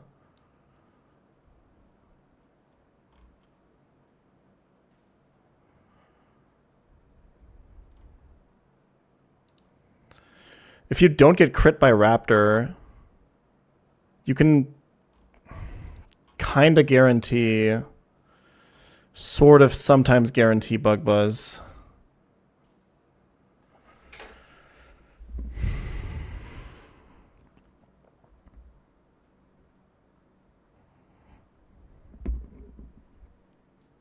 Wait, sorry. Let's do this calc properly.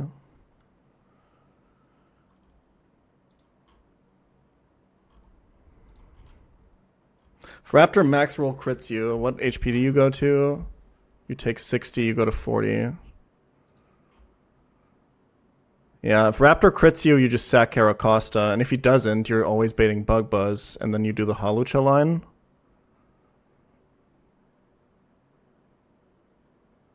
That's honestly pretty good.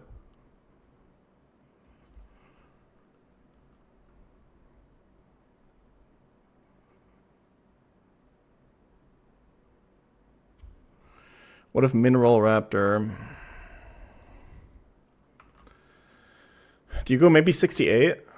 67?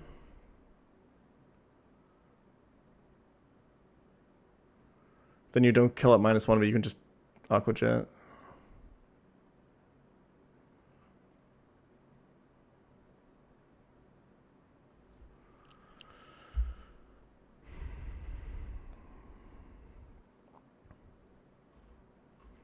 If you go 67...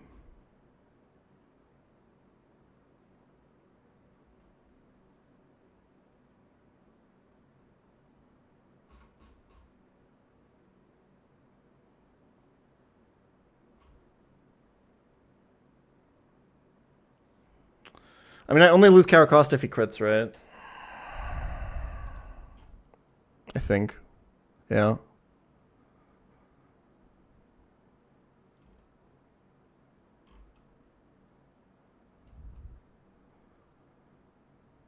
Yeah, I saw Drazurk.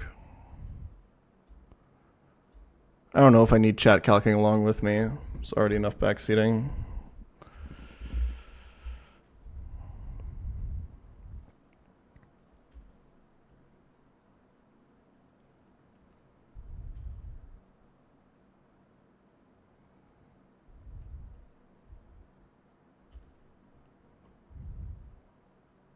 There will not be a stream this weekend, no.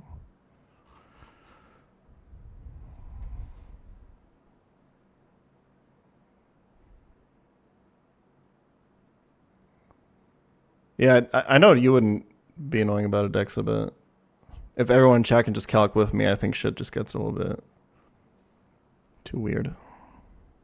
I need to know that I have the calcs, you know?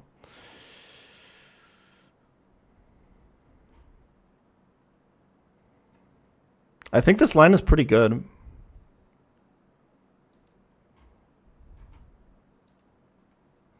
If he does crit,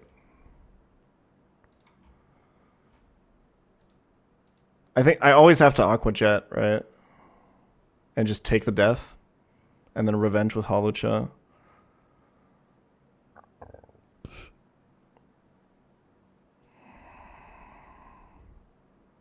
But risking Caracosta on a crit here seems pretty okay.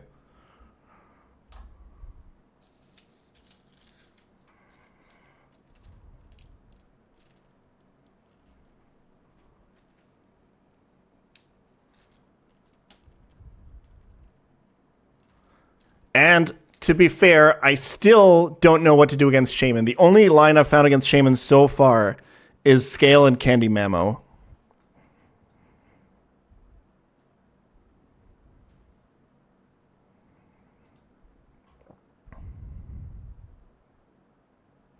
But also, this line is now more inconsistent, right? Because we sometimes don't actually get the Unburden proc. And then the line is fucked. Let's see. I mean, that could be fine, right? I said earlier, this is always Acro, and then you go Corviknight on that, and then you fucking kill him. And then it's always this Flamethrower, and then I guess you go Eel on Flamethrower instead of Heavy Slam, which is honestly not a huge difference at all. It's just one more burn chance and like 5% more damage.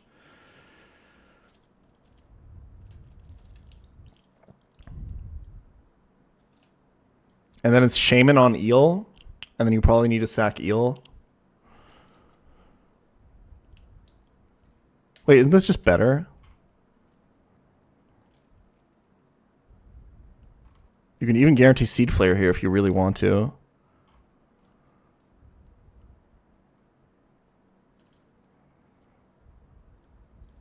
Or like if you're lucky. Is what I will say.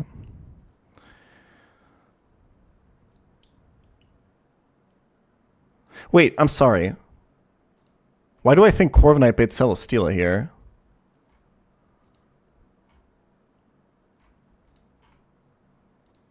Because I outdamage everything else, right? Or sorry. Wait.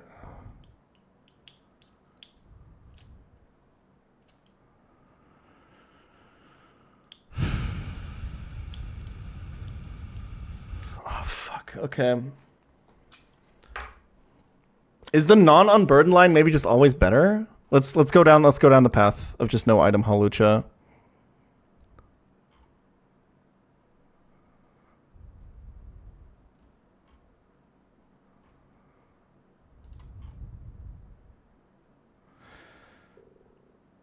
We're also taking like 4 bug buzzes. Bro, we can totally die. I think we have to go Roab.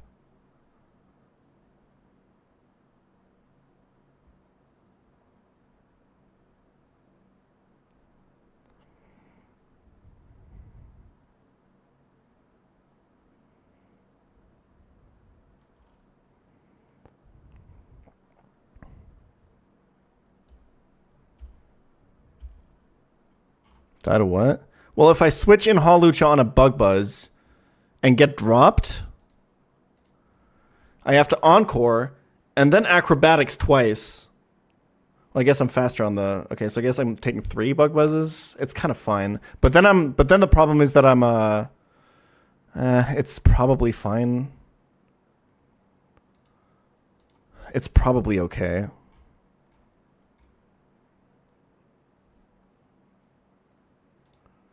Yeah.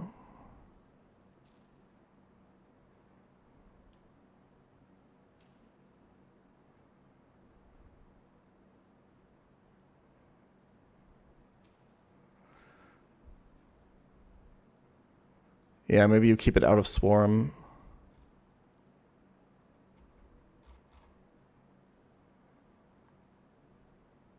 This is fine. It'll be okay.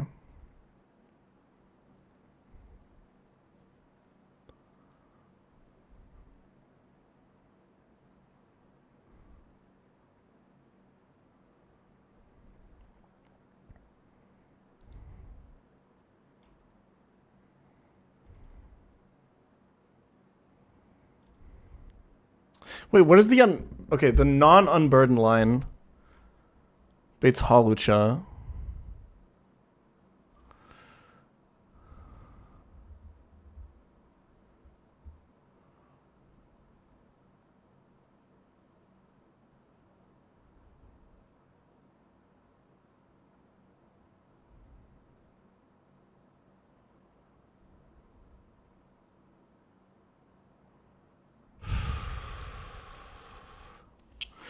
I'm getting a little bit lost in the sauce right now.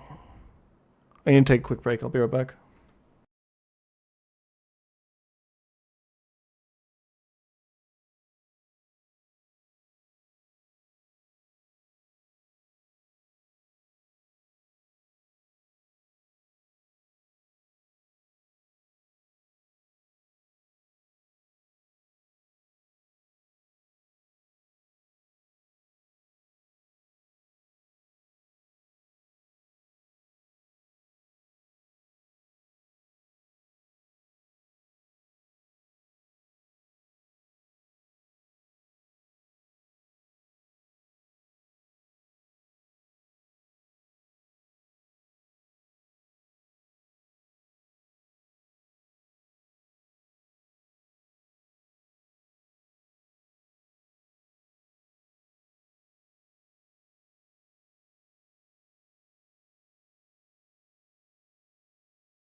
Okay.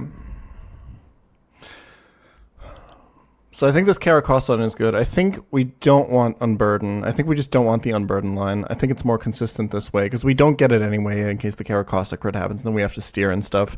We should optimize towards no Unburden. It means guaranteed acrobatics from this, usually. It kind of depends on how much damage Volcarona is going to do to us. Like there's some lines where this is maybe Stone Edge, maybe even CC. Do we have any other options into Hawlucha except Corviknight?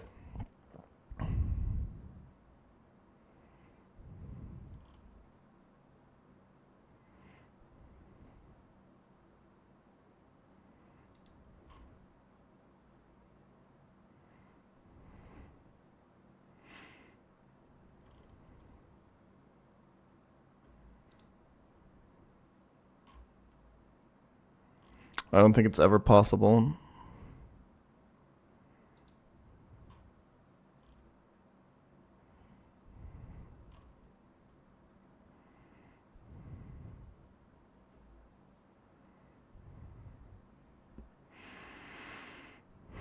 I mean, if you can bait CC, you can go Clefable, I guess.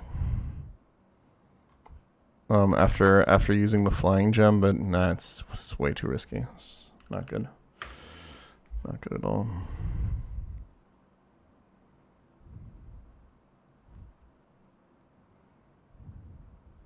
I have not seen Attack on Titan. I'm not planning on watching it.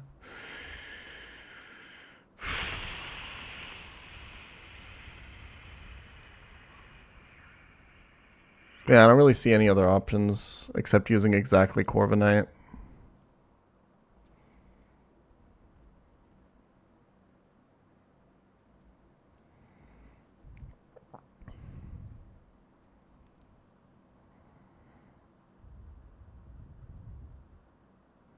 Everything else just kind of gets murdered, right?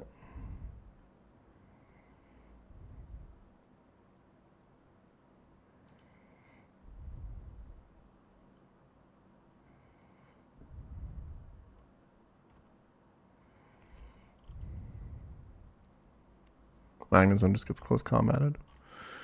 It has to be Corv. You're taking a lot of fucking damage, by the way. Like, you're pretty low.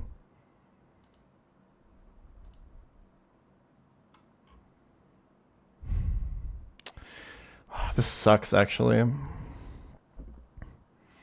You take this Acro for 25. You take another, like, 45 from this. Minus a Citrus, you've taken 40. You're going to, like, 30%, assuming no crits. Assuming crits, this can be Shaman or some other bullshit. It can even be Altaria, like... I guess Altaria is fine. Shaman random move would really suck.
Rapidash does also bait Earthquake.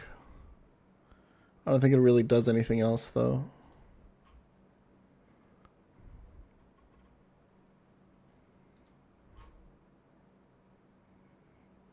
Except for, like, Revenge Kill Celesteela, I guess.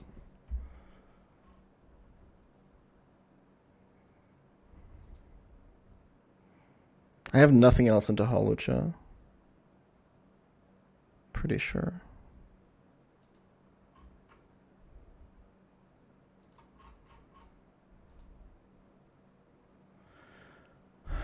Honestly, oh, he just swords dances on your ass, right?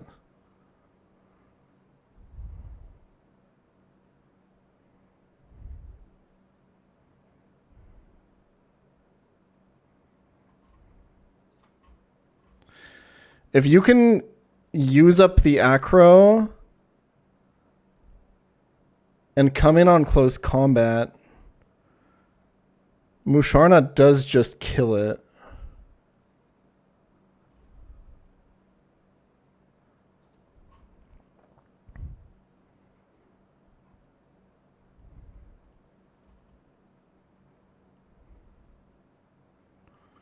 Yeah, you can pivot through Corviknight or even Caracosta. And then you can bait Heavy Slam, and then you can kind of play it from there. That's pretty good. So then we're leaning into Corviknight for Shaman again, I guess. Do this interaction. And pull Shaman Seed Flare. If it's random move, we sack. And I guess come in on Seed Flare with Corviknight. What is the side effect of Seed Flare? Isn't it drop Spadef?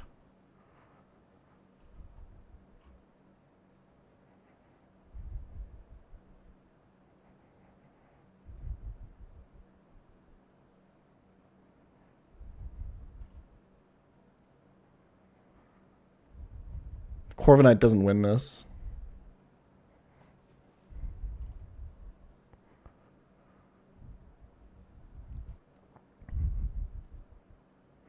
I guess you could pivot through this on the Seed Flare.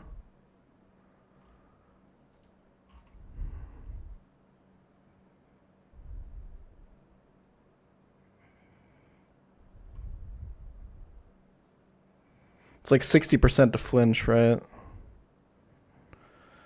But we got to get 2 Brave Birds off.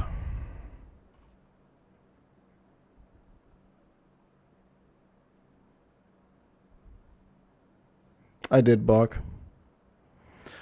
Doesn't really work.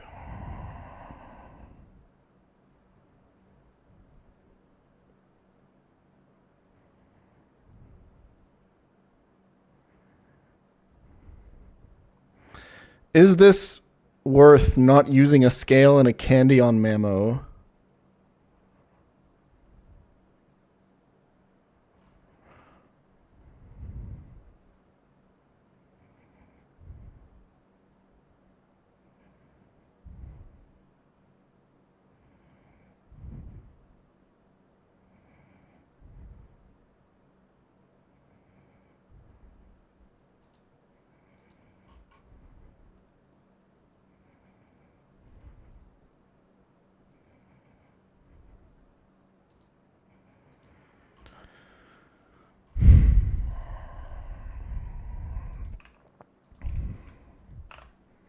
It's not like... Dude. Thing is, too... Is this like random move Altaria? That's usually Flamethrower.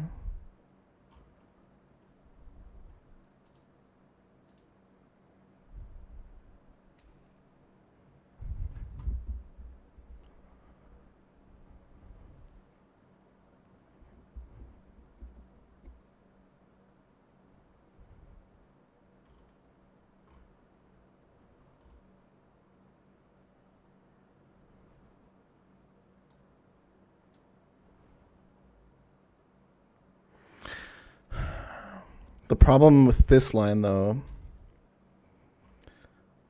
is that if Kara does die because he got crit, I can no longer get the flying gem out of Hawlucha.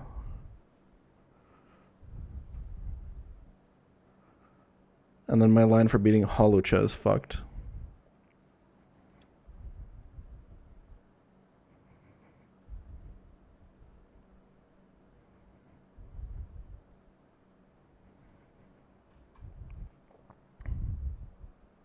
Although, now we can go back to the Musharna line on Raptor.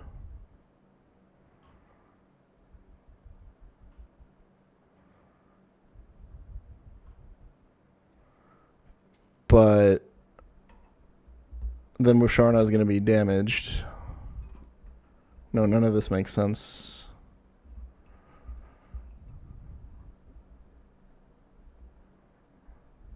No. For the Musharna on Raptor to work, we have to always be dead to Bug Buzz. We got to be at 76. So now it's at 76 when it comes into the CC. And now shit's looking a little bit more grim. I think maybe I have to go Corvi for Shaman.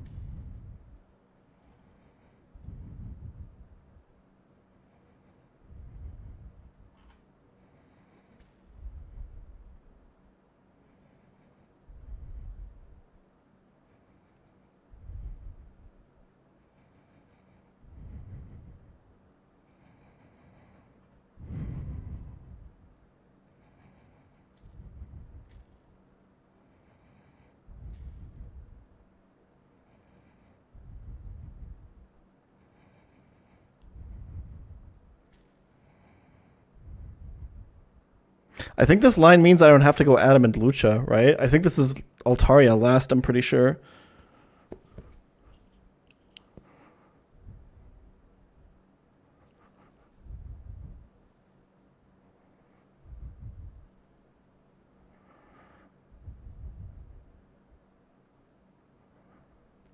Well, like you can come in on Air Slash always if you just go through Send a Scorch, right?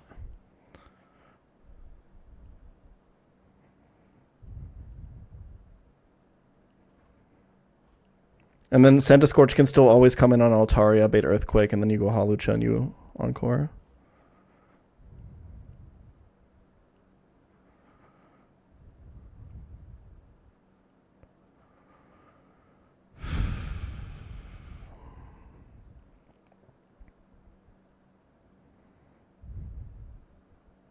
How much is this taken from Halucha Acro? Yeah. That's not good either, though. But it's only taking that if Torterra is dead, or if Caracosta is dead, I guess.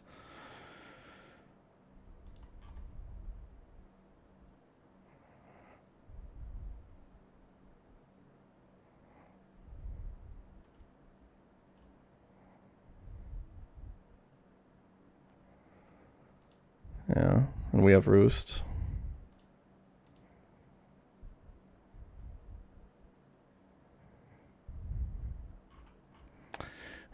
Okay.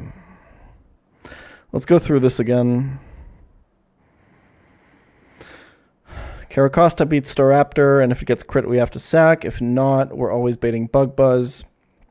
Into Halucha, we click Encore, we click Me first, we click Acrobatics. We're taking like 3 Bug Buzzes. We're always baiting Acro from Halucha, from enemy Halucha. We pivot Caracosta into, assuming it's alive, otherwise we have to go Corviknight, into Musharna on the close combat, and we just click Psychic. And then we're usually taking a non-boosted Acro plus a close combat, so like we're at about half health. We can Citrus if we want to. We kind of don't want to spam Moonlight because he can Swords Dance. Oh, wait, no. We have Slow Kill, so we can never Swords Dance. We can be pretty healthy here if we want to with Musharna.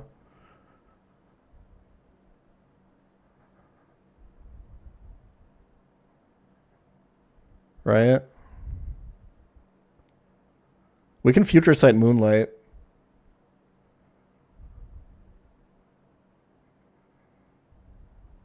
Okay, we can be full if we want to. Let's see if this helps the line. If we're full, I think it's always Celesteela, right? Because it's outspeed, out damage.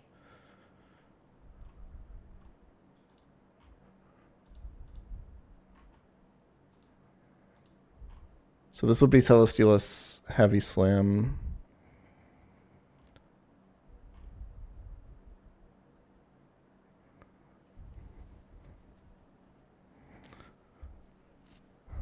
I don't think future sighting the Celesteela is going to help, right? Not really. I think we just heal to full.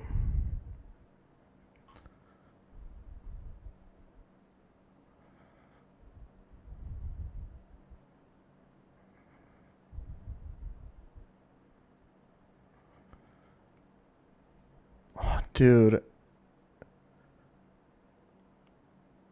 Wide lens Dark Void would actually go a little bit hard here.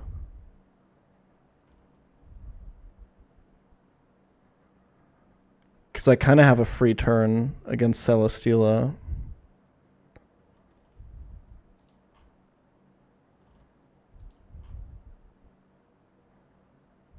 Sorry, zoom lens. Wait, we can zoom lens. I guess we would have to scale it then. But it doesn't really improve our chances of it doing anything, right? It just means Eel is healthier when killing this.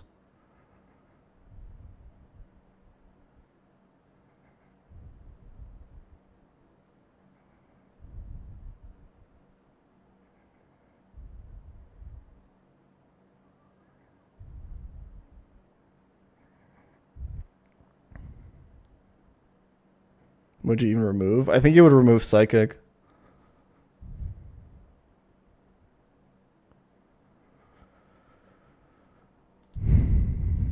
So Eel to 1v1 this, you have to come in on Heavy Slam. I don't really think you have a pivot. Yeah. You can't really ever get this to Earthquake, huh? That's fine.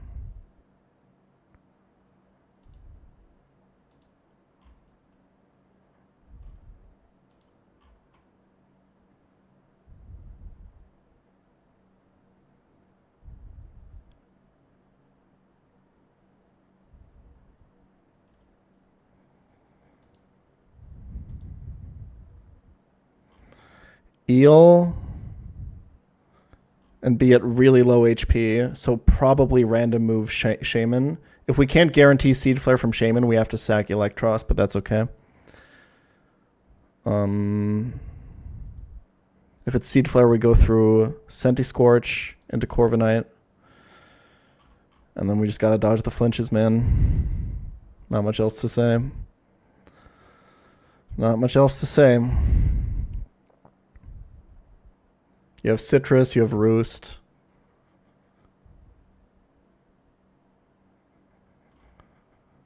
And you can be decently high HP when this comes in. Should always be able to get a Flamethrower out of this. Or even if it's Hyper Voice, it's fine, right? Hold on. Yeah, easy.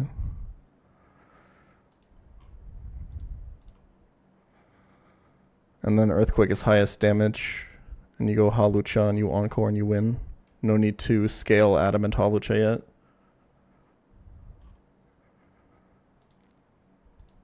This is Unnerve. I don't know why it says pressure in the calc. It's just wrong.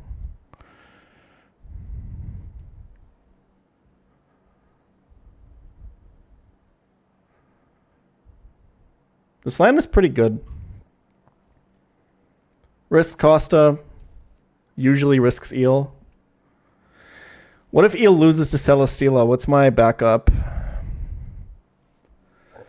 Because I'm not going to lie, I can't really kill this.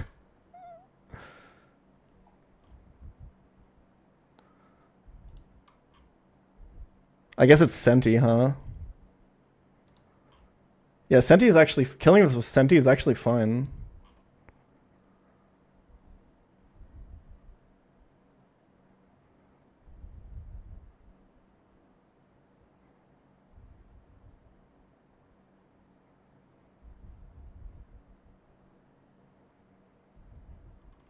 And then it's always Air Slash. Yeah.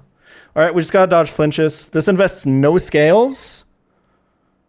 No candies. No TMs. Just raw dogging.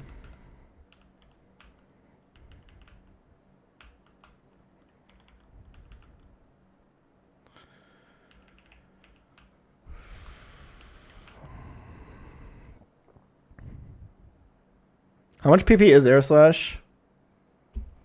Thanks, Tara.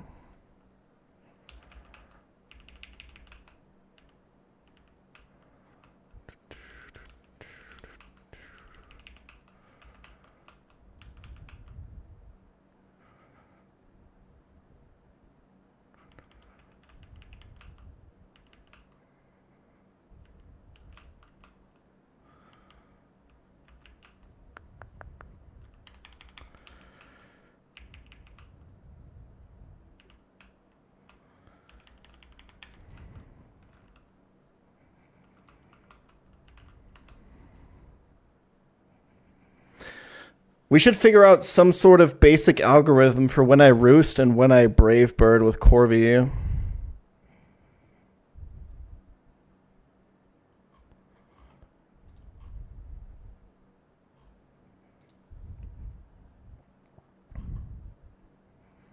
If Corvi loses, I think I just wipe, right? Well, I guess Musharna's going to be full HP. I should try to get a Brave Bird in as early as possible so that when I lose, I can revenge kill with Musharna potentially after Leftovers recovery.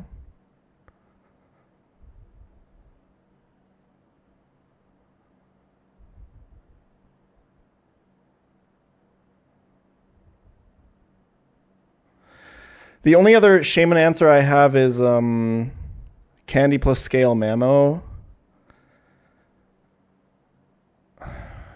Fuck, should I do it?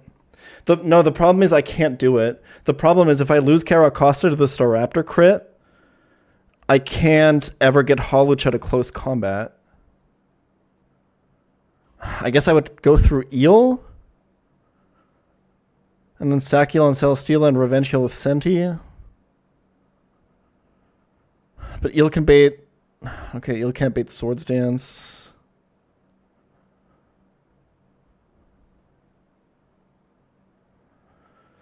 Can we do some risk assessment with this Corviknight?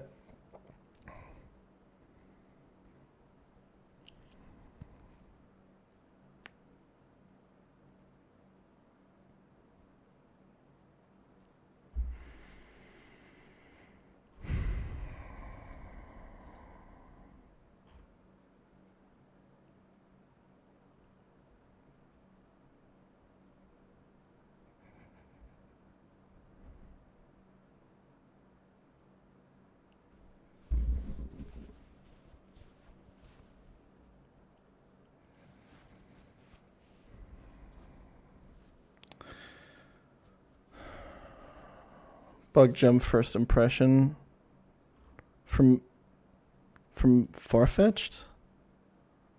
What are you talking about?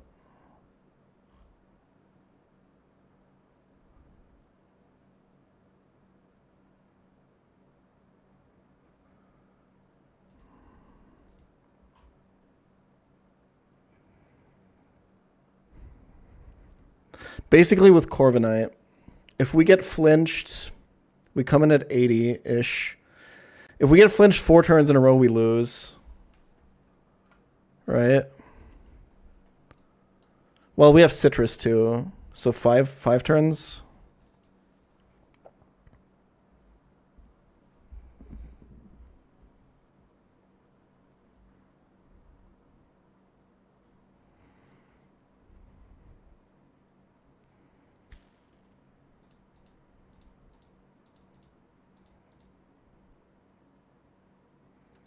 Wait, can I just get the better calc? Where the fuck do you... No. How do you... Oh my god. 1.6 to the power of 5. 7% chance.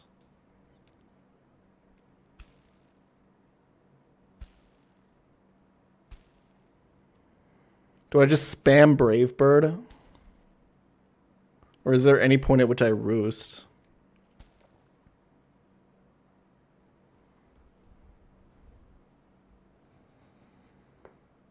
I think if this happens, I lose, right? If this is at 100%.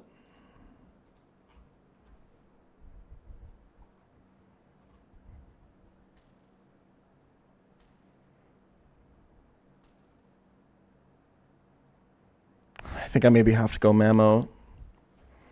I think it doesn't really change the line, except...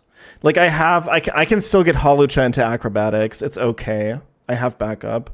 I think I just gotta invest the scale in the candy. The question is, do I do the adamant scaling on Hawlucha now, even though I don't technically need it for this line, in case something in the switch order gets fucked up and Altaria does come out before Shaman? I don't know how exactly that would happen, but... How did I even have that happen in the previous line? I don't even know.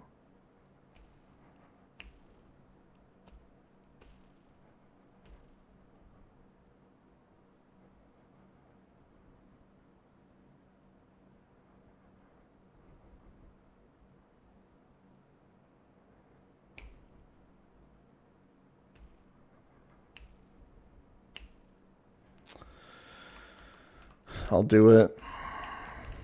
I think I'll do the Mammo line. Because here's the thing, right?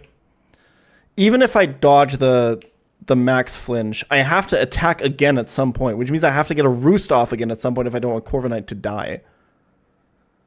There's like so much flinch bullshit that can happen. And with Mamoswine, it's nice and easy and clean.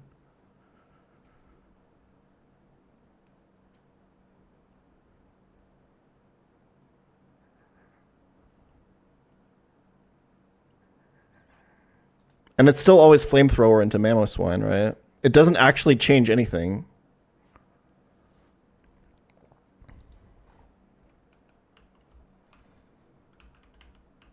I'll do it. I'll use all my scales.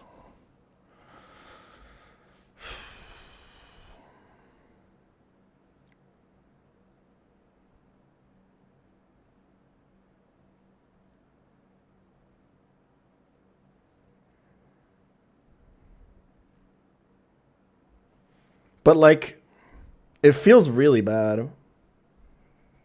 Especially the Hawlucha one. Because, like, yeah, you're right.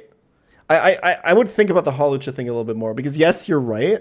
At some point, I will probably turn this into an Adamant Lucha. But maybe that point is, like... Maybe that point is, like, on the Juan split or something. And then I don't have any scales for, like... Pyre, right? How many scales do I get after Winona, even? Like, let's see.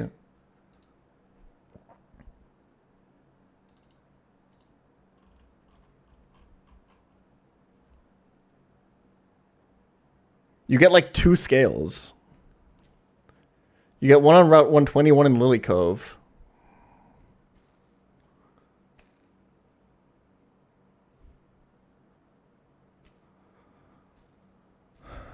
So I don't need it for this fight. I actually don't even see a line where Altaria ever comes in before Shaman. Because it does less damage and it's slower to like everything on this lineup.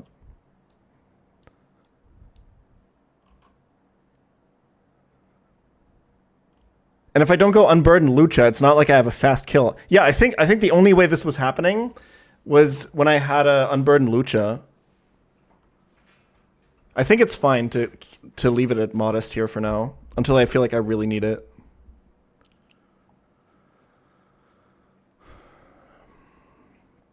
Okay, I'll use 1 scale for Mammo, 1 candy for Mammo. I think the Corviknight line is too risky. I got freaked out.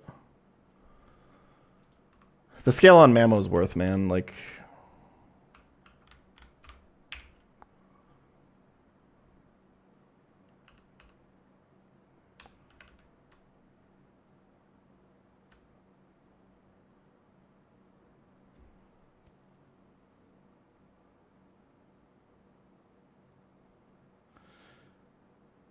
You had it coming in on Corviknight? Oh yeah, because I was using Corviknight to kill Hawlucha. Yeah. It should always be Altaria last. Because Musharna always baits Celesteela. Yeah, and everything else baits Shaman, basically. Well, okay, what if I have to kill... What if the Caracosta thing happens? I have to sack Eel, and then kill Celesteela. It's still Shaman, right? But I guess if it's this on, yeah, this is also fine.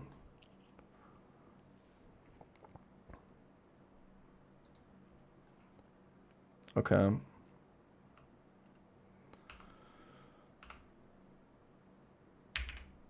So max attack memo.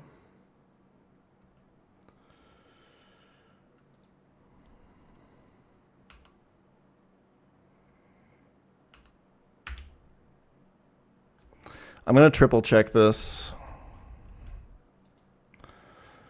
31 attack, Lorb,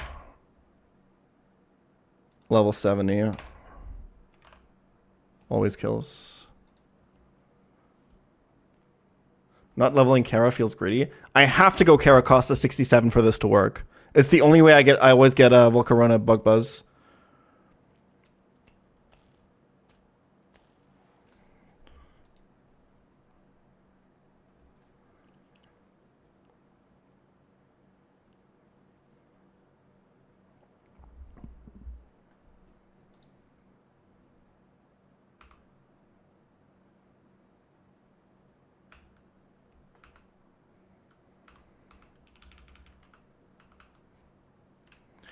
Okay, so Kara Costa needs to be 67. Because we need to always... Okay, actually, we need to fucking assess this exactly, though. Yeah, we take 100, go to 96, Citrus Berry procs. And max roll we have to sack. Like max roll crit. Or just crit.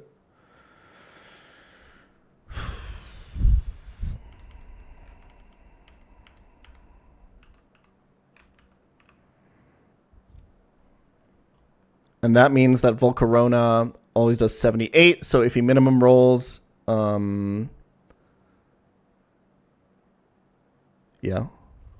Yeah. Okay. And then it's always Bug Buzz on the switch.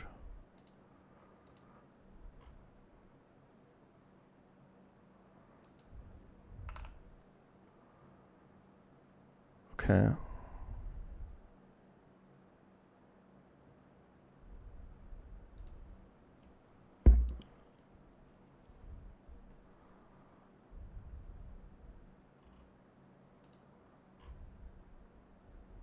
Okay.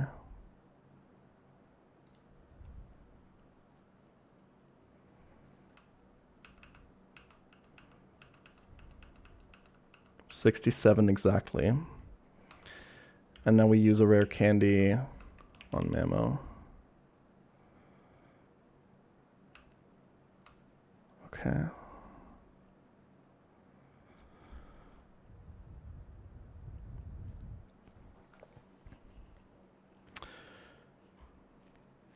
You know what I didn't look at? Hold on. No, that makes no sense. Nah, fuck it.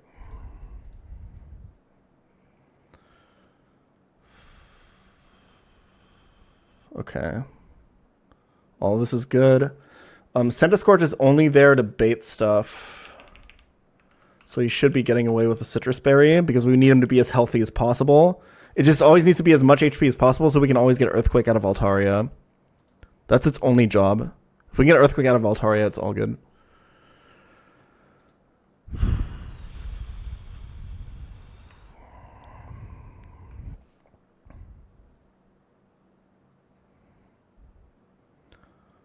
Okay.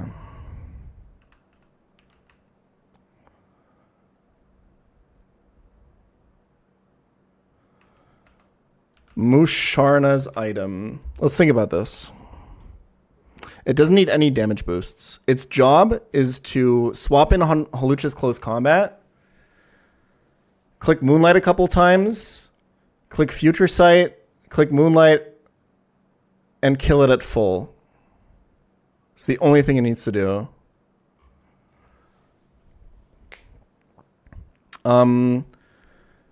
The only time Musharna comes in is if I'm giga steering into, like, Shaman.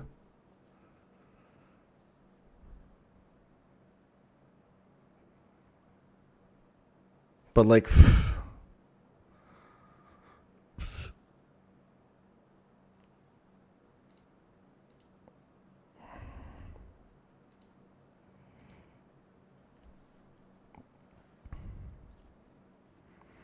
Seed Flare almost never procs citrus.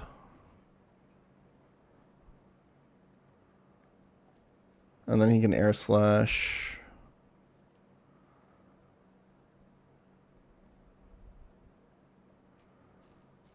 But why would I ever steer into Shaman if I'm using the Mammo? Maybe I'm steering into Altaria for some reason. Because I didn't get Earthquake out of it for some reason. I don't know.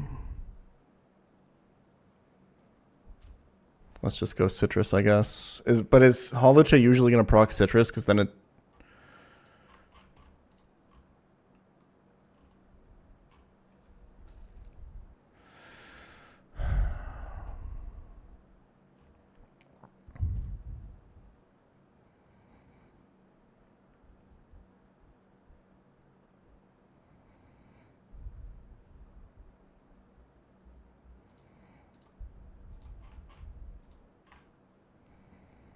Yeah, Holocha basically always procs Citrus anyway. The chip from Jaboka doesn't matter. Is there anything that can end up mattering? Because Musharna has a 2-hit KO on Altaria anyway.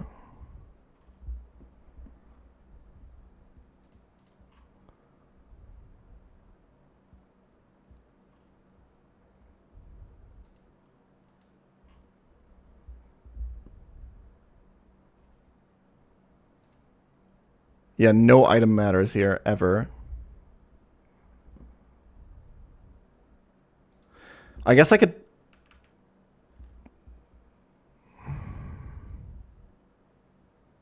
No, that doesn't make sense.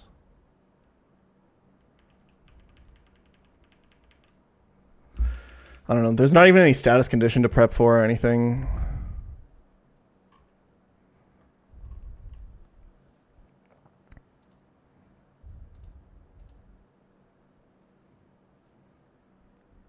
Yeah, and this always procs the Citrus. I think I'm actually just going to go Citrus, just in case of like double crit from Holocha, and just use it. This needs to be Citrus. Holocha needs to be no item. This needs to be Citrus, and then Mammo needs to be Life Orb.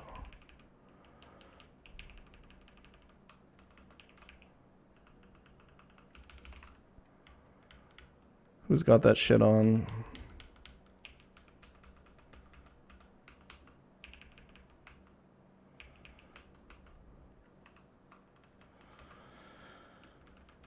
I think the line's really good. It's got some risks. Caracosta can die, which is really bad, but it's only on 1 crit. It's the best I found. And then Electros can definitely die. If I have to sack 2, I guess I sack Senti.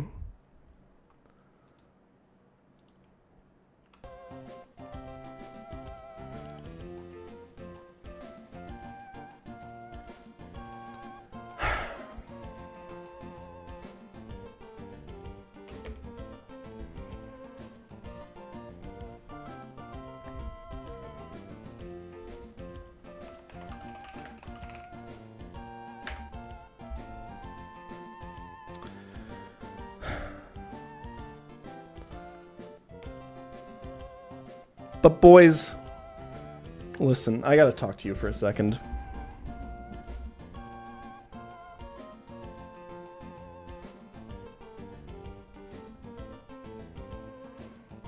I gotta talk to you for a second, because preparations like these for gym leaders are really important, okay? And they take a long time, and they can sometimes be really annoying, alright?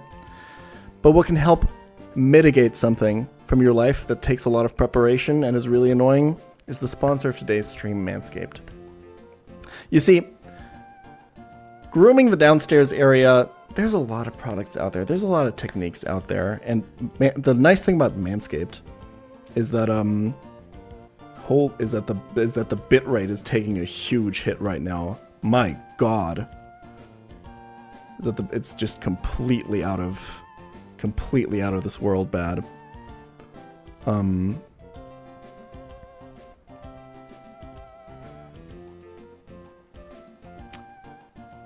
But what's not bad, and what's definitely not bad value like my ISP, is the deals you get over at manscaped.com/pChal. All right. I may not be able to apparently get a good internet connection, but I can definitely get my favorite male grooming products in a big package over at manscaped.com. Let me tell you, let me tell you about some of them, okay? First product I want to talk to you guys about, the Lawnmower 5.0. All right. Now, is this for mowing your lawn outside? Of course not. That would be a really weird product for a male grooming company to sell. No, this is specifically for shaving your balls. And there's a lot of cool features on this thing that help you with that. First of all, this thing is completely waterproof. You can just use this in the shower. You can absolutely just use this in the shower. Make your balls nice and clean. It's completely skin safe. It's got the Manscaped skin safe technology. I've been using this thing for years. I've never had any problems. Never hurt myself ever shaving down there. It's always been super easy, super fast, very, very nice. Now, it's not just that it's fast and nice and convenient. Well, what also adds to the convenience is this feature. There's a little light, so you can see what's going on. Isn't that great? Because honestly, getting light down there when you're like in the shower, it's just like bathrooms are not constructed for that. You know what I mean? There's no direct light ever, okay? So this really helps. But not just that, it also charges via USB-C. Isn't that great? Like every product should. Very, very nice and simple, very cool. So if you gotta shave your balls, and if you've been thinking about it, you don't like using the old razors or buying lots of complicated stuff, Manscaped has everything for you that you need, okay? And that's at a 20% discount if you use my code, if you go to manscaped.com/pChal. Isn't that amazing? But that's not the only product, okay? That's not the only product that I love. My favorite product from Manscaped is actually the Handyman, okay? Because Manscaped is not just for your balls. It's not just for your genitals. It's not just for in between your legs. It's also for your face. Now, am I the most well-groomed person in the world right now? No, because I've been playing video games for 10 hours a day for the past couple months. I've been sitting here looking at calculators and spreadsheets with you guys. But let me tell you something, okay? Because next month I'm going to go on a big trip to the US. I'm going to be there for like 10 days. And when I'm there, I want to be my best and most confident self, okay? And when I do that, I don't want to look like this. I don't want to look ungroomed, unshaven. So I'm going to drop into my bag the Manscaped Handyman, okay? This thing, super small, super simple, super convenient. You just drop it in, forget about it, right? Get it out, shave your face every day with this. Stay nice and clean on your trips. It's really easy. It also charges via USB-C. You don't got to pack an additional charging cable. Just charge it with whatever charges your headphones or your phone or your laptop or whatever. Super simple, super convenient. Just drop it in the bag. It's all good. And you never have to worry about it, because bringing a big like razor kit, shaving kit or whatever on your trips, it's just not nice. It's just not fun. It's just not good. This thing also, it's super skin safe. Nothing can happen. It's super easy to use. You just pop it on there, shave it off. Very, very, very simple stuff. There's no way it can get turned on while it's traveling in your bag, because the button is here, and as you can see, it's just covered up. So no way for this to start buzzing and TSA to questioning you why you have something that's vibrating in your bag. Now, if these products interest you, or if you want to look more at more cool male grooming products, you can head on over to manscaped.com/pChal and get a massive 20% discount on all of their products. They got kits. They even sell underwear. There's like deodorant for your balls. There's shaving, like there's even like they have a body wash that I really like. Smells really nice. Really cool stuff. But yeah, these two, highly recommend. Shaving your balls, shaving your face. That's all that you need. That's all that you need. So shout out to Manscaped. Thank you so much for sponsoring today's stream. And exclamation point Manscaped in the chat if you want to learn more. And let's get back into it.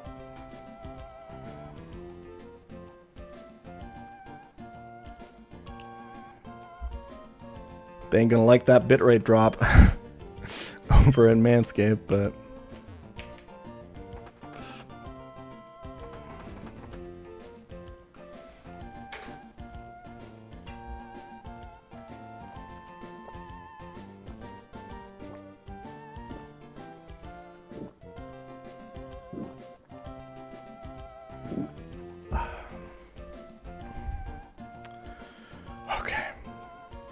Let's focus.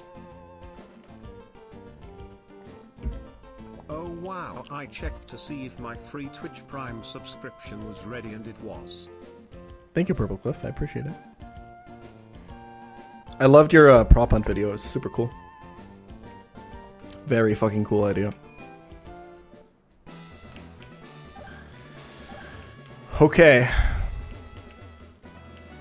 Do I need to go over the line one more time? I think we've been enough. I think we've done enough, right? I think it'll be okay.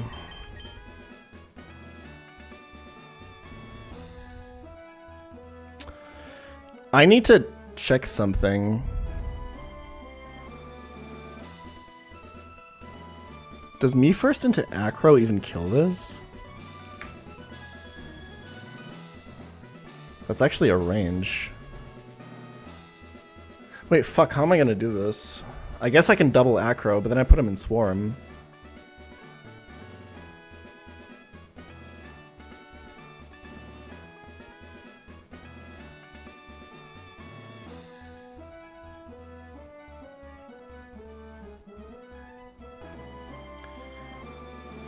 The issue with that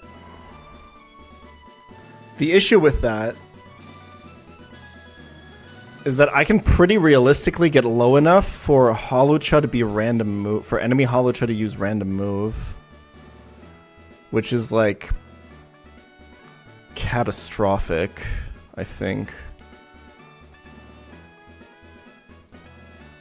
Right?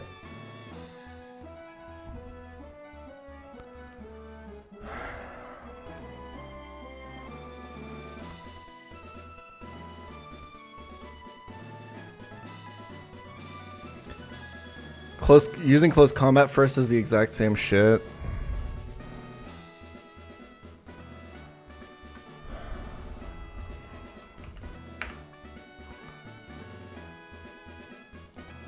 Wait, not bug gem.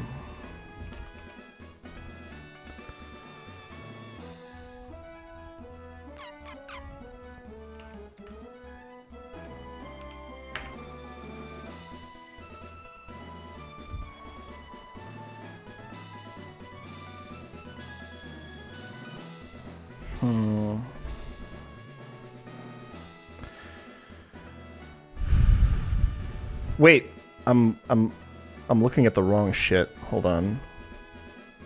Wait, is this the same damage or am I just... Okay, so apparently... Wait, how is that possible? I'm so confused. Why are the ranges from Bug Buzz and Acro the exact same on Volcarona as they are on Holucha? Okay, they're not the exact same. Anyway, sorry. Ugh. We can probably adapt. Like, okay, what's like realistic? I'm definitely taking 3 Bug Buzzes. On average, it's 48%. With Acro, it's another... It's like another 8. This is getting pretty spicy, actually. Fuck, what do I do?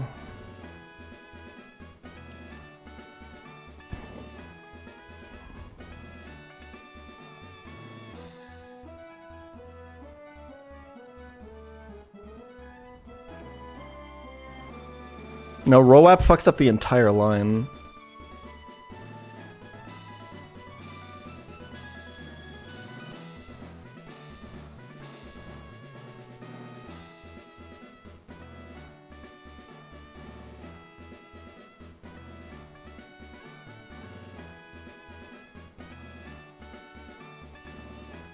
Can I go Citrus?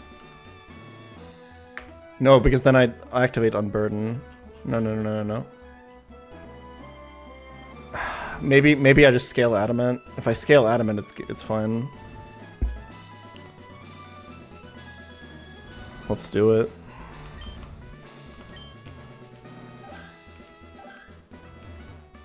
It's like one If I do this, if I just double acro, it's like 1 drop or 1 crit makes his Hawlucha a random move. And then I'm just kind of fucked.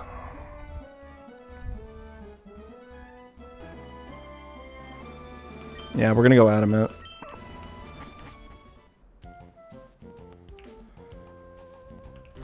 Oops.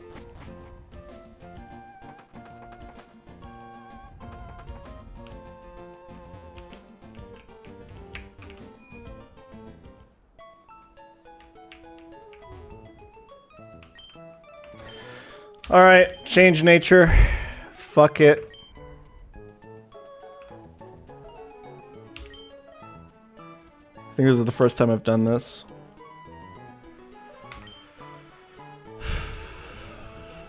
I mean, it's good. I was gonna do this eventually. It just kind of fucks my scale economy for the next, like, 2 splits.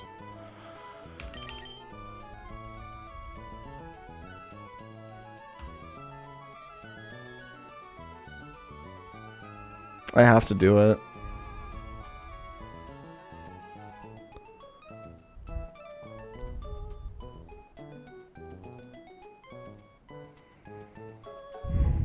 No, this is not going to change any of the beta AI.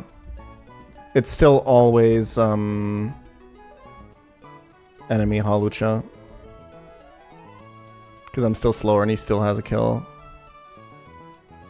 And then it's always Acro and we go Caracosta and we go Musharna and then the line is completely intact.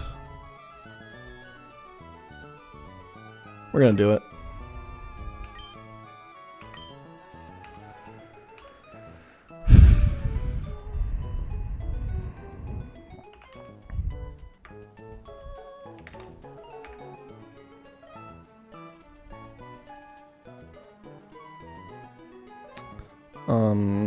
Let me make sure I also have my Mammo's stats correctly now. Okay. So we're out of scales, but we're up in Adamant Lucha.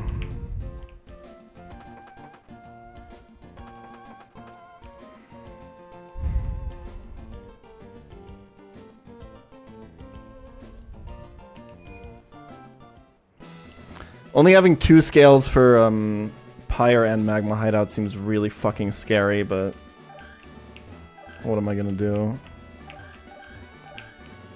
I kind of have to do this. And like, let's be real.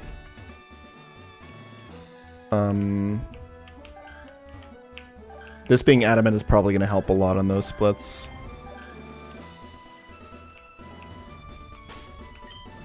Okay. Alright, one more item check.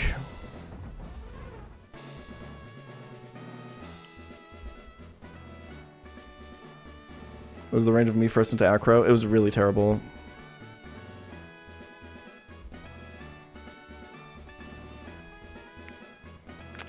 Citrus on this is correct. No items on this is correct. Citrus on this is whatever. Citrus on this is correct. Citrus on this is correct. Life Orb on this is correct. We scaled, we candied you, we scaled your attack stat. We made you Adamant. Look at this fucking boss. Holy, what a guy. Okay, let's hope I cooked this right.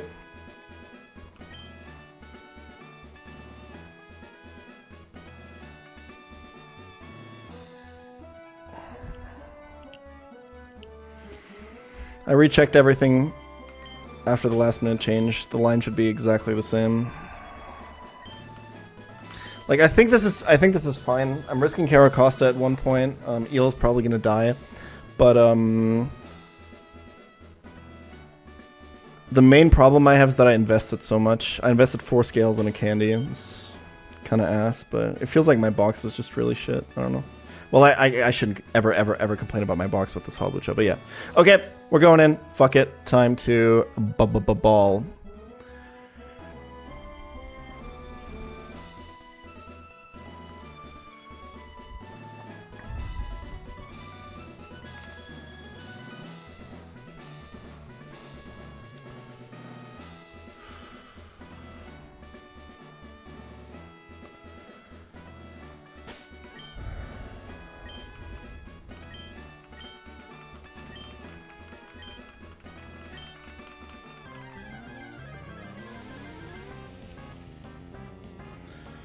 All right. Winona's going to open with a Reckless Choice Scarf Staraptor. So you'll notice that Caracosta is below the level cap here. This is on purpose. We want this close combat to always do at least 50% to us to proc the Citrus Berry. Why will become apparent in a second. He's going to close combat, lower his defenses, and then Rock Slide is just going to kill him. He might live on one, but we can jet.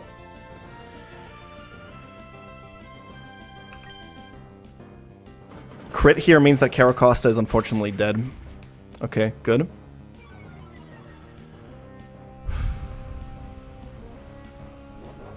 Very good. That's really, really good for us. That was the main contention point. Okay, 139 HP. Let's hope I did this right. Yes.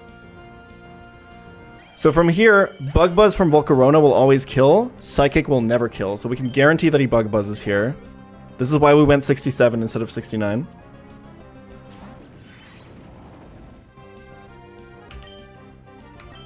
If we had gotten crit, it would be random move, so we would have to Aqua Jet and sack. So this is always Bug Buzz, so we're going to go into Hawlucha.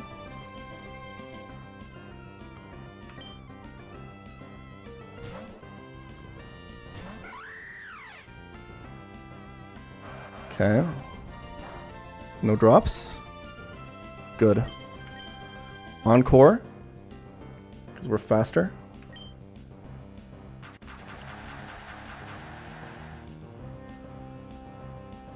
No drops, no crits. Good. Good, good, good, good, good. We're gonna me first to break the sash and not put it in swarm range.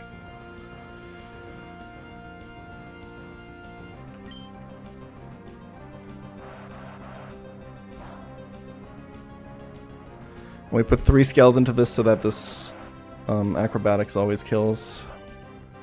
Okay, 92 should be fine. 92 should be completely fine to only ever bait acro. Yeah, we're good. Okay.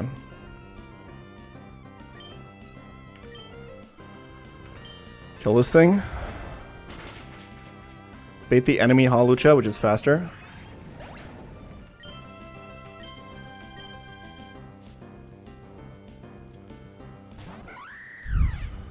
It's gonna go Flying Gem Acrobatics here.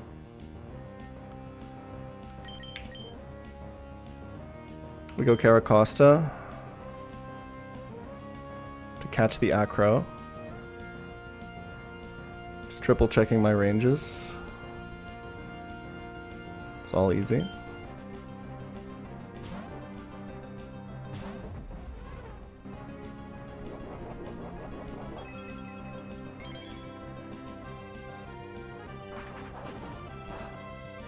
Okay, and this is always close combat. Going to Musharna now that his Flying Gem is gone.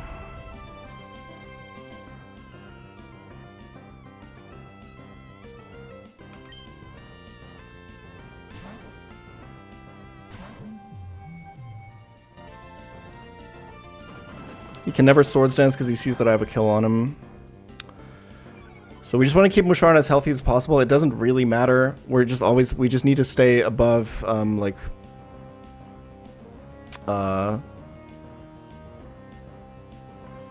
it actually doesn't matter at all what HP we're at. It's always Celesteela no matter what, because it's always faster.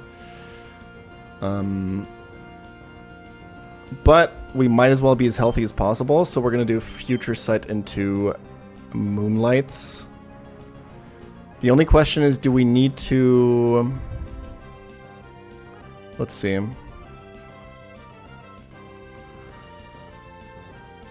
I think we need to Moonlight now. Because he can acro crit.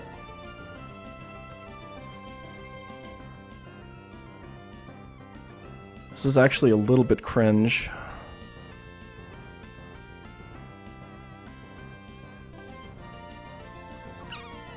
We don't have that many Moonlights, is the problem. He's still doing a lot with acro. We're healing like 10% a turn. Assuming he doesn't crit with acro.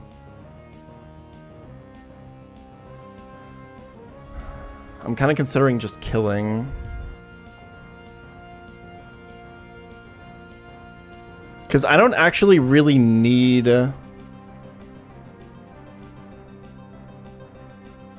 I guess I have citrus, huh? Exactly for this reason, actually. Okay, hold on. So this turn he's doing like 15 to me. If he crits...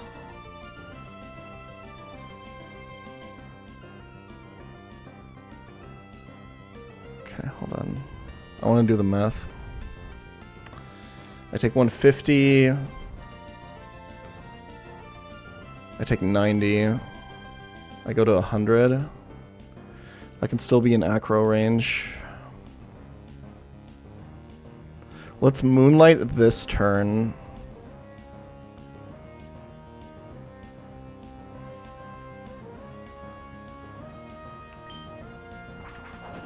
I think it's correct.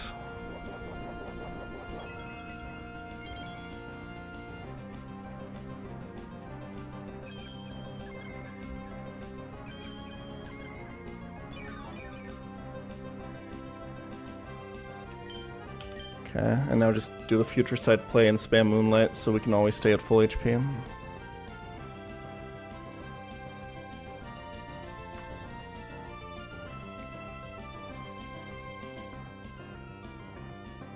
Can I swap? Okay, we can consider that in one turn. Let's future sight now.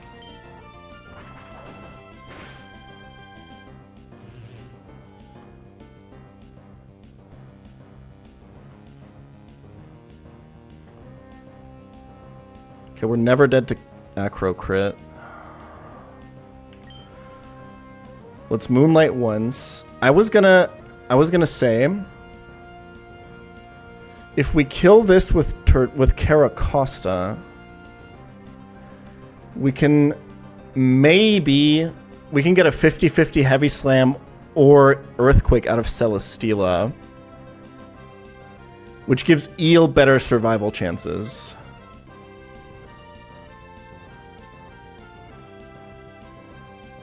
But we're always Moonlighting this turn.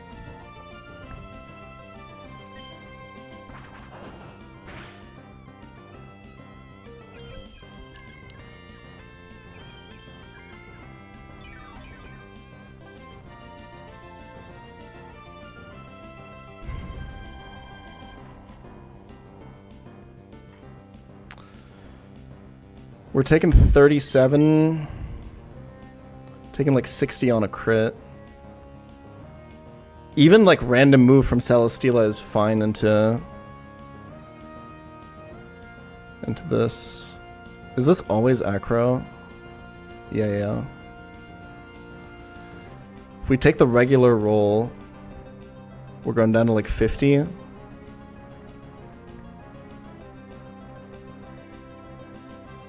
I think this is a good play.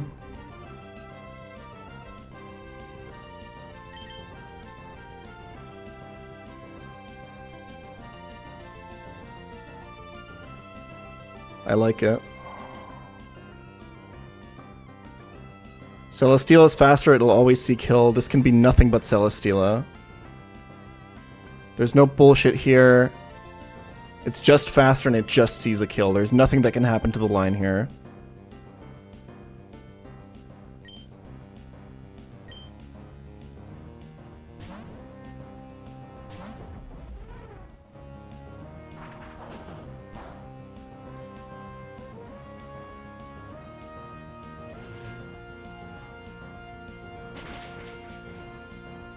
Okay.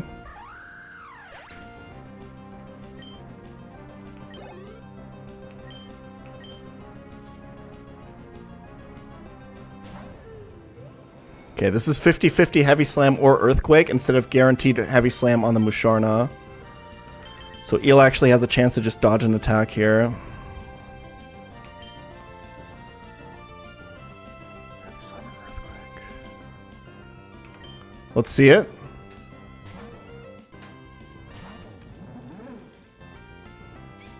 Didn't matter, but it's okay.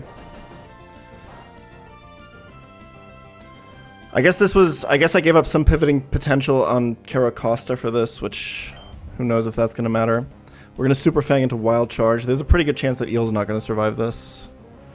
We might even have to Revenge Kill with Senta Scorch, at which point who knows what the fuck could happen. This is the shakiest part of this fight, but it's the best I found.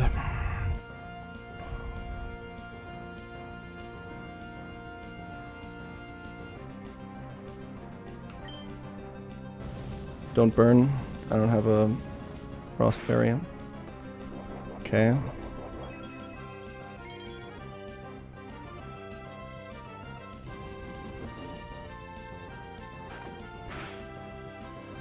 Gotta dodge one more burn, buddy.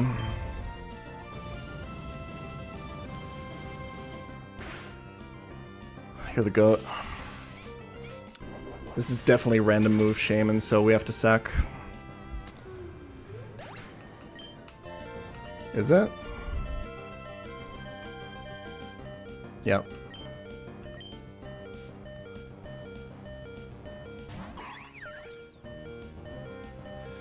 Unlucky, buddy.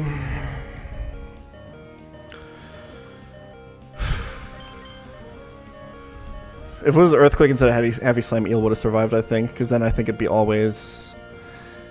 He only needed, like, basically... Yeah, he only needed, like, 11 more HP. There's no pivots I can do, there's nothing. It's always just sack Eel. Good night, Sweet Prince.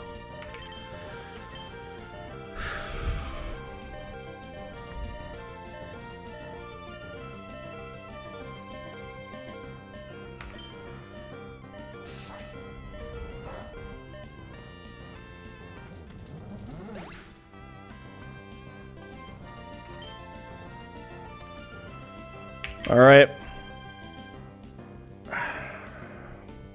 We used one scale and one candy to get Mammo to this because it's fucking minus attack, but Ice Shard does kill this Shaman now.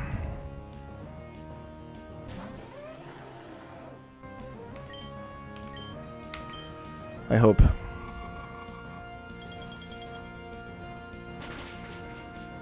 Cool. Alright, final mon. And we're gonna cheese the fuck out of it.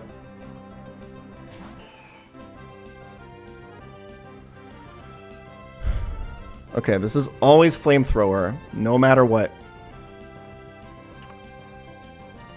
Always dead to crit.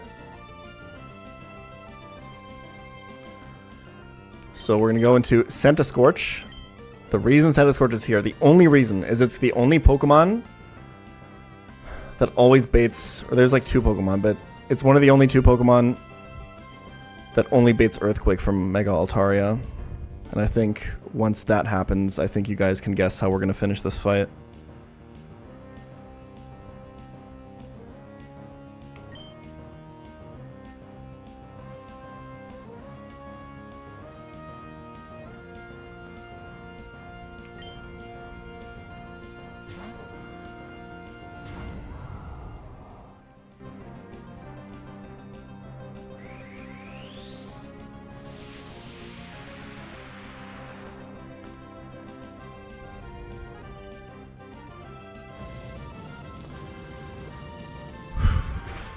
Alright.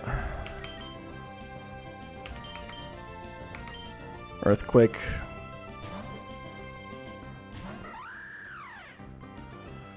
And we win.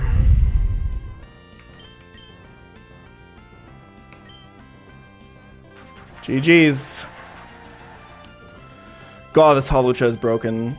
If I didn't have this, I don't think I could have ever won here, by the way.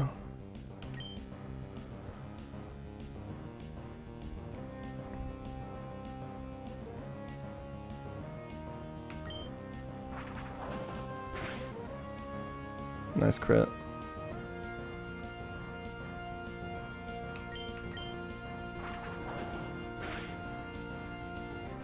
More like Luzona.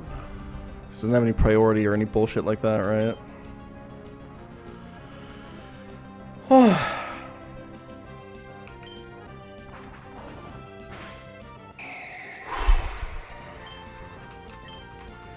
It obviously feels good to get badge number 6 here.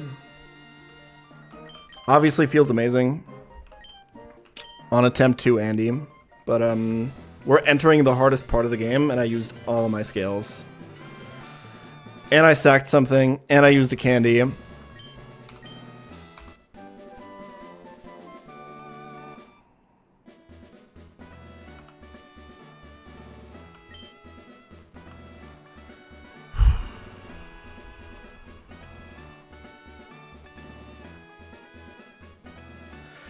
So in the game corner, we have unlocked, I want to say it's like,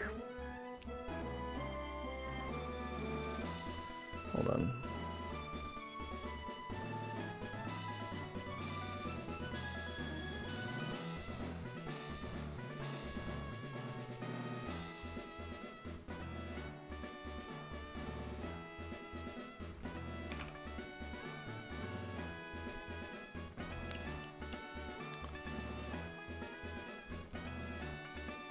We've unlocked Dratini, Bagon, or Dino.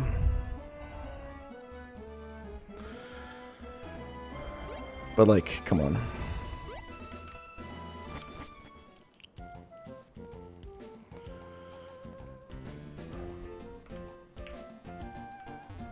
What are you taking? I'm not. It's random between the 3. If you pick the option in the casino. So I'm just gonna wait to unlock more badges to get more options. All right. Well, we did it, chat.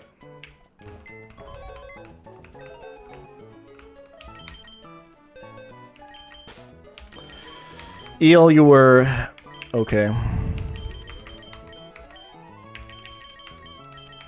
Okay, hardest part of the game starts now. Well, it starts in a bit. We are officially, with getting Winona's badge, at what is basically the halfway point of this game.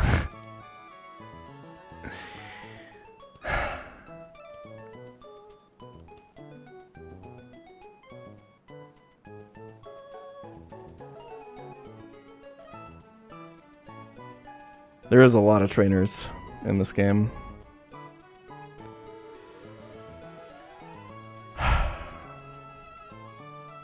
A lot of trainers.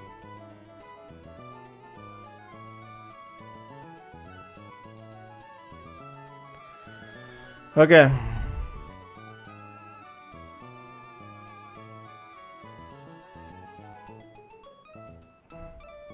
There's gonna be a lot of fucking fights before we ever step into Tate and Liza's gym.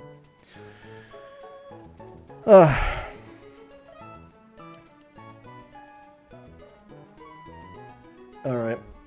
Boys. It's been a great week.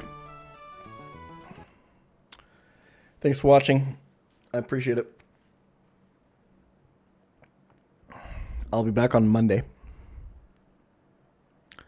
with more action. Dude, I'm exhausted. Holy. I've been feeling it all stream. Won't lie to you.